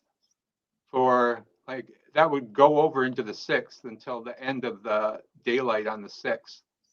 That's why the calends and the and what was the one the 5th of the month? What do they call it?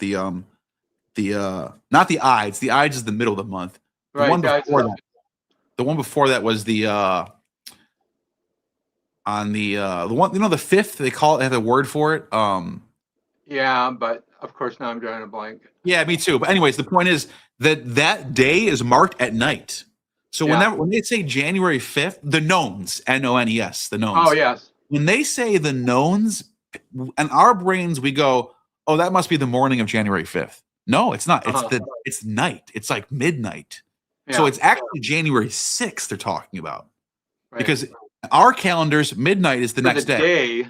The daylight of January 6th. Yes, so if something exactly. That's my audience knows. The nones of January on a Roman calendar, it technically means January 5th, but it actually on our calendars means January 6th because the nones is talking about the moon. So it's actually midnight, January 6th. Isn't that weird? It's like a weird thing to think about. Yeah, because they would always say that it starts on the 5th, but it wouldn't really be celebrated Until the 6th. civilly until the 6th, because that's when it's daylight. People aren't going to be Yeah. out.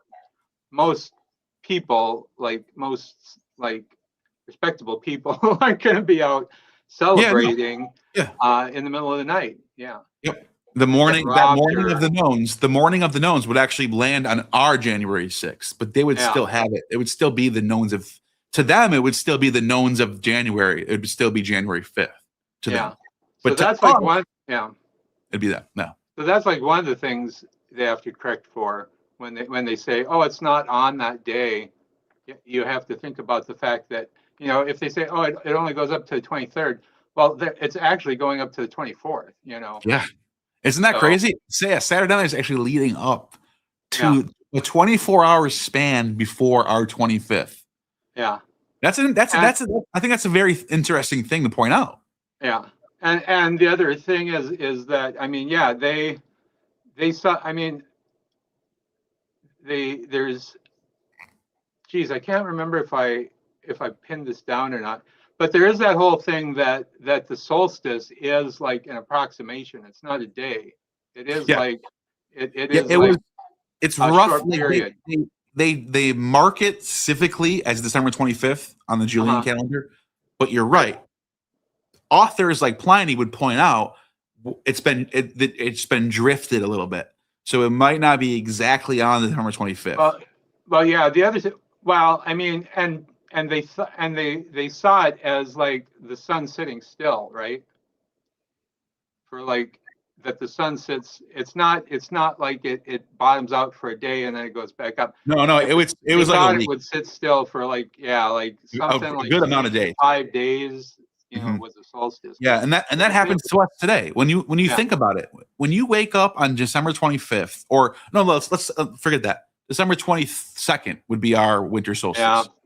When you look at the sun in the sky during that day, can you tell the difference between the day before or the day after? Right. How much sunlight you have? No. It looks very similar. It's They like couldn't tell 6 minutes difference. Yeah. You would have to be really paying attention to every single movement of the sun the whole day. You'd have to have someone sitting there paying attention all day long. Mm-hmm. The only times you can notice is on the equinoxes. The solstices you can't notice. Yeah. The solstices you either have a lot of sunlight or a lot of nighttime. Mm-hmm. The equinoxes you can see. 12 hours, boom, boom, boom. You can tell. You can't fake it. You can't not know when an equinox is, but you cannot know when a solstice is. You might not know. You might be a day or two off. Yeah. That's So they often talk about, like the beginning of the solstice and the end of the solstice. That it was a period. It was considered a period. It was considered, and Epiphanius says it's a 12-day period. Yeah. He calls it the 12 days of the Epiphany.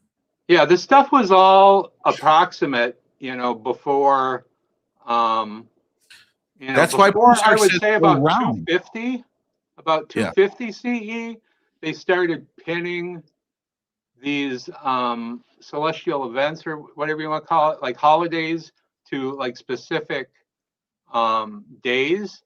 But that's why they would say that it's around the eighth calends. Yeah. Around the eighth of calends. Because he's saying it's around this time, because he doesn't know exactly what day it's going to be. And that doesn't mean it's not on the calendar date. It doesn't mean you can discard the calendar date. It just means he's not trying to be exact. Right. Yeah. Because they're talking about the celestial event. They're not talking about the day on the calendar. They don't really care about the day on the calendar. That's just like a practical thing for everybody to get together on the same day. Absolutely. But when they talk about, that it happens around, Perry, about the 8th of calends, 8th day before calends, they're talking about, this is around that day on the calendar, but it's when this, event occurs in the sky. What is it? The Pleiades, and one of the stars, intersect. Oh, later, Gator. Hold on 1 second. I'm listening, but I'm just fixing my thing real quick. Keep going. Okay.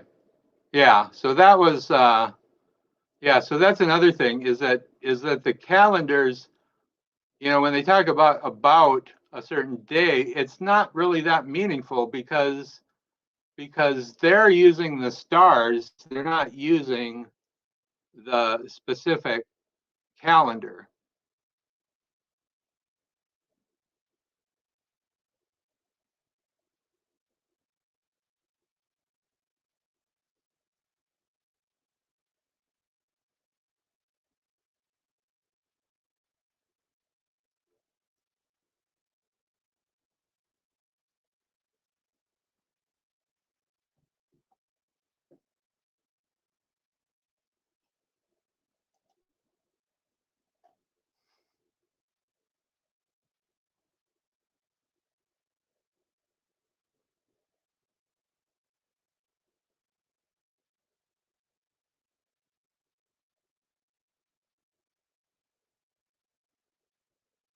Okay. Can you hear me now?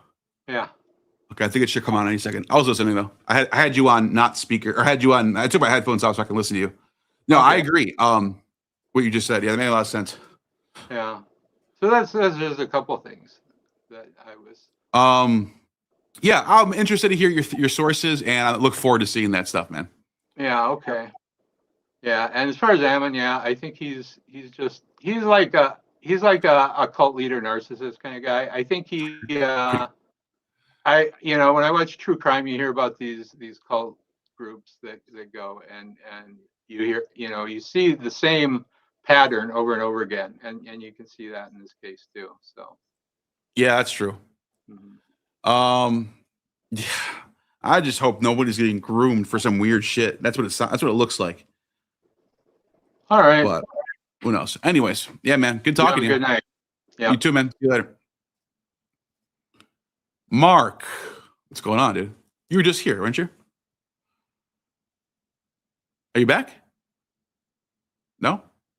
Are you're just still watching through this? My bad. Maybe you just were still okay. Maybe he was just watching. Anyways, I'm gonna leave soon. But I'm gonna let Josh jump on for 1 second. Maybe he's still tweaking about this calendar thing. Let's see what he wants. What's up, Josh? Hey, what's going on, Neil? What's going on? I just wanted to slow down and like talk. Like I feel like every time we've talked, it's just been like not good. So I'm trying to just slow down. Okay, fair enough. I got a couple. I got like 5 more minutes. What do you got? What's on your mind? Well, like you like Plutarch, right? So in Moralia, in Book 9, there's a paragraph where Plutarch actually agrees with me because this guy asks him about like if ox is the origin of that letter. And he's like, no, actually, it's called that because alpha is the easiest sound to pronounce with your mouth. And if you just read this passage, it kind of explains that. But it further goes to show, and it goes on to say that Egyptian letters are vowelless and inarticulate. And so so we know that the vowels that are inserted within Egyptian words are reconstructions of the hieroglyphs. So like Pharaoh wasn't actually pronounced Pharaoh, is pronounced like with consonants, so like PHR, or like writing was pronounced KTB. Yeah, I agree with you on that. The only thing I'm trying to say, the only thing I'm trying to tell you, and I think we're maybe we are talking past each other, is the word aleph means something in Phoenician. So does the word bet, means house. So does the word, you know, they all mean I think they're mnemonics. Like, I don't think they don't mean anything in those languages. I just think that modern scholars applied those names for those letters to those abjads. Like, when they found those abjads, they were like, oh, fuck, we don't know what to call these. But the Greeks already have a system of letters. So in the 18th century, they found words and started applying them to those letters as mnemonics. And that was my whole point. But the reason that's important is because it gives more credence to the things that like Diodorus Siculus said about like Cadmus and other things. I mean, it really does like give a different perspective on some of that stuff, and that's the whole reason I pointed it out. And also, you were asking about text with like verse is that? Do you have that on your head? In the Hans-Dieter Bet PGM, there's a ton of rituals involving youths. I mean, even in the English translation, in the Yeah, but Mithras they use the liturgy, word it's got it. paidion for child. They don't use the word neoniskos for child. They use the word paidion. Yeah, but they also use neoniskos in the For, text too. for use. I've read for it. like- I've seen neoniskos and paidius. They use multiple. yeah, but they're words not for when children. they're using the word neoniskos. They're not talking about a prepubescent child in there. They're talking about an uncorrupted youth. That's what it says, I and don't not think only so. that, but it says Helios. I mean, you can look at the text in English, but I've If also it, looked at it it. uses the in word the original uncorrupted. Greek Is as it well. saying it's uncorrupted, or is it just are you just defining neoniskos as that? No, it says it has to be a uncorrupted youth, like a virgin Yeah, youth. okay. Basically. So if like it specifies uncorrupt, someone who hasn't it had uses- sex. So it can't be an old. yeah. It can't be like someone that's above adolescence. It's talking about someone who's a virgin, a virgin boy, an uncorrupted youth, is what it says in the PGM, and you can see that in the English. Of Yeah, how but they I use think that, I think but they you use the don't word have to narakion for that. I don't think they use the word neoniskos for that. If you look at the PDF for bets, you can read that. Like, Yeah, I have it's in I there. have that here. I have the whole. I have a physical copy of it over here. Okay, too. well, there's another one in there that there's a okay. I could pull up a couple in there. I think there's one in there that literally talks about fuck. It That's- literally involves a boy, and it's like 2 lines. It's like 3 lines in there, and it's talking about a boy, and they're like, he's like, oh, there's just so much in there. I mean, in the PGM, I know there's a whole also bunch this in here. But you know what it never says ritual. though? It never says extracting. Look at the table of contents. Go to the one that's talking about Solomon. Solomon? Yeah, there's a Solomonic spell in there, and it literally has got like he's Charm of Solomon? smacking his ass cheeks. Yeah, Yeah. check this out. Yep. Scroll down. Read the bottom. The awakening. The man or boy, as it follows, stand away from the boy or man, palms spread on your buttocks, and your feet together on the ground. Recite the following, often until he is moved either toward the right or toward the left. Amun Ei, Abriath, and then a Well, dog. don't worry about reading that. But if you do control find, just look up youth or boy in there and just see what you find, because there's a lot in there. Like, yeah, just but do you know control how find and do uncorrupted youth. You're gonna find exactly what I'm saying verbatim. There So it is. here we go. Those are carried by an uncorrupted, but here we go. That word 47. Let's see what it says. And if you look at the Greek, it's using like pious and neoniskos. Pious. That's what I just said to you. I just said to you 2 minutes ago. It doesn't use the word neoniskos here. It uses the word pies. Yeah, but you're not looking at the Greek text. In the actual Greek text, it's using that. No, it uses the word pies here. It does. I've seen it before. Well, if you scroll down, it talks about Helios taking the form of a youth as a neoniskos as well.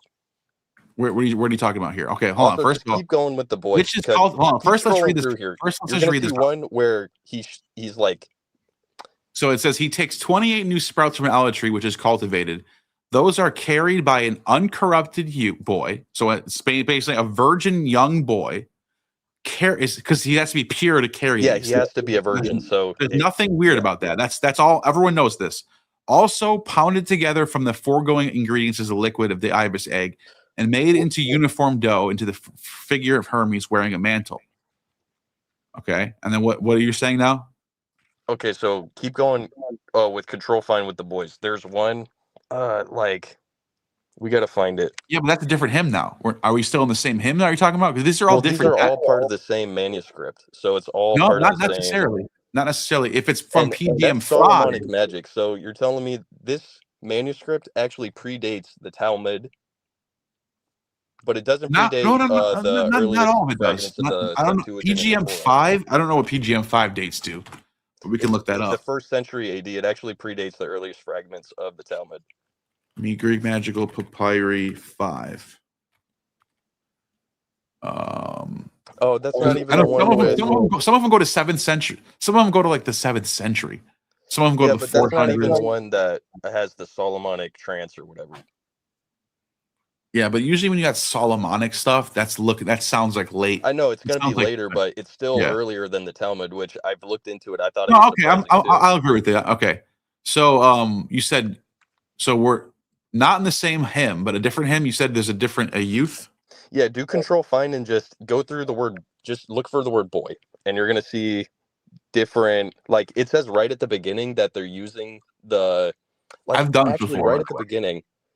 Yeah, divination by means of boy. Literally in the footnotes, it's saying that you have to use a boy in this divination ritual. No, I already know. Everyone, I mean, this is well established. This isn't like a secret. Okay, but then they're also putting all this pre-Christian But there's stuff no like, in the there's no text like, as there's no well. like So raping that them. suggests that the There's tradition no like, is also integrated with yeah, early but there's Judaism. no like raping them and taking drugs from their ejaculates. That's not in here. You know what I mean? Okay, but like, just because there's a boy in the text doesn't mean you have to read into it that much. I know, but so Jesus was a Jew, right? So he would have been exposed to texts like this, or at least traditions similar. No. I'm fine. Look, I've actually said this before. And do you know who Mithridates was? Which the one? one who invented the Mithridatic antidote? Yeah, because Mithridates that's what is Galen is getting his theriac from. Andromachus is the one improving. I know. I know he's a total. And so he was a guy. king. There's a whole line of Mithridatic Yeah, kings. you know who he's the king of, right? Yeah, Pontus. Yeah. But hold on a second. What I'm saying is, to go back. Wait, what was I just saying? I just lost my train of thought. I was saying, the naked garden scene, the kid that runs away and his sindone falls off. I've always said that I'm not completely closed off to the idea that it might be a reference to some sort of initiation ritual, i.e., Greek magical papyri reference, something adjacent. But just because it's doing that doesn't mean it's like some rape scene. That's all I'm trying to tell my people. My question is, like, when Jesus is asking people to be like little children before they come up to him anyways, and I'm just saying that I don't want to just make conjectures, but regardless of if you think he was 14, 18, whatever you think, he's caught with a male who's wearing nothing but a thong, basically. And that's not a thong. They're literally tackling them. And they use the word arrest. They're literally arresting these guys. So Jesus is getting arrested. Can cover your whole body.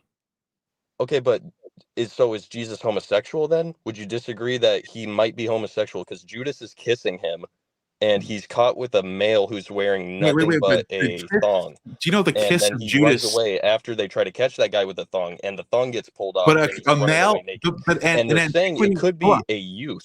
Slow down. This is just you're gish galloping. When Judas kisses Jesus, that doesn't make it homosexual. Well, right. The reason he betrays Jesus is because Jesus used all that nard and drugs. He's using nard. Nard is an oil in a bunch of theriacs of Galen. Yeah, but that's so nard by itself. Suggested that he's using nard in his own theriac that he was preparing. And Judas is saying it's really expensive. We should be using it for the poor. And where's so he betrays Jesus. Where is the theriac being mentioned? Nard by itself is not theriac. Yeah, it's an ingredient to the theriac. So you can't say it's theriac then. Yeah, but myrrh, frankincense, and nard are all ingredients in the theriac. Those are the most common oils in almost every single drug manual. Jesus loved Mary Magdalene. You have to use those. Emoji. Yeah, but you need that. You need those ingredients for the theriac to begin with. So, like, I'm not. But you can't just say because there's. Not saying that. Well, if you think about what John says in Revelation, he's like, "Oh, the theria will come from the sea." He's talking about the ingredients for the theriac. He's saying the theriac will eventually come out of the sea, maybe when the ingredients are rediscovered. Like, what verse are you talking about? What verse are you talking about?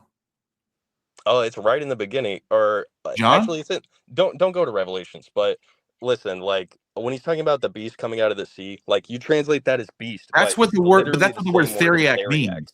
The word theriac is not.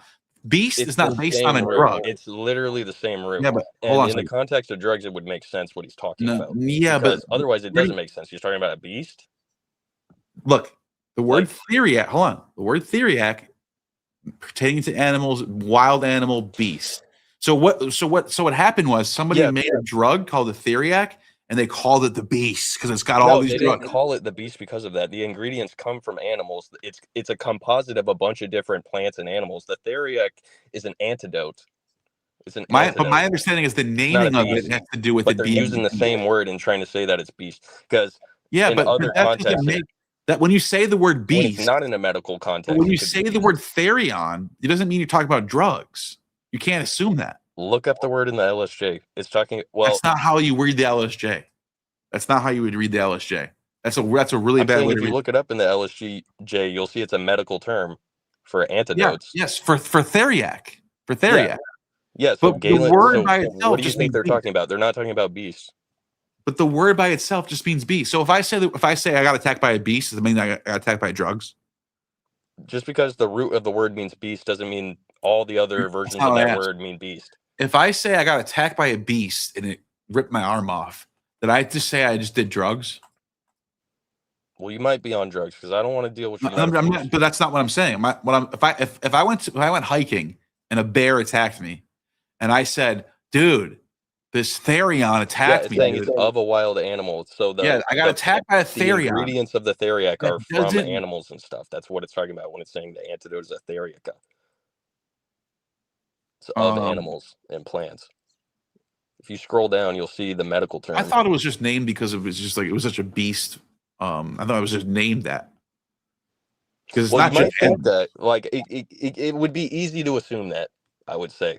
Yeah, but what I'm saying, my point. I'm not even talking about the name. I'm saying if I said to you, the name, the beast, like Revelation says, the beast will come out of the water.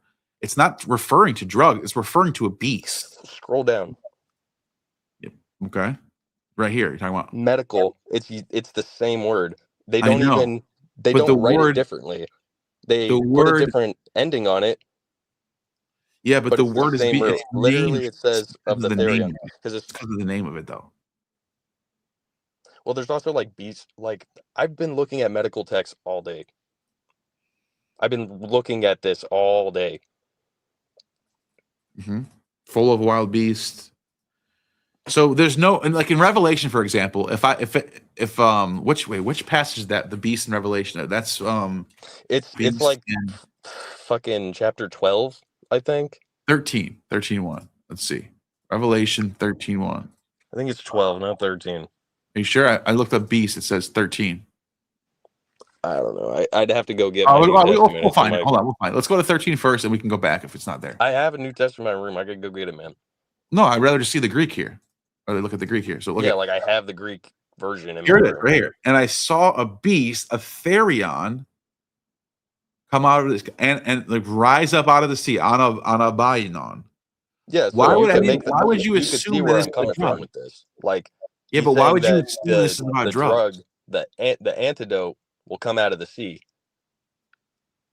You could say it's a Therion. beast. You could say it's a beast, but that's like literally the modern. Yeah, but what if that's the been author? the interpretation for the last 500 years? So what about Daniel? Is that about drugs too?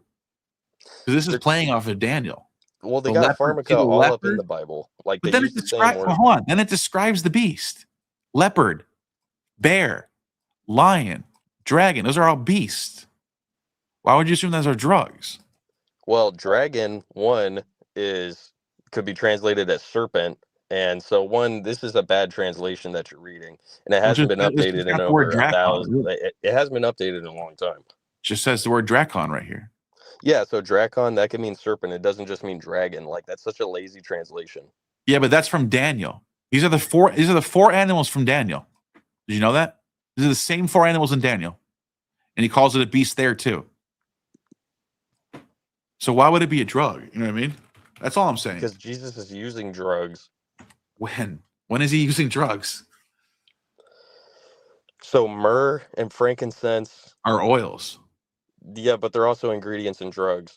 Yeah, but And those are just Galen oils by themselves. frequently cites myrrh and frankincense and nard as all They don't do spikenard anything. specifically as ingredients in theriacs. They don't actually do anything though. They're just oils. Maybe by themselves, but I Right. mean, like it's a aromatic and Aromatic. That's it's a true. smelling That's thing. true. That's true. You can And light I them don't- up and make I don't an know what incense would out of happen it. if you just consumed the oil. No, if you from make it, if you like- make an incense out of it, it does have some sort of like mind altering properties. It makes you feel in a certain mood. I agree with that. But I just don't think that's enough to say, oh, he's talking about drugs here. Because like the context is very clear. It says, oh, the beast came out of the sea. And I saw the beast, which was like a leopard. He's not Well, literally saying the scene right before he gets arrested. He's with Judas and Mary and what's his name? Something with the L. I think I can't remember his name. And they're all in there, and Judas is like, "Why'd you guys use up all the expensive nard and No. drugs. Yeah. Yeah. So like they just consumed it, or one, they're using it to rub it into the skin and the places where you can absorb the effects. So like your eyes, that's an easy place to rub in and get the effects of drugs. Like you see that with LSD. I mean, even Christing the genitals, like your balls and your dick can absorb drugs when you rub it in with ointments. Yeah, so but it's not like just impossible nard by that that's itself. what's going on. And he also uses the word for feet, which could be a euphemism for his testicles in the text, because that's a known Greek euphemism saying that he's rubbing the feet, or like rubbing the head of someone. Like it's talking about it could sometimes be a euphemism for that. It has been a euphemism for the word. So there's books on this. How to notice when the double entendre is being used. Oftentimes usually it's pretty clear. Like if I said to you, pull out that book from the box, you would go, a box is a box. It's just a regular box. But if I said to you, I was with my chick last night and I licked her box, now you know I used a double entendre. I'm not talking about a regular box. If you look at Genesis 1:1, Uranos and Gaia, they are literally, like Diodorus Siculus says, they were rulers in Byblos, ancient rulers in these cities. Like they were actual, he euhemeristically said they were actual people that ruled some of these places. And so the words themselves that they're using, talking about Uranos and Gaia, they were actual Greek gods that they produced Hyperion and a couple other ones. If you look into the mythology, also Sectuiathon records the same stuff. So if you like Philo and Byblos, if you put those genealogies together, you actually see the euhemeristic view that the Greeks had about different cities that were actually ruled by Greeks in the Near East and other places. Which is why, like Phoenicia, like Cadmus he wasn't born in Phoenicia in the sense like he was a native Phoenician. His lineage, Phoenix and Aragorn, came from the line of Zeus and Io, who migrated. Yeah, but they actually come from Egypt, though. His family. What? Cadmus's family actually came from Egypt.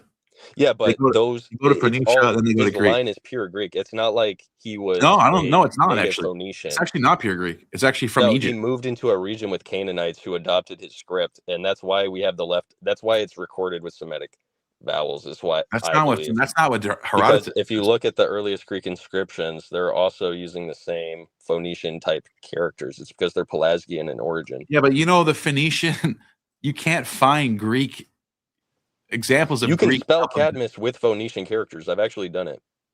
I know that. I'm saying the Phoenicians are using the alphabet way before the Greeks are. Yeah, well, Cadmus lived before the Trojan War, so the actual Scholia actually talks about how additional characters were brought by Palmedes, who taught Homer supposedly. So he actually added a couple letters into the Greek alphabet, and he got those from the Phoenician. Like they were using Phoenician characters during the Trojan War to record things, whether we know it or not. That's what the Scholia actually records. And so the Phoenician characters, they actually already have a tradition about where they come from, and they're Pelasgian in origin. And Cadmus was a Phoenician. They came from Greece. Like Zeus and Io and his whole lineage came from Greece. They didn't start in Phoenicia as in like they were all natives to Phoenicia for thousands of years. That's a misconception. And that's the thing, like when you try to bury that, you miss out on tons of history. And that's why like I'm trying to like just explain this. Herodotus is literally calling Phoenician. It gives like a whole different perspective. Herodotus is literally calling history is actually about, and Yeah, what but is he's literally buried. calling. Like, I think Herodotus is literally calling Cadmus a Phoenician, though. Well, yeah, because Phoenician is a Greek word that means purple, and they're talking about the Murex production that came out of Crete. Like all of the culture that is Phoenician that gets brought to the Punics, who are basically the prototypes for the Jews, and whoever else, like the Proto-Canaanites and whoever that were actually native there when Cadmus showed up there with his script. That's what I think. Why would the Punics be the prototypes of the Jews? They're two different people. Well, they just have a really. similar. But that's like They saying lived in the same Egyptians are areas. Jews. They too. lived in You could- they lived in the Tyre and all the same areas, and they also like if you yeah, look but they have different, at, completely different culture. They have completely different pantheons, different gods, different everything. well, Even their language is a little bit different. well, at the time of Alexandria and the Punics and the like, if you see where let me just try and slow down because it's an interesting thing. The Punics themselves speak a dialect of Phoenician, which means they were descendants of the Canaanite people that I think Cadmus met when he went into that region and brought those letters with him.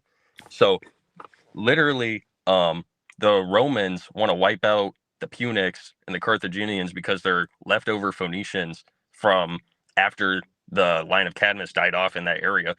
They re-inhabited and took over the area, I think. And that doesn't mean like it didn't happen, like I think a lot of it's buried history that is actually in the books that a lot of people just don't want to hear because they think, oh, the Bible and all this. But literally all the stories of the Bible are recorded in different languages, like the Ugaritic and stuff. The prototype stories for the Bible are all scattered through different texts. So by the time that people are recording it in Greek in the Septuagint, like that's when they're like, oh, let's touch this up and make it nice.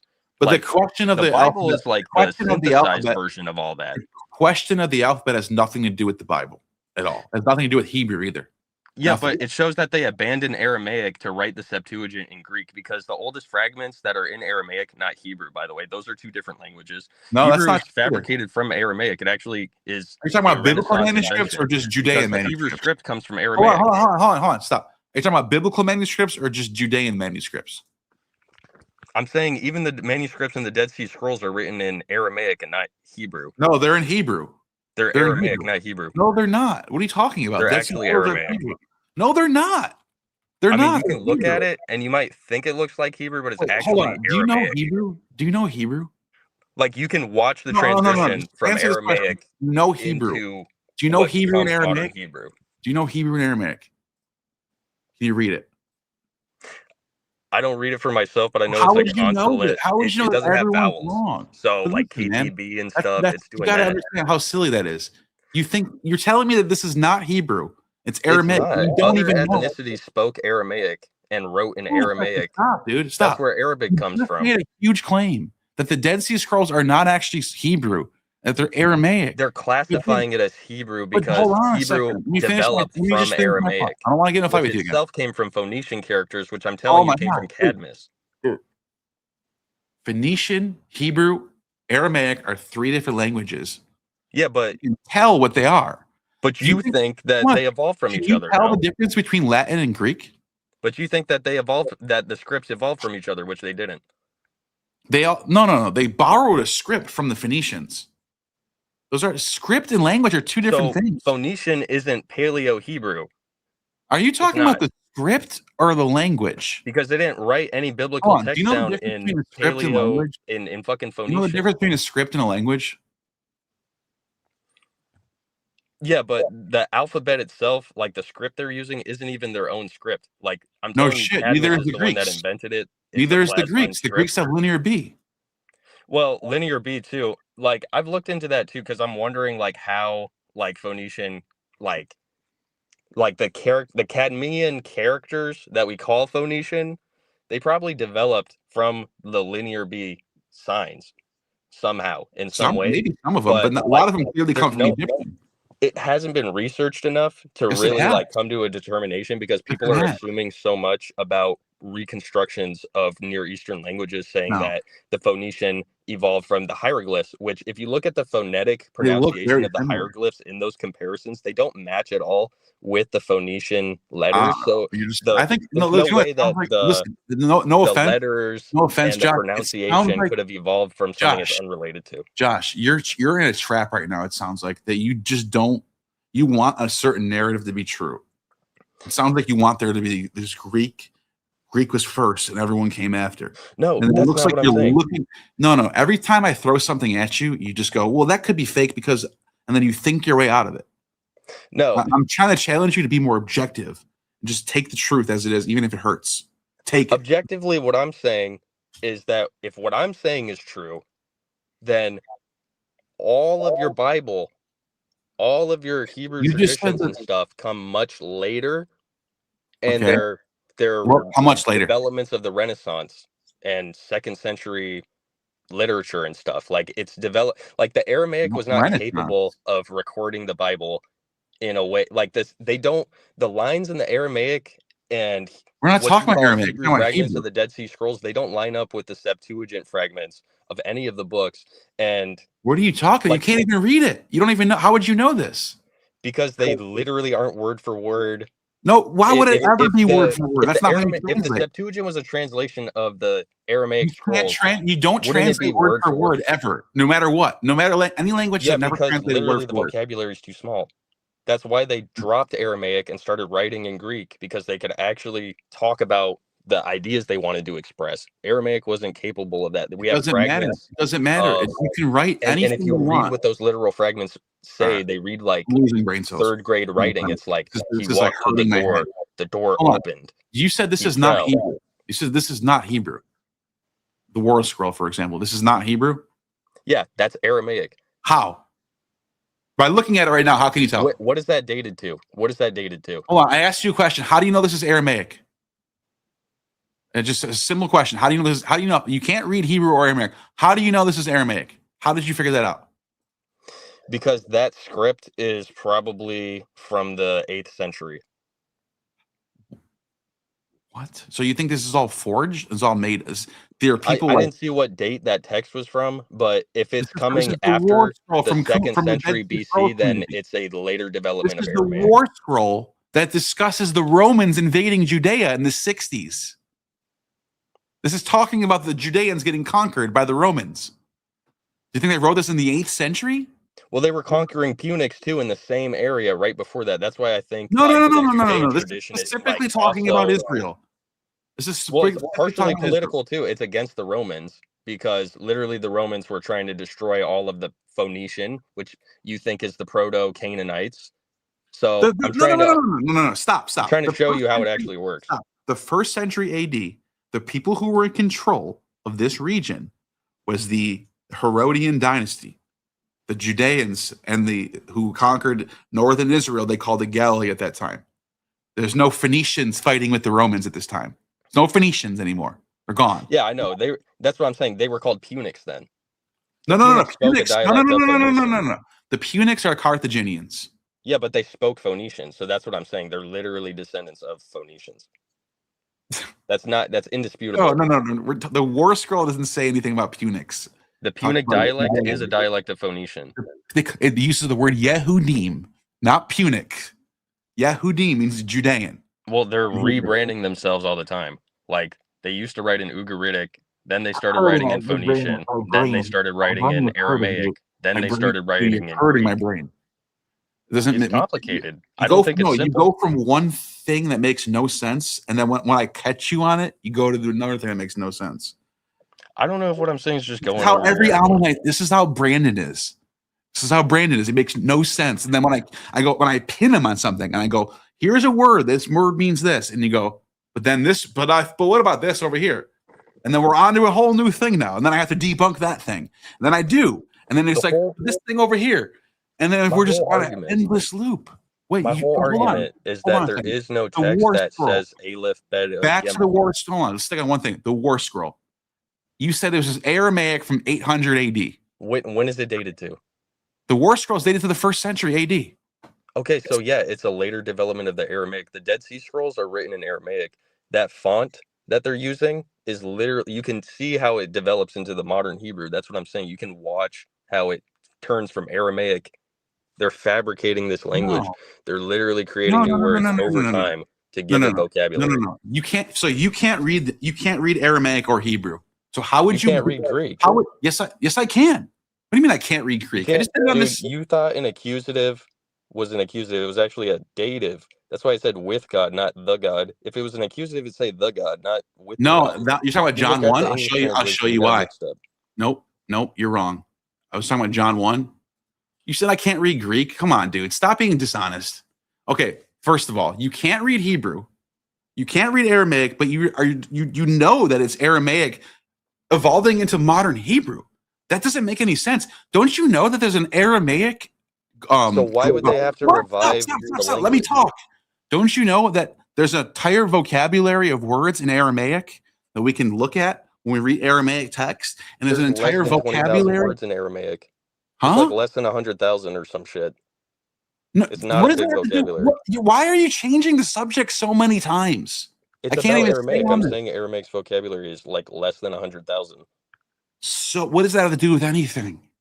because it had a limited vocabulary, so they had to create What new does that have to words. do with comparing Hebrew to Aramaic? I'm asking you to compare Hebrew and Aramaic. How would you know which one is which? You agree with me that Hebrew comes from Aramaic? No, it doesn't. Hebrew does not come It from wasn't Aramaic. called Hebrew. Aramaic wasn't called They Hebrew both come before from it was called Canaanite. Aramaic. They It was both always are called West Aramaic. Semitic. Hold on a second. No, they're both West Yeah, Semitic they script. never called it Hebrew. It doesn't So matter what we call it. no, Hold there's on. no text that says What is Aramaic this? is called Hebrew. Is this a cup or is this a glass? Does it matter what I call it? There's a thing here we could point to. Just like in ancient Well, I call it a text. vessel and you call it a cup. So does Okay, that mean cool, I'm cool. better or worse Does than that you? mean this No. doesn't exist? Does that mean it doesn't exist? Or does it exist? So when we point to I'm text not in the saying it ancient doesn't exist, but you got to listen to me, understand what listen it's to me. actually coming When we from. point to text in the ancient world and we go, that's Canaanite, that's Ugaritic, that's Paleo Hebrew, that's Hebrew. We can see It's chronology. okay, you're following me now. There's one, but we're pointing to one linguistic evolution of a language into biblical Hebrew. Didn't get invented out of thin air. We can see it coming. We can see it developing.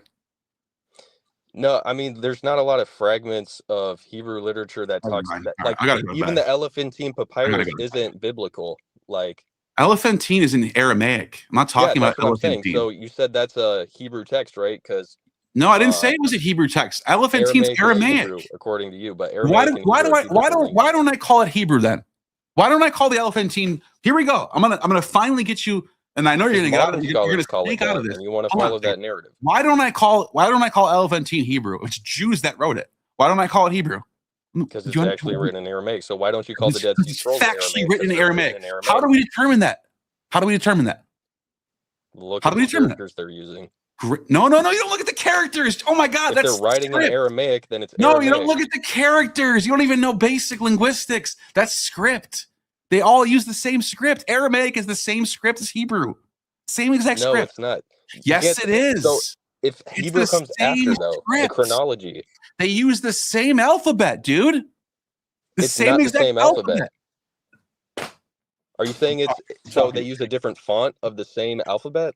Yes, they use a different font of the same alphabet. Thank you. Just like, But the you look at- modern Hebrew version comes later. No, so yeah, but Aramaic the didn't look modern like Hebrew is a before. different. Yes, that's a different alphabet. I'm not talking about that. We're talking about the language. We're not talking Yeah, about the so script. Arabic also comes from Hold on a Aramaic. second. Yes, it comes from the same So family. is Arabic Hebrew too? Because No, it used comes from Aramaic. the same family of languages, dude. Look, listen to me for a second. Stay on one thing for one topic. Why do I think so? The Jews that were living in Elephantine, they wrote a bunch of stuff down. They call themselves Jews. They didn't call themselves Aramaic. Jews. Yes, they did. They wrote down that we're Yehudims all over the place. And Elephantine, they say we are Yehudim hundreds of times. Okay, what's the actual pronunciation though? Because I guarantee that's a Yehudim. reconstructed pronunciation. I bet the Yehudim. vowels is like IDYN or something. No, it's Yod, Hey, Dalet, Yod, Mem. Yehudim. And how would you say that without any vowels? Yehudim. No, without vowels. You have to pronounce it that way. No, you Do don't. not- Bro, this is Ketub, so you could basic. pronounce it ketub, ketub. So how would you say it without You the say vowels? Because the vowels are Yehudim. Your reconstructed. We vowels both are agreed on implied. that. Do you don't think vowels are implied in Hebrew? The text never says that. So it's a reconstruction. The vowels in Arabic are you're a literally dumbass, dude. This guy's a fucking idiot. That guy's an idiot. I can't have him on the shit. Dude, that guy's a fucking retard. He didn't even know that vowels are implied in Hebrew. He thinks that you can't watch this. How Hebrew vowels. Oh my God, this is so bad. Sorry, my brain is, oh my God, my brain's gonna fall out of my head, dude. Holy fucking shit. Oh my God, I've never seen someone so stupid in my life. He thinks that there's no vowels in Hebrew. Like you can't pronounce a word. You have to go get. So okay, let me show you how this works. Phoenician vowel system, or the Hebrew vowel system. The way it works is, for example, let me show you a word in Hebrew. Let me show you a word. Hebrew word. Let's do. I don't know. What's a good word in Hebrew that I can really explain this with? Hebrew word. Let's just go to the Bible. Genesis 1. Here, let's do this. He says, there's no text that say that. What are you talking about, dude? I can't even, my brain is literally, I literally have a headache now. He says, I don't know how to read Hebrew or Aramaic, but I know that the Dead Sea Scrolls are Aramaic. Like, oh my God, dude. Okay. And then it wouldn't even matter at that point, because then it's just biblical Aramaic. And then you're just kicking the can down to another thing. Just like that's why I brought up the cup thing. Whether you call it Aramaic, Hebrew, Bible language, it doesn't matter. The thing exists. The thing's there. We call it Hebrew. You can pretend it's Aramaic, but you're just making no sense at all. Okay. For example, if I want to say Elohim is a great word. Let's talk about Elohim. So in the beginning, God, so this is the word Elohim. So why do I say Elohim and not Elohim? Because the way the language is, it's a consonantal language. So if you have an aleph, the aleph plays as the primary letter that leads into the next consonant. So you have L. But now you have two consonants, L, lamed, and he. So you don't go al-he, you insert a vowel. Elohim or Allahim, but in this case it's Elohim. And later on they added nikud for people who are not native speakers of Hebrew. The native speakers of Hebrew, the ancient Hebrews, they already knew this. They don't have to use a nikud. That's why they don't have nikud on their text. They don't need it. They already know what it is. They already know what this word means. So they say Elohi, and then there's a yod there, which is E, and then M. So Elohim, right? So, and then look at it. The word for heavens right here, ha, which means and, shamim, shemaim. So you go you don't go shmeem, you go shamim, shemaim, or shemaim. You add a sound. So the vowel gets implied. You can't just say, so Yehudim, for example, let me show you the word Jews. Jew. Let me see if I can find it in here.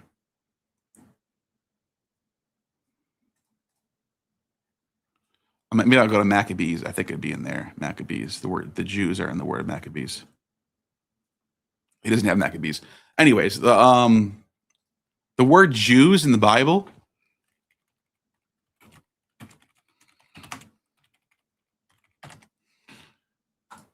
It's in let's see, what books is it in? Esther. Let's see, Esther 4:14. All right, Esther 4:14. Watch this. I kicked him out. I can't. I was trying to be nice to that guy, but it was like, holy shit, read like dumb shit after another, like brain breaking stupidity after another. All right, look at this. So it says right here, you have the word Jews. Ready for this? Let's find it. It says key, because, and let me see if I can find it. So here it is. Two. Lo means two. And then you see the word yod, he, vav, dalet, Yod, Mem, which means Yehudim. So how did I get there? How did I just make that up? Yay. So you imply the vowels. Yeah, who, deem. And Smill still drops. See how that $5 works? Super chat. I think they left out vowels in most Greek unsealed texts. Also, yeah, some of them do.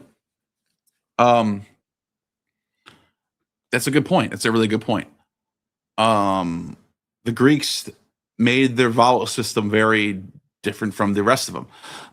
But listen to this. The point, like he said the word Yehudim. He's like, where are the vowels? First of all, you have a yod in the front. Then you have a hey. So you're already at yay, yeah. And then you have a vav here, Yahoo. And then you have a dalet here, Yahudah. And then an yod again, Yahudi. And then an M, Yehudim. It's not that difficult. So when that word shows up, that's the same word in Aramaic, by the way. It's not different in Aramaic. The exact same word in Aramaic is in Hebrew for the word for Jews. Exactly the same. It's spelled exactly the same. When you find that in the here, I'm gonna close. I'm gonna go to bed after this. My head hurts now. It literally. I'm not kidding. I literally have a headache from that conversation. Sorry. I'm sorry for being like this. I'm sorry for like slashing out on people. I can't do this. I can't have my channel be this like super low tier slop shit where people are arguing over if a Dead Sea Scroll is Hebrew or Aramaic. Who can't even read Hebrew or Aramaic? I can't do it. It's not going to happen on my channel anymore. I'm just not going to have people on like that anymore. My point that I was making was, why don't we call it Hebrew? Why do we call the Bible Hebrew? But why don't we call the people who wrote an elephantine Hebrew?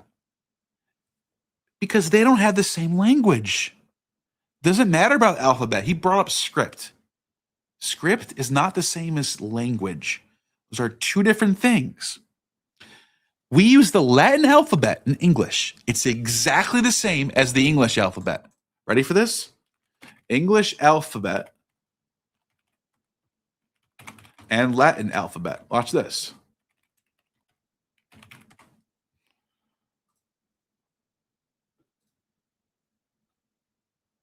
English alphabet and Latin alphabet. Can I do a comparison? Can someone give me a comparison? There isn't any because they're exactly the same. Here we go. Latin alphabet to English alphabet. Look at this. It's the exact same. There's no different. The letter E, the letter A in Greek, or I'm sorry, the letter A in Latin, this is the Latin alphabet right here, guys. So you all know the English alphabet. Now, I don't have to teach you that, right? The Latin alphabet, here it is right here. God damn, these fucking ads, dude. Holy shit. A, B, C, D, E, F, G, H. That is the modern Latin alphabet. There's no difference between a modern alphabet and an English, or modern Latin alphabet and an English alphabet. But we don't speak Latin, do we? Does that mean we speak the same language as them? No, we don't. We have a different language than Latin. Latin uses the same alphabet as us. Same with Aramaic and Hebrew. They use the same exact alphabet. Same exact alphabet, not different in any way. Same exact thing. But the language is different. Hebrew has a different grammar. Hebrew has different vocabulary. Is it very similar in a lot of places? For example, I just brought up Yehudim. The same word in Hebrew is the same word in Aramaic. Guess what? The word El, A-L, is the same word in Aramaic. It's the same word in Hebrew. So there is a lot of overlap, but we can tell they're different. We can tell which one's Aramaic and which one's fucking Hebrew. I don't need some fucking guy on the internet to tell me that everyone's wrong except for him, who can't even read it.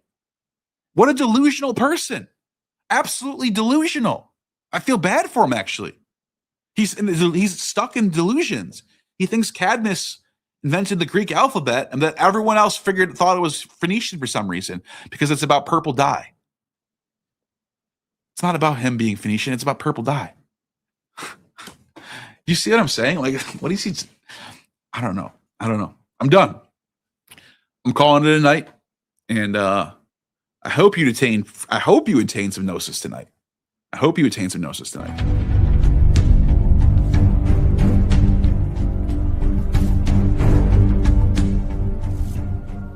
You have just attained true gnosis. The demiurge has no power over